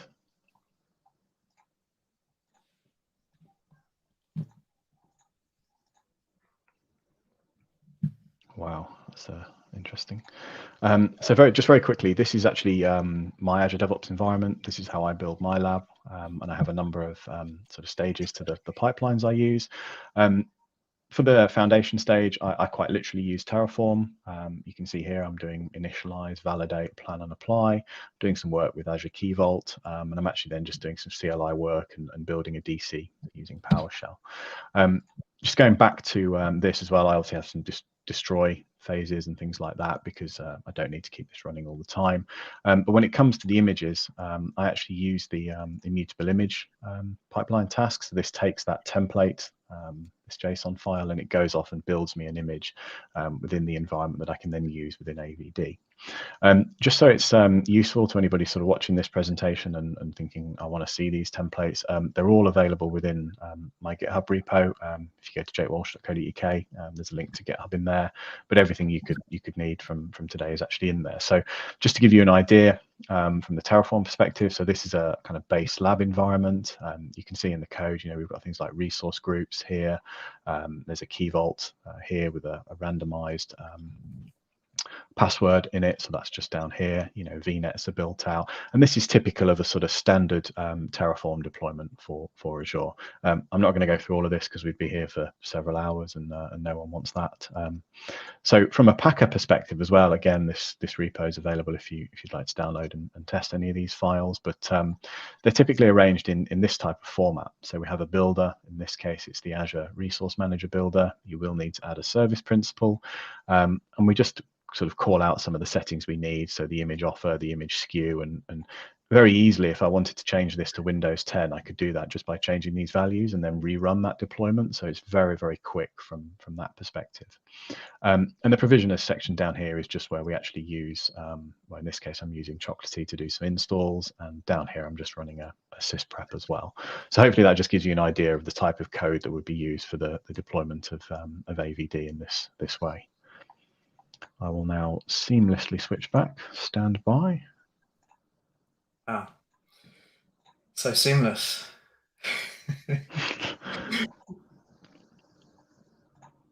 Excellent. Right, it's all yours, John. Well, it's like we never left.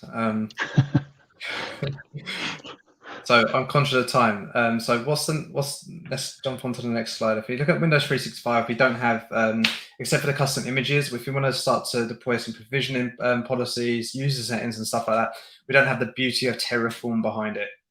But we do have something called Graph X-Ray, which and Graph APIs that allows us to start building stuff out. Have you got any slides here? Should I share my screen? Yeah, you go for it, John. Yeah. Right, let's go. I'm going to seamlessly share my screen. Screen, window. There we go. Cool. Can everyone see that? Okay, I'm guessing you can because I can.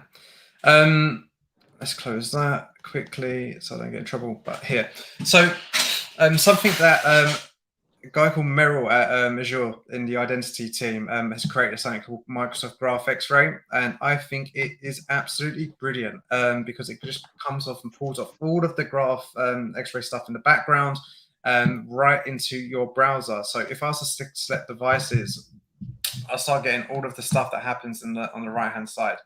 So what that enables me to do is when I start to build out some scripts for Windows 365. If you've never seen it before, this is Windows 365, by the way.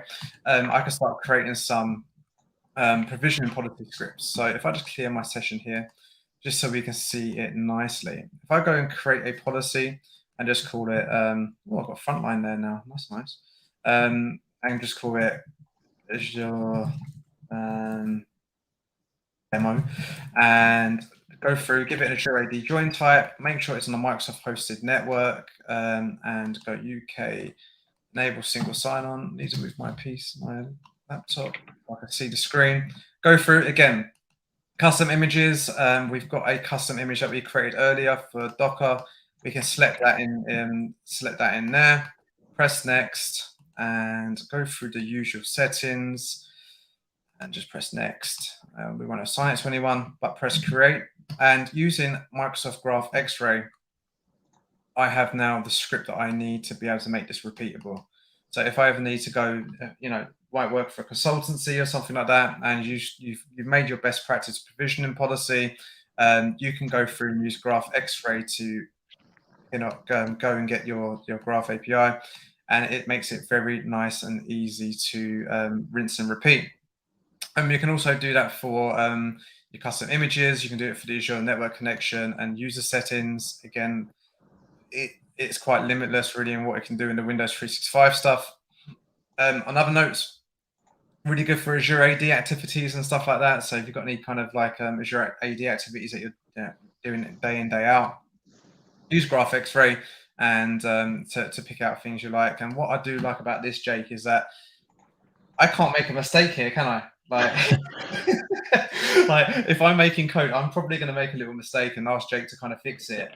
But with Graph X-Ray, it is exactly kind of what you've written down. As long as you've done the ClickOps correctly, you've got Graph X-Ray there to kind of help you to build out your scripts. Cool. I'll stop sharing seamlessly. Just for anybody who's asked, I have put the GitHub repos and a link to graphxray.merrill.net in the chat. So yeah, feel free to grab those if you would like. Awesome. I love the tool, I do, and I think Graph X-Ray is like one of the good ones out there. Definitely. Conscious of we've got 1 minute left. If anyone has questions, yeah, happy to answer. Also, if you'd rather just ping us on social media, that's absolutely fine as well. Thank you very much, Jake and John. That was really insightful. It's not an area of Azure or infrastructure that I get to touch so much, actually. So thank you for sharing that. There was one question in the chat. Firstly, actually, a lot of compliments for your seamless transitions there. Well done, both. One question was just, will you be sharing the repo for the code you've demoed? Is that going to be publicly available? It is, yeah. So I have pasted that into the chat on YouTube. I don't know if I can share it anywhere else, but I will. I'll tweet something out as well. So yeah, I believe. Well, but yeah, it's all public. I believe links that you put in the YouTube chat go straight into the moderation bin, so others may not be seeing that. So yeah, so Jake's Twitter will be the place to go and find that. Then it sounds like. Anybody from here in the room have any questions for our wonderful speakers? Doesn't look like it. Okay, well, thank you so much, both of you, and we wish you were here, but I think your talk was great nonetheless. So thank you. Cheers. Coming up now, we will be shifting over to a talk by Clifford, who's going to be looking at IoT and how you can do .NET and Azure things with the IoT space. We'll be back in 1 or 2 minutes, and yeah, we'll get started.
Okay, we are back with Clifford, who's going to be talking about Azure IoT. Should we bother? Do we care? We definitely care. We'd love to hear what you have to say, Clifford. When you're ready, off you go. Thank you, everyone. Yeah, my name's Clifford Agius, freelance .NET developer, and airline pilot as well. I'm not writing code. My talk and the synopsis that was in the session notes was all about using ESP32s, these little thingies, and a Wilderness Labs Meadow board. I can show that off. These are not working today for some reason. I'm not sure why. They were working yesterday, all perfectly. Got here, plugged it in, and don't know, but it just doesn't want to play ball. But we'll go through anyway, and I've been tasked with trying to get this talk done in 30 minutes, so we'll quickly whiz through it all. But why should we bother with IoT? I get asked this quite a lot. You know, businesses that I go and contract into, they ask me, well, you know, why IoT? What should we do it for? What is the reason? This is some slides, a chart from Statistica in 2022. You can see where we are there. 11.57 billion devices connected on the planet. You can see that chart's going up quite steeply. That's not the fact that we're getting an extra mobile phone because we want to have 2 mobile phones. It's literally IoT devices.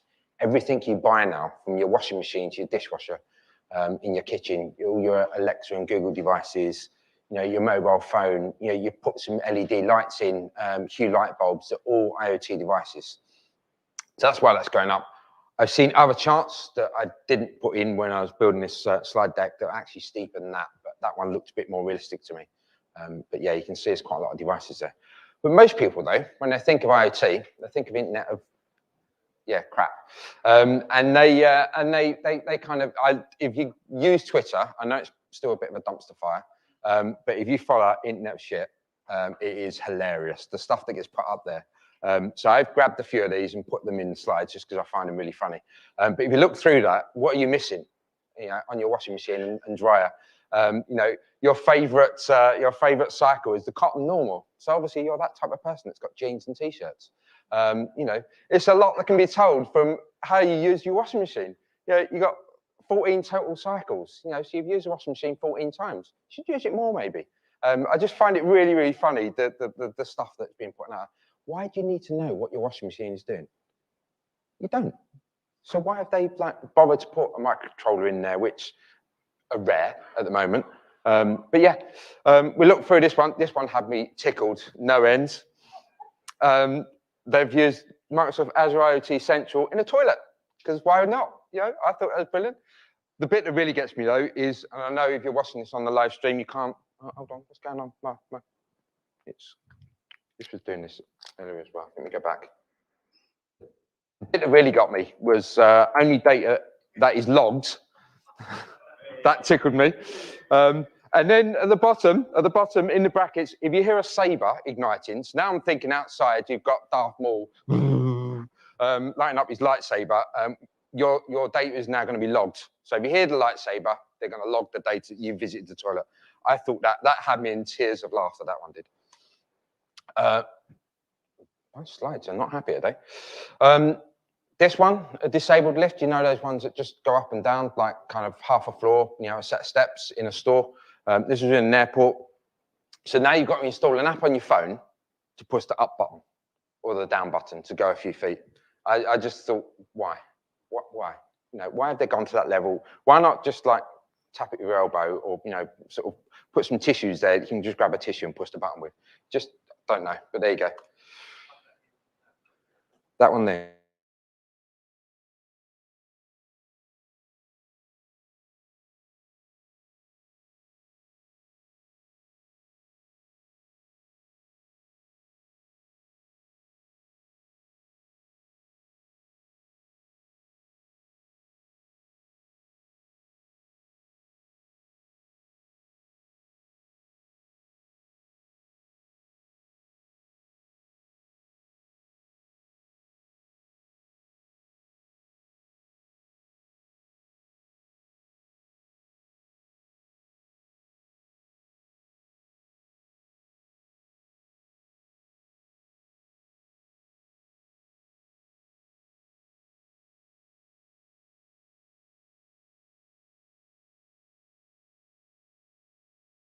That's good.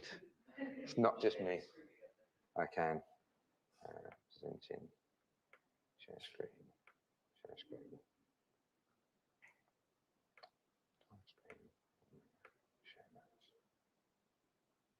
Happy? There we go. How about that? You good, yeah? Cool. Yeah, so that tickled me as well. And everyone knows that the S in IoT stands for security. So all IoTs are really, really secure. I heard someone say it earlier as well. Was you so right? Yeah. That tickles me as well. So that's why I've said it, because I remembered that being told that before.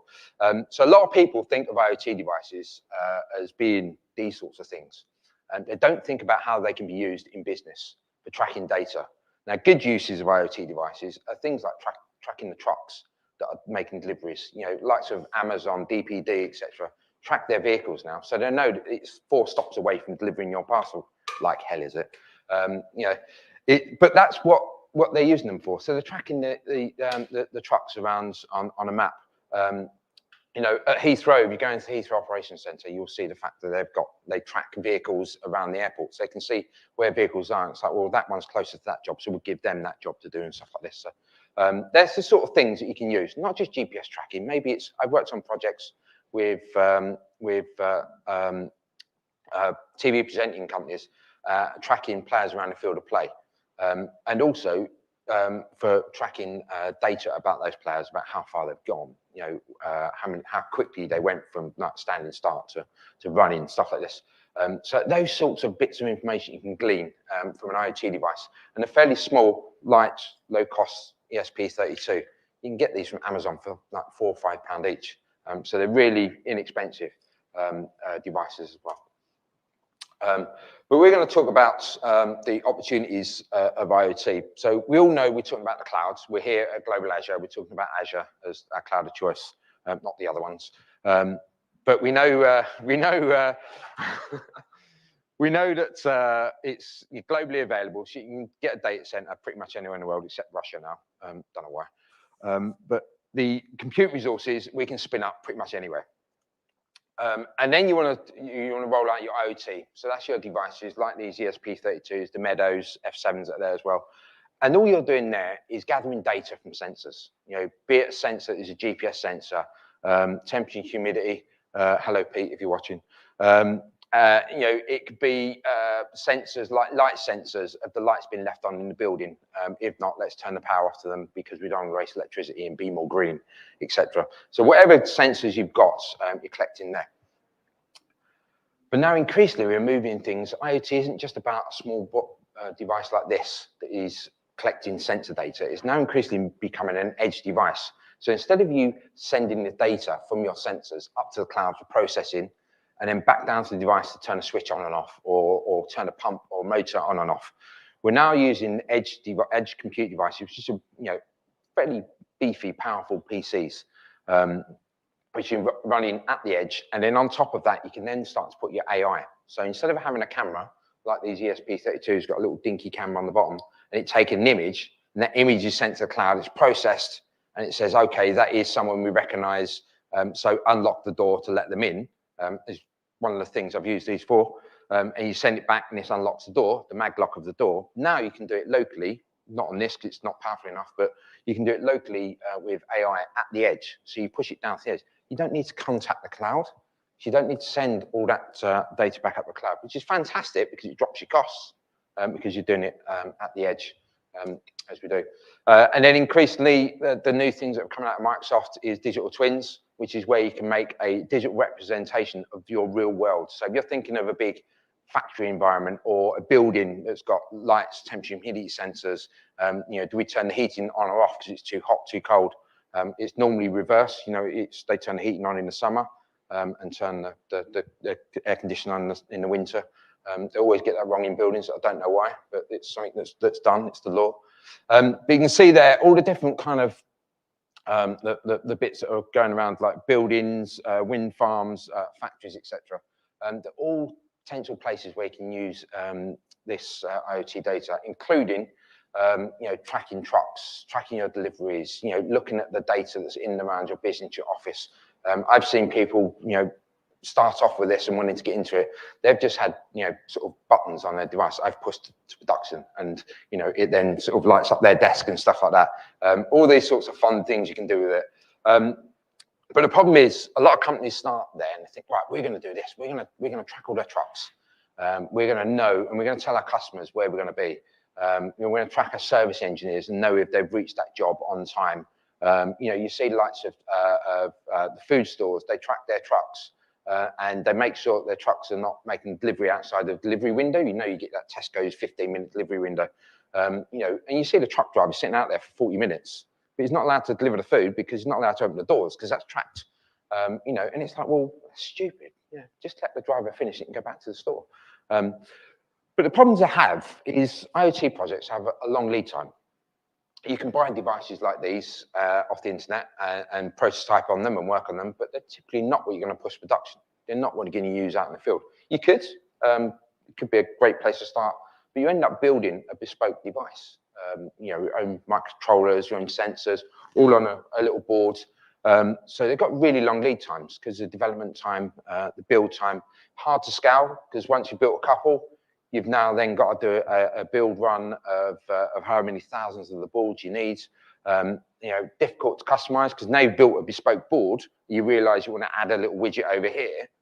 You've now got to start again and build another board, etc., etc. And that's what typically companies look at and see, this just isn't going to work for us. Let's not do it. Other companies are a little bit smarter. They go down the route of using ESP32s, Meadow boards at the lower end, and building up to maybe a Raspberry Pi, etc. And building out their IoT stack like this to combat some of those problems. But again, you're always going to come back to that long lead time because if you build an IoT project, it isn't just about the software as developers. Who's here is a developer? There's a few hands, yeah. So, you know how to write software, but then if you're building an IoT project, there's typically going to be some hardware, well, there is going to be hardware involved, but how do you connect that sensor, a 4 to 20 milliamp, sensor, an analog sensor, etc., and connect those all up to the board, make sure you've got all the voltages and parts in the right place. So it is something you need to think about for IoT projects. This is where Azure steps in, because one of the problems you have is once you've got your board built and you want to connect to the cloud, you then think about, on these boards, they'll have like a Wi-Fi credentials. They'll then have a connection key to connect to the cloud. So I've put it on that one. Yeah, and my prototype works. Excellent. The boss says, right, okay, we need 50 of those by tomorrow. Okay, so now you've got to build your program and load it onto these 50 boards. That isn't really going to work for you. So what you do is you have device connectivity and management. So that'll be in Azure, that'll be things like device provisioning service. So it connects to the device provisioning service, and from there, it will get a key to connect to the IoT hub. Yeah? So you don't have to program in a secret key. You just tell it to connect to there and say, I'm device blah. And that is a known device name that's in device provisioning service. And it says, okay, you're going to connect to IoT hub 3, which is over here. And you can then decide load balancing of actually your closest device, Azure Center and IoT Hub is over there. So when you connect to that one, or actually this kind of device and all those devices connect to Europe North IoT Hub. So you can then provision the devices where you need them to be globally. Data ingestion, command and control. That is the things like your stream analytics, looking at the data as it live streams into the building. And then you've got your stream processing and predictive analytics underneath that as well. Workflow automation, that's just things like logic apps, automating, based on what that stream analytics job is telling you. You can then automate things that actually, if it spikes outside of a certain level, shut the machine down because there's something going wrong. We're not quite happy there. Dashboards, visualizations, Power BI, So I've worked on projects where we've taken data from sensors and literally all we've done is gone up to IoT Hub. We've done no stream analytics. All it's done is just push it down to a Power BI, which is then displayed on a dashboard in the office for those in the office and the data center, the ops center to view the data and decide, okay, this is what we've got. That sports project that I worked on, one of the projects we did there was literally that. And they used the Power BI dashboard and screen in the outside broadcast truck just to see what was going on. So, when there was live an event, the camera people and the director and etc. could look at the Power BI dashboard and see what was going on. You also got, courtesy of Azure and IoT, pre-configured solutions. So there's lots of pre-configured like projects there that you can just literally download and start playing with, and the whole infrastructure is built for you. And what they've done is they've worked with their customers and saying, okay, well, retail clients tend to have this kind of a setup, and that'll be kind of building management, the lights, the heating, that sort of thing, as well as looking at things like the tags for doing control of stock. So that is a pre-configured solution. So that is what they would make available there for you to play with. This here is a reference architecture of an Azure IoT solution. So on the left, you've got your things, which is these, your devices. Yeah, so they're your devices on the left-hand side. Be it kind of a small device like this, an edge device, whereas an Azure RTOS, they connect to Azure IoT. And that then takes all your data into the cloud. You can see in the middle there, ingestion. You got the IoT hub, device provisioning, and digital twins. That takes it through to insights, which is where you're going to have your stream analytics and your live data. Azure Data Explorer has replaced time series insights recently. So that is your kind of warm path, hot path at the top. Cold path at the bottom is just your machine learning, where you're taking it in to process it and store it for machine learning models to relearn over the top. And on the right-hand side is your actions. And you'll notice on the right-hand side, most of those are business tools for the back office team, not the experts like us that are going to be building this system out, but it's the people who work in the office, you know, the people that are using that data to make the factory do what the factory needs to do, using that data for some sales tool, which is then going to be put in front of the board next week, et cetera, et cetera. So you can see you got things, insights, actions is how Microsoft talk about it, but that is the kind of reference kind of architecture. And you'll take the bits that you need.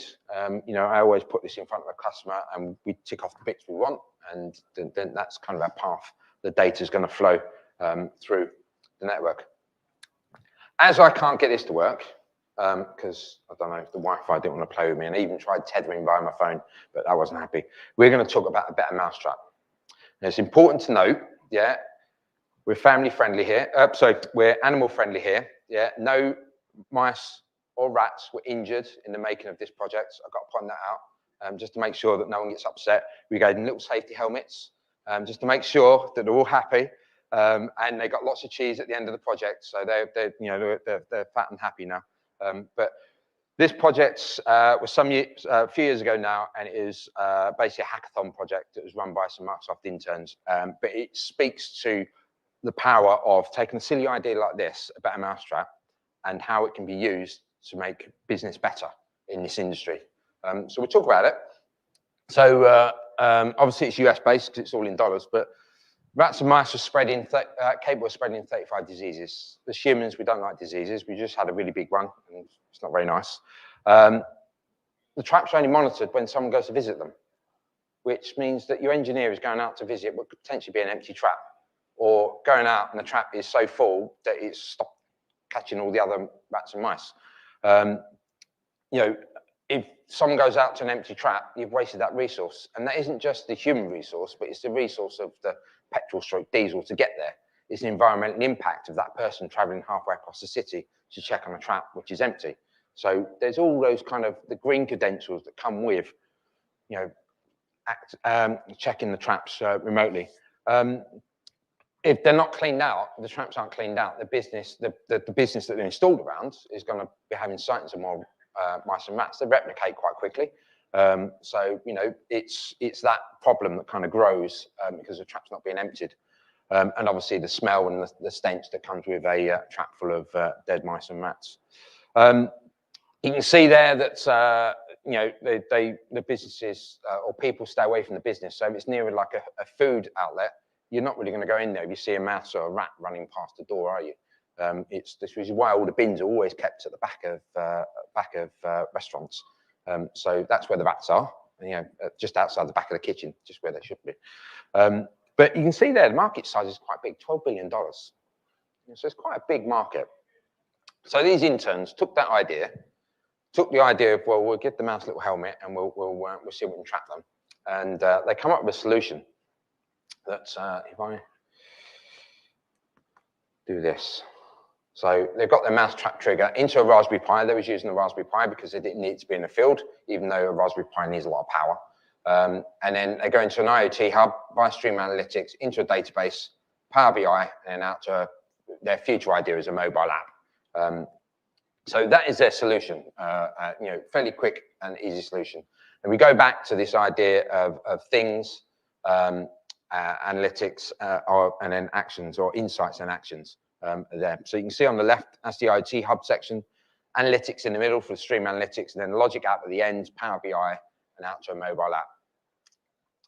So if we go back and break this down and put it into our boxes that I talked about the reference architecture earlier, you can see the IoT devices, not just one, but lots of them, into the gateway and the processing, a bit of storage to store the data of what traps we're catching the most, because then you can think about, hold on, we can use AI to look at, well, those traps are catching most. That one's never caught anyone, so we'll move that trap because it's not working where it is. We'll put it somewhere else. There seems to be lots of mice and rats being caught in that area of the building, so we'll move the traps over there and see if we can catch more.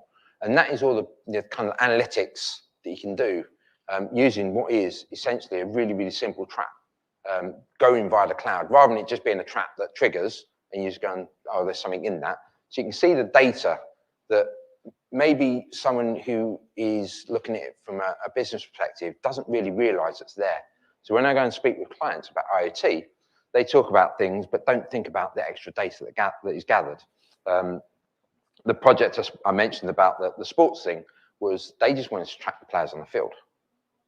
That's all they wanted to do, was where are they? Because they wanted to make sure that the cameraman was right next to them to get the shot that the producer wanted. But after a few days of tracking these players, they realized, actually, hold on, we're now seeing the fact that player's gone from there to there. And that's a distance of that far. And hold on, now we know how far they've moved the ball. That's important data. So they kind of gleaned this extra data they didn't realize, but it was there in the database, sitting there, and we could then use that to actually make the show that they were producing a lot better than the competitors, which then meant they got to get more customers and clients, or viewers, should I say. So this is the mousetrap. Dead simple. It was just a switch that was plugged into the Raspberry Pi, and a little LED that sat on the top that said that the mouse or rat's been caught. You can see there, you can see Tomcat's mousetraps. So it's like an Acme one, isn't it? It's like a thing. And they've literally just put a switch that is taped on with some electrical tape. And as the arm comes across and traps the mouse, it triggers a switch, goes to the Raspberry Pi, which then gets fed up to the IoT hub, and it knows where that mousetrap is, and off they go. You can see there, it's linked there, aka.ms. So you can go out and actually look at all the codes and how it was built, and the whole project that was behind it. But you can see a simple design like this can be used with Azure IoT to get data into the cloud. And once it's in the cloud, we as engineers know what to do with that data and how to use it. Then out to the Power BI, you remember on that dashboard, out to the far right was the Power BI. This was what their solution come up with. So they had a map that shows the intensity of the buildings that were catching mice and rats, which part of the floor plan where they're being caught on. Notice them around the canteen. I wonder why. How many have been caught today? 981 mice. Like I say, they replicate quickly, don't they? Time to clear. How long does it take to clear each mousetrap? And that's kind of business logic then, isn't it? It's like, well, you know, that one filled up and it was 12 hours later before a service engineer went out, cleared the mousetrap, rebased it and put it back in and turned it back on again. So you can see the kind of, you know, from what was initially, you know, how many mousetraps are going off and being fired. And, you know, you can see now you've got a business tool from a very simple idea. So I know when people go back to business and they look at this and they think about the things that can be done just by wiring up to IoT and using really inexpensive and cheap devices like this. Who uses C#? Quite a few hands. It seems to be that side of the room. Yeah, C#, yeah. Or F# or VB.net, because, you know, you're that crazy.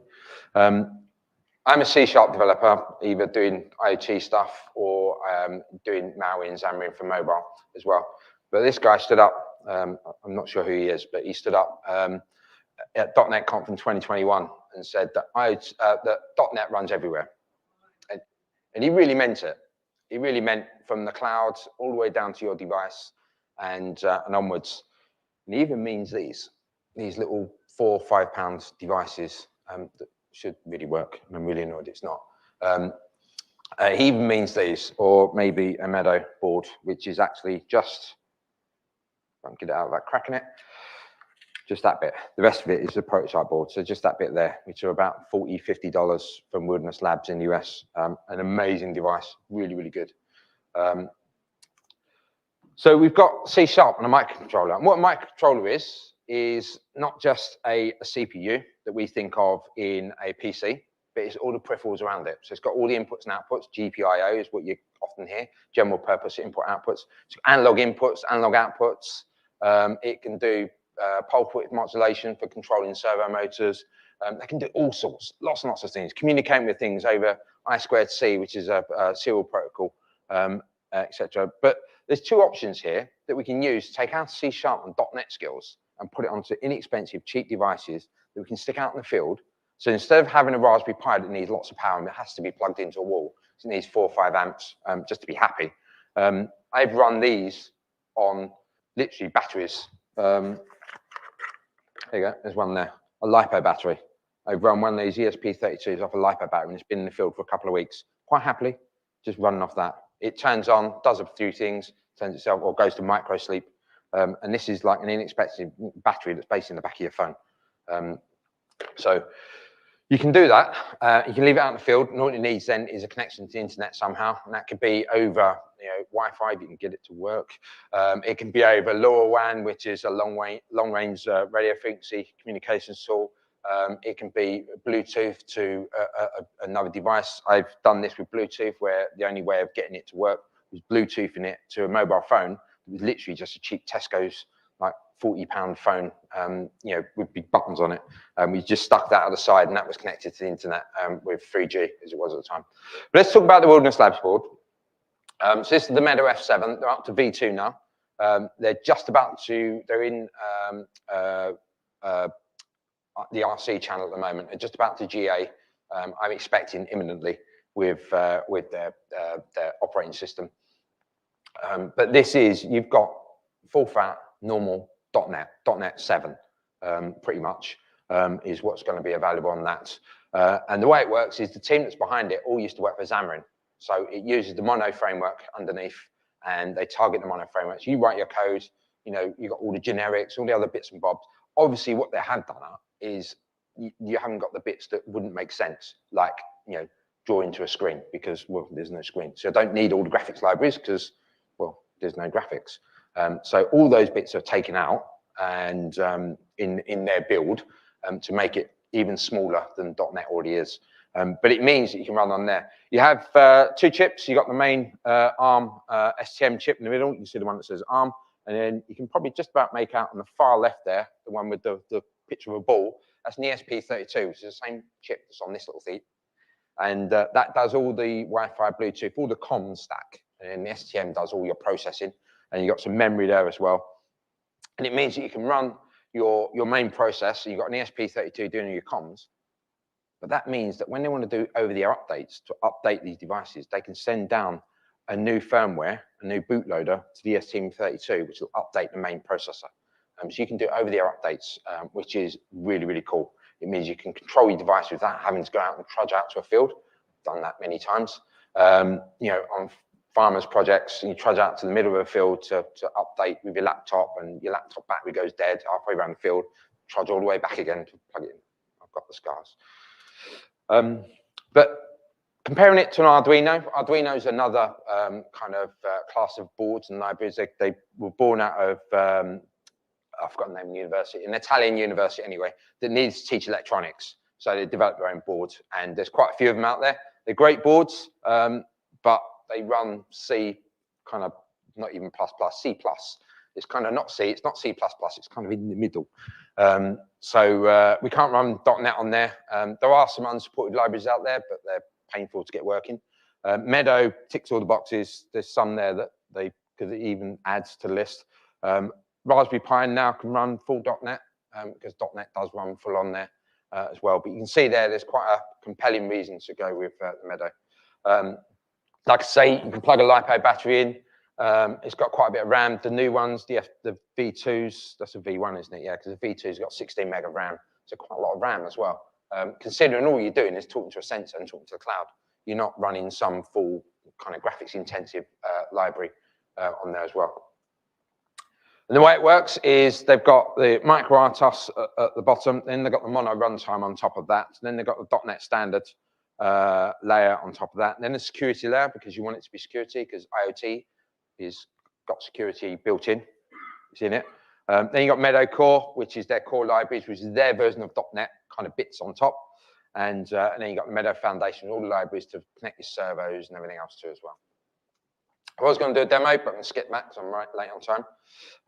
Nano Framework, though, is slightly different, and it's really compelling.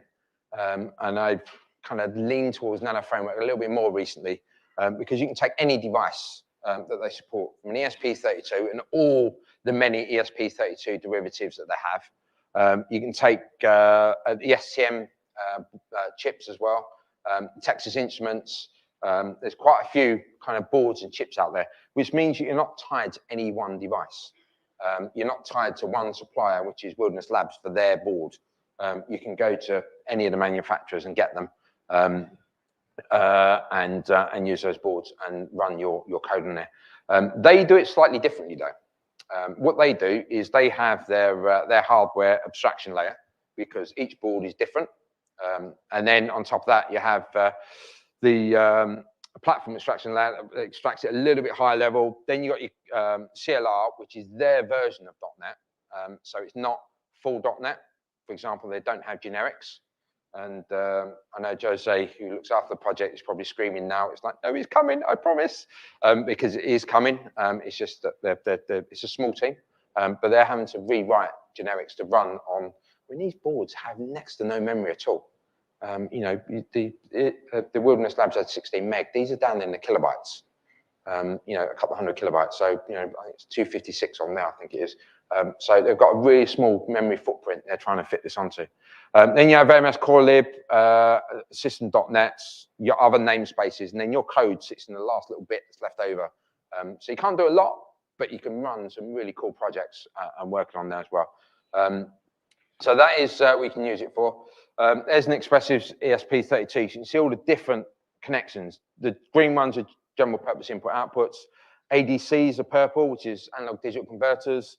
You've got touch sensors on there. There's just all sorts. And you can do all of that using C#, your .NET skills, yeah, and connect it to via a battery and leave it out in the field for a couple of weeks collecting data, which I think is, and sending the data up to the cloud via Wi-Fi, Bluetooth. I was going to do a demo, but again, we'll skip that. If you want to see some more, myself and some other MVPs, OT MVPs, did a, we're going to do it again in November. But every November, for the last couple of years, we've done a live stream, a bit like this, talking about IoT, flight into IoT, and that is the link back to my aviation side. And we did short haul, we did long haul, and we might do space or something this time. We haven't quite decided yet, but it's a 3-hour stream. But we take you through how to get data from a small device like this all the way through to the cloud. And then when it's in the cloud, which is literally the first 20, 30 minutes of this stream, the rest of it is what we can do with that data to eventually get it to a Power BI dashboard, how it's used in stream analytics, how you can write some custom query languages with KQL to take that data, split it up, and connect, see anomalous data within that data stream live as it comes into IoT Hub. So it's quite compelling. I'll leave the YouTube link there as well. Call to action. If you want to learn more about it, there is a certification, AZ220. It is sadly going to die. I think it's end of July, I think it is. But that's just the exam. The content, the rest of it, the Pluralsight course, and playing with a Raspberry Pi Pico, the bottom one there, and how to connect that is a good lesson to play as well. Raspberry Pi Pico, they're made in Wales. You can get them for £4 or £5, and all you need is a USB cable and your Pico, and you can start connecting to IoT Hub and playing as well. So there's even though it says AZ220, it's just so when you go to those links, you'll see it says AZ220. The exam is dying, but you can still use the lessons and learning. I don't think they're going to take that away. It'll be fools if they do. That's enough from me. Questions? I know I've gone over by 3 minutes. Promised I'd be done by 4. But if there's any questions, anyone got any questions someone ask? If not, I'm going to hang around. Questions from the audience? I was going to ask a question. Go on. You mentioned over-the-air updates. Yep. Which sounds awesome, but awesomely scary as well. Yeah, so what's the process of actually securing that? Like, could anybody push an over-the-air update to any of those devices? No, it goes via the one that does it at the moment is the Wilderness Labs. So it goes via their servers, and because obviously you control which devices are connected to your account, you then control who can get access to that device and do the update. They've got a security layer around it. It's still in kind of beta demo kind of mode at the moment, but it is I've kind of looked at it and played with it, but it's still something that's being sort of sorted out. The downside to that is you're then using Wilderness Labs cloud service, whereas I'd like to be able to push an over-the-air update from my IoT Hub, which is where my data is coming in, and they're connected via DPS, etc., etc. But hopefully one day we'll get there. Good question. Awesome. Any others? No? Right, well, thank you very much. Thanks very much, Clifford. And coming up now, we have our final talk.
Excellent. So we have our final talk of the day. I'm sorry, but I'm really excited about this one. So I'm just going to hand straight over to Joel. Joel, whenever you're ready, take it away. Brilliant. Well, thanks everyone for having me. It's been a really interesting day. A lot of good content. Hopefully this last one can live up to the expectations everyone's given it. So Azure Function Apps. They're really powerful, and I'm going to show you a little corner of the functions runtime that you can abuse. And there's good reasons why I've had to abuse them. So my name's Joel. I'm an architecture and engineering leader. I've been speaking for 10 years. I've been playing around with computers for 25 years professionally, but I'm a lifelong coder. I don't even dare to think how many years since I picked up a book on BASIC and started typing into an Apple II. Some background. Why even are we getting horribly nasty with Azure Function Apps anyway? Well, I work for a company called Landmark. They're a property tech business, and they're undergoing a really massive transformation project that's aligning 13 business units, 70 or 80 different applications in various spheres, and not least of which, we're transitioning everything from a whole load of on-prem Oracle systems to Azure. We're all in Azure. And more than that, because of the nature of the way we want to work with the data and keep the identity of our business units, but still have that holistic view of it all, we've gone all in on microservices. In fact, microservices everywhere, which has been great. We've got all these little services that do a sensible amount with their own data stores. There's lots of eventing between them. It's actually working pretty well. Where we've gone slightly off-piste is we have a need and a desire to be really, really resilient. Not just the normal resilience you get with an Azure Function App, in that it'll scale, it'll self-heal, and yeah, you can fail it over. We actually want to be active in dual regions, at least 2 regions, if not 4. Why? Well, Landmark is not a household name, but we actually cover 95% of the UK property market, which is a big statement to make, but because we've got fingers in every part of the process, the data is there. We really don't want our banking customers, mortgage lenders, to get upset with us if our systems go down, even for a few minutes. Don't mention the fact that some of our suppliers, HMLR, actually turn their systems off overnight, but we try to work around that. So we want to be full on active. If you want to be able to fail over, load balance between regions, you need to understand about the health of your systems in any given region. Which comes to where I came into this, which is a microservices pattern, the health check endpoint pattern. And it's very straightforward. If I want to know whether a given instance of a service is up, I ask it. I'll hit an endpoint and say, are you there? Are you healthy? And it's going to return with one of 3 states. 1, it's healthy, it's available to receive requests, it's all working fine. Secondly, and this is one that's not often used as well as it should be, your service is not healthy. It's still there, it's still running, it will still accept requests, but it isn't necessarily going to process them quite as quickly as you might expect. If you're into event-driven systems and eventual processing, then that interim state isn't really so much of a problem.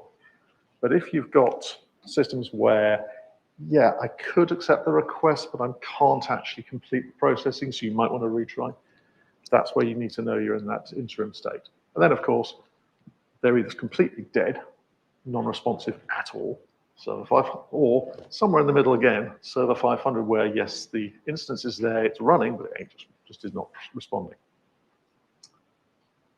Very straightforward pattern. which you just have to implement on your endpoints.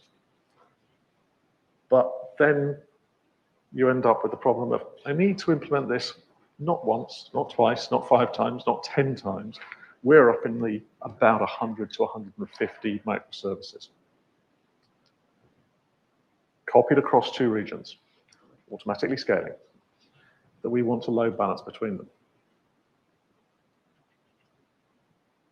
We found the problem was there wasn't a way with Azure Functions to actually provide those endpoints. ASP.NET, or ASP.NET Web APIs, it's trivial. Let's actually trust the demo gods and go and build an ASP.NET Web API with a health endpoint. So let's create a scratch folder. We do .NET new Web API.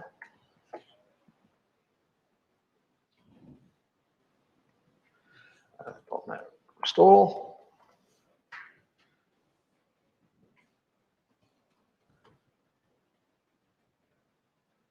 There's our skeleton code base. And with my reference implementation later, I've followed the same thing. All we actually have to do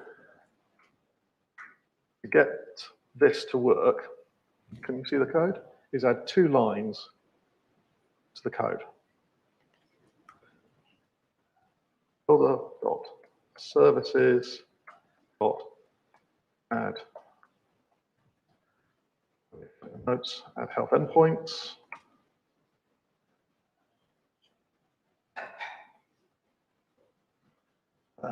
Health checks, that's one. And then after map controllers,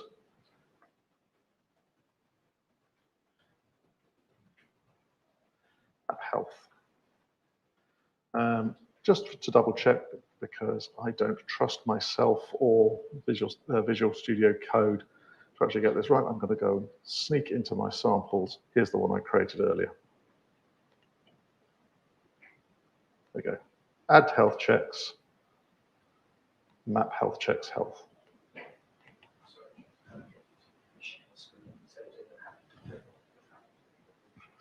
Okay, apparently my screen has not been shared. It's frozen. That's frozen. So if you go back to screen.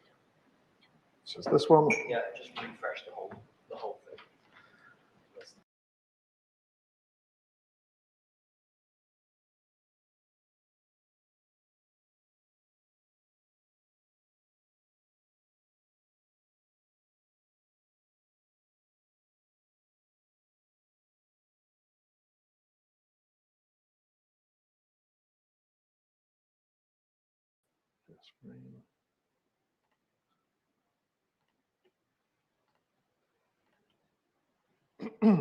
Hopefully we're back in stream.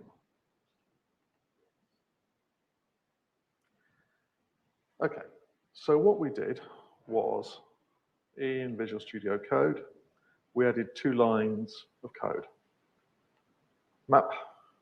Add health checks and map health checks. And that's it. We can now do .NET Run.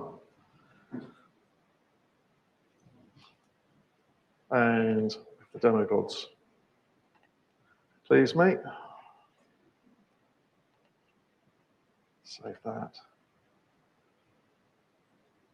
And should be able to, let's build it first, just to be sure. Incorrect. You're right, it isn't. Let's go to one. Let's go to the real one. It's exactly the same. Let's go up one and samples, and I've got co-pilots here to help me. Build.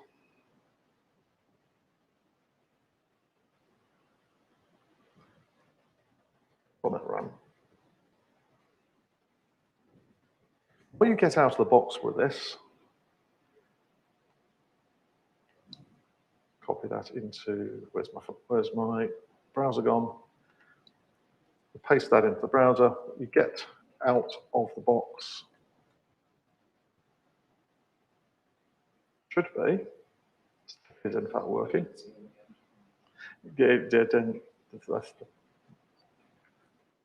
we go, yeah. You can see up here in the corner, it says degraded, because it's a random health check. That's a health check. It's been built from the ground up. I don't even have to think about it. That's really helpful. Let's go back to the slide deck.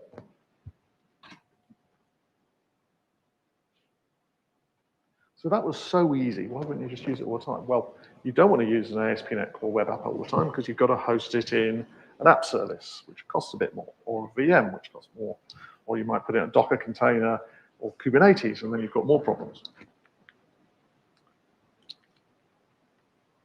So and that's why we want to, at Landmark, use a shed load of function apps. The ASP.NET was really easy.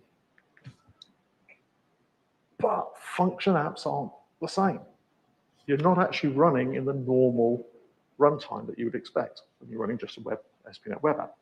You're running along the functions runtime, which doesn't support Web Application Builder, which is how those two lines set up those health checks.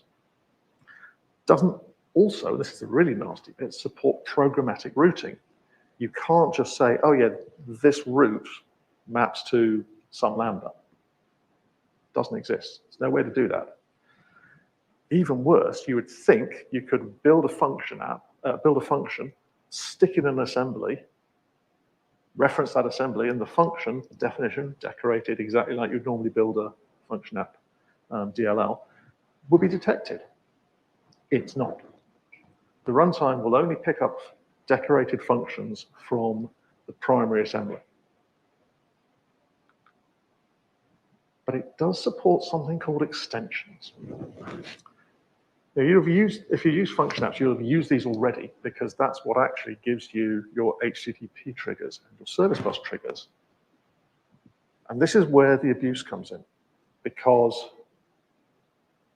for all that framework to work, there's a couple of little hooks in the background that we can attach to that then let us really abuse and tell the function's runtime, add an extra endpoint. Key to finding this out is to actually watch a function app starting in verbose mode. Who has actually run command line function app in verbose mode? Mark, of course, because it changes your perspective on what the heck's going on behind the scenes. Let's do that quickly. Let's get my command line up here. Get rid of that. And I'm going to go to the in-process sample, which should be built. So clear. Hope you can all see this. Normally, you would start the function app from the command line with func start. When you do that, of course, it's going to do a quick build. Why wouldn't it? You'll say, using the secrets file, and then there's some endpoints. Now, this has got Swagger endpoints because I added on the Open API extension that actually was the code, but the open source code base I was able to use to find these things out. But it doesn't tell you a lot. It does tell you can do a verbose mode. Let's do that. Suddenly we'll find it tells us a lot. Loads and loads of output. And there's some critical parts in this output, as well as all the configuration. You'll see here, initializing warm-up extension, loading the Open API extension. That's what triggered me to say, there's a way to plug in here, which you don't see until you've done it on verbose mode. And that's exactly what we're going to do to get, because that's exactly what the Open API extension does to add in its endpoints. Code in the Open API extension is a little bit interesting in places, the way it's been done. It was a design decision internally. But what is it actually doing that we care about to be able to replicate it and put our own health endpoint on? Back to the slides. So this nasty little diagram is what you need to do to build to get an extension and a additional function of an HTTP trigger added in to the runtime. So starting at the top, there's a web job startup. The same way that there's a function startup as an ASP.NET core startup class that you can reference, there's a web jobs one. And this is actually starting up when the function's runtime starts. So it's actually the host of your function app starting. That's quite useful because that means we can plug in to that framework early doors. That's where we register our services and our extension. Second bit is a function provider. You register a function provider. It implements a function provider. And you'll be called to say, what functions do you want to add into the list of functions that I display? Brilliant. That should be trivial and easy. Slight problem with actually implementing it is that it requires function metadata. Most of the function metadata classes that you would want to create a new HTTP function, HTTP triggered function. You can't because the metadata is internal, an internal class. There's a way around it. Because the function runtime allows you to define functions via JSON configuration, you can serialize a class that looks like an HTTP function as JSON and then plug it in as metadata, which is actually exactly what the Open API extension does. It's horrible. It's nasty. Why didn't they just open the things up? But it works. And it lets me set up an HTTP route to my own function app. Slight nuance, the function method must be static. That means you don't get DI. So you can't add my weather service into the code because it doesn't exist. Can't access it from a static. There's no dependency. There's no container for it. That's the third part of this, which is your context binding. This is the attribute that lets you put for the service bus to define the topics it listens on and have that injected into your method, your function method, as a parameter on the method. You can define your own ones. And the class that they inject can be absolutely anything you like. It's a bit nasty that you have to get the naming exactly right, as in including to capitalization, and don't get any mismatches. We're only going to do this once because this is going to be a repeatable thing. That was the point. We didn't want 106 implementations across 106 different code bases. So the context binding lets us put in a health context, and that health context contains the services I need. And then you just have to write a little function that implements it. So let's have a quick look at that code in Visual Studio. So I've got lots of code here. Get rid of the outer proc. You didn't see that. It's not necessary. So this is a full implementation for in-process function apps. We have a web jobs startup class, which is just defining my function provider, defining my trigger context, and adding this context binding as an extension. Just Microsoft dependency injection. You've got my binding metadata. This is a class that tells the function app how to bind another class, i.e. the actual context class, to a property. Remember I said all about how the names are required? Yeah, they are for this because you can't use the reflection code that function runtime uses because it's internal. Context binding is just an empty attribute, pretty much. Sorry, there is an attribute, that one, which is empty, which is the attribute you put on your code. This is the extension that registers it. There's not much code here at all. This is the really nasty bit down here where I'm mucking around with my own classes, and which are then, yep, you're absolutely right, down here, look, serialized as JSON and then added as binding metadata from the JSON object. And finally, I've got a function, static async function that takes my health endpoint trigger context, because that's where I get the service I need to implement it. So this function app in process that we ran before doesn't have a reference to my project, my health project, which is why the URL doesn't appear here. I'm going to flip to code because I find that much easier for editing project files. And I'm going to just uncomment out project reference.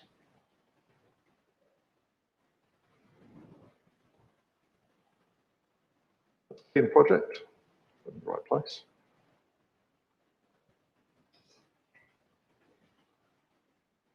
Build it, it'll go and build out the project, including the reference to my other library. I should be, if I start my posts.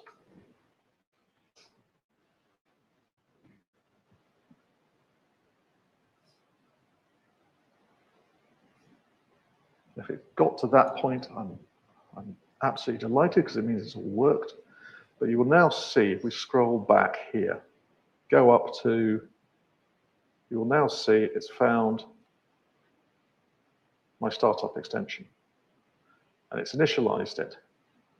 And it's now found an additional function because it was reading the function metadata faked from my function provider for my health function. And so now, my in-process Azure function app, where am I going, left or right? There we go.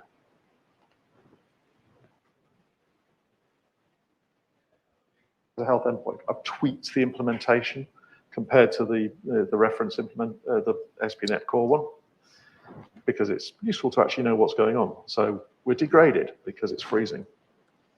No, we're healthy. Oh, it's too hot. We're still dead. That's the degraded one. Not sure because it's only hot, not too hot. Okay. Nearly there. Did the function, did that demo. Come on. So what this means is, since I can package that shared library up as a NuGet package, I can deliver it, deploy it into all my function apps. They all get a health endpoint out of the box. No code, not even 2 lines of code that we had to do with ASP.NET Core. 0 lines of code, one package reference. And then I can add my health checks in. So that's brilliant. So I've now removed 100. It was actually 76 copies of 10 files from 1/2 of our code base set. That was quite an improvement. There's a gotcha. The gotcha is the functions runtime is very, very nuanced about what versions of the Microsoft.extensions libraries you use with it. You use the 7.0 versions with an ASP.NET Core app, it's just fine, it just works, it's no problems. Function runtime, not a chance, just will not work. Hates it. Throws errors all over the place and you can't debug them. So you have to be quite careful about which versions. In this sample, it's .NET 6, functions runtime 4, with Microsoft extensions version 6.x, and it works. That's stymied me and made me scratch my head at least 3 times in the last 6 months, where I've forgotten that point. So if nothing else, that might help you at some point. Okay. The abuse can go much further. There are other ways to use this to abuse the functions runtime. If you work for Microsoft, close your ears. So one of the things we needed to do was to preload some data into some of our functions apps. And it was taking quite a long time. Didn't help that someone had scoped the data service as a scoped one, which meant it was creating a new one every single time rather than when the function app started. But actually, because of the way the function app very cleverly jits the code, or manages the code stand-up, we were finding that our load times, even though we said it's a singleton, go and preload it, wasn't actually being hit at all until the actual function was executing. Put it into a premium plan pre-warm, it still wasn't coming up quite right. We tried putting it in a timer function to say, oh yeah, every 5 minutes, make sure that this has been done. That's great, except the timer function will only trigger 5 minutes after the runtime starts, not at start and then, because it's primarily based on the cron tab. With this, you've got access to the host startup mechanism. And that is those extensions you can actually set to go do something right now, which we abused for that. Abused again because some of our dependencies turned out to have longer start times than we wanted either. The launch darkly client is a particular candidate for this because it goes and caches all the relevant feature flags given scope when the client is instantiated. It's a static constructor on the client class. Same problem. I want that to happen way before any client, any consuming code calls my function app. These are two places where Microsoft would say, go to premium plan and use the warming extension we saw before. Doesn't quite work as well, and you certainly don't get the value and benefits from premium plan. Sorry. This works. It works actually pretty well. I'm not going to demo function apps out of prop because I haven't got it working yet. My colleague texted me at lunchtime saying he has got it working, but that's in a different code base. That's because out of process, the function runtime works differently again. Still doesn't support the web application builder, and in fact, it doesn't support the web job startup either. It's got its own startup function code instead, so you've got to have two flavors. Still doesn't support functional registering. It does support functions in separate assemblies, weirdly. So you actually have to do less effort for in process. You still have to do some to get your services and your context registered. So you don't need the function provider and abusing that with the JavaScript. You can still build it. So, I think I'm on time.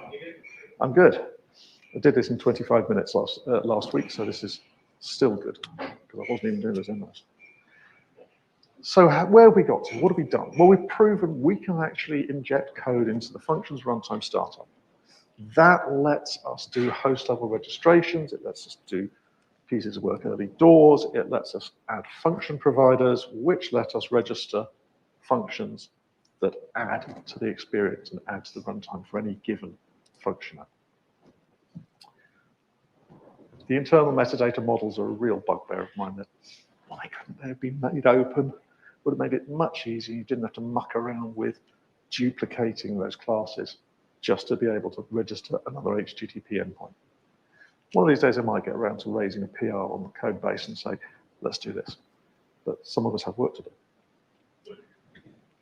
Critically, you've got to remember it's a static function method that you have to register. That means you have to do the injection via your trigger context classes. But it's doable. And I've got a reference implementation that shows you exactly how to do it. Pause while everyone gets cameras out and takes a photo.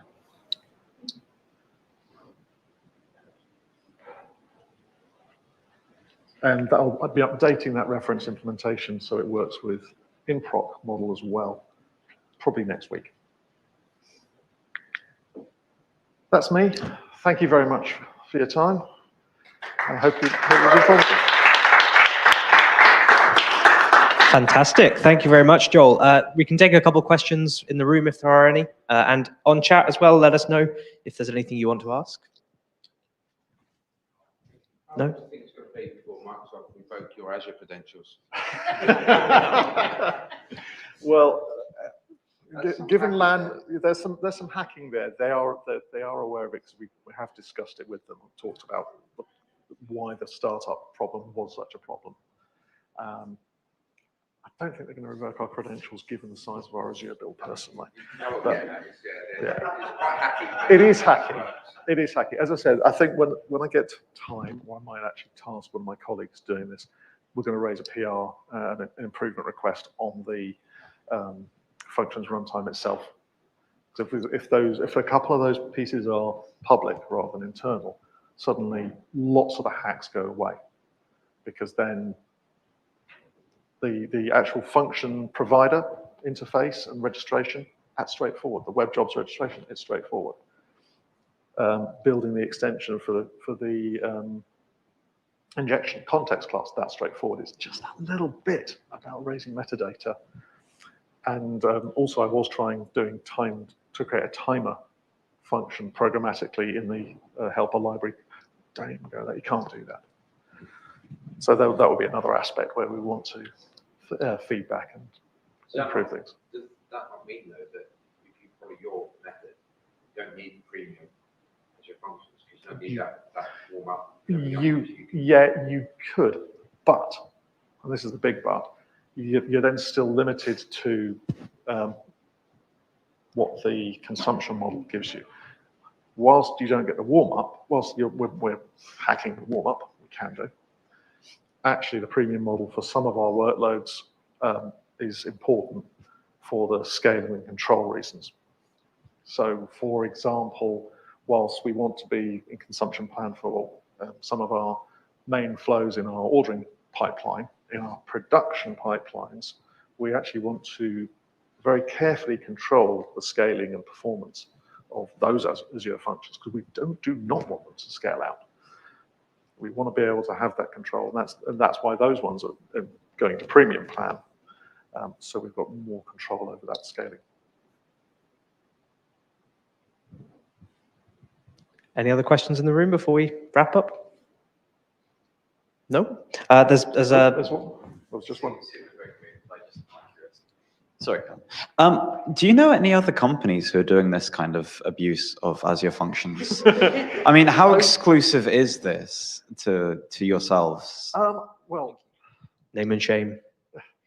Name and shame. Other than Microsoft themselves with the Open API extension, I'm not aware of anyone. Microsoft has said our particular need to do, rather than do a controlled failover between regions, to really be very, very strongly active. That's unusual, but as I said at the top, it's understandable given our set. So that's where that is. It's so interesting. Cool, thank you. Fantastic. Thanks, Joel. Let's give Joel another final round of applause.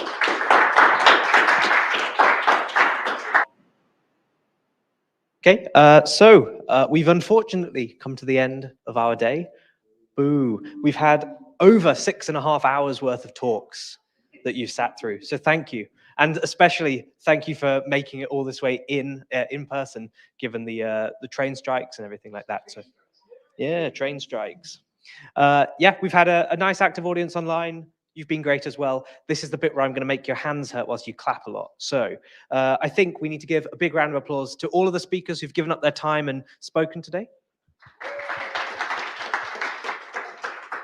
You've been excellent. The talks are great. Of course, people will be asking, were they recorded? Can I watch them back? Yes, you can.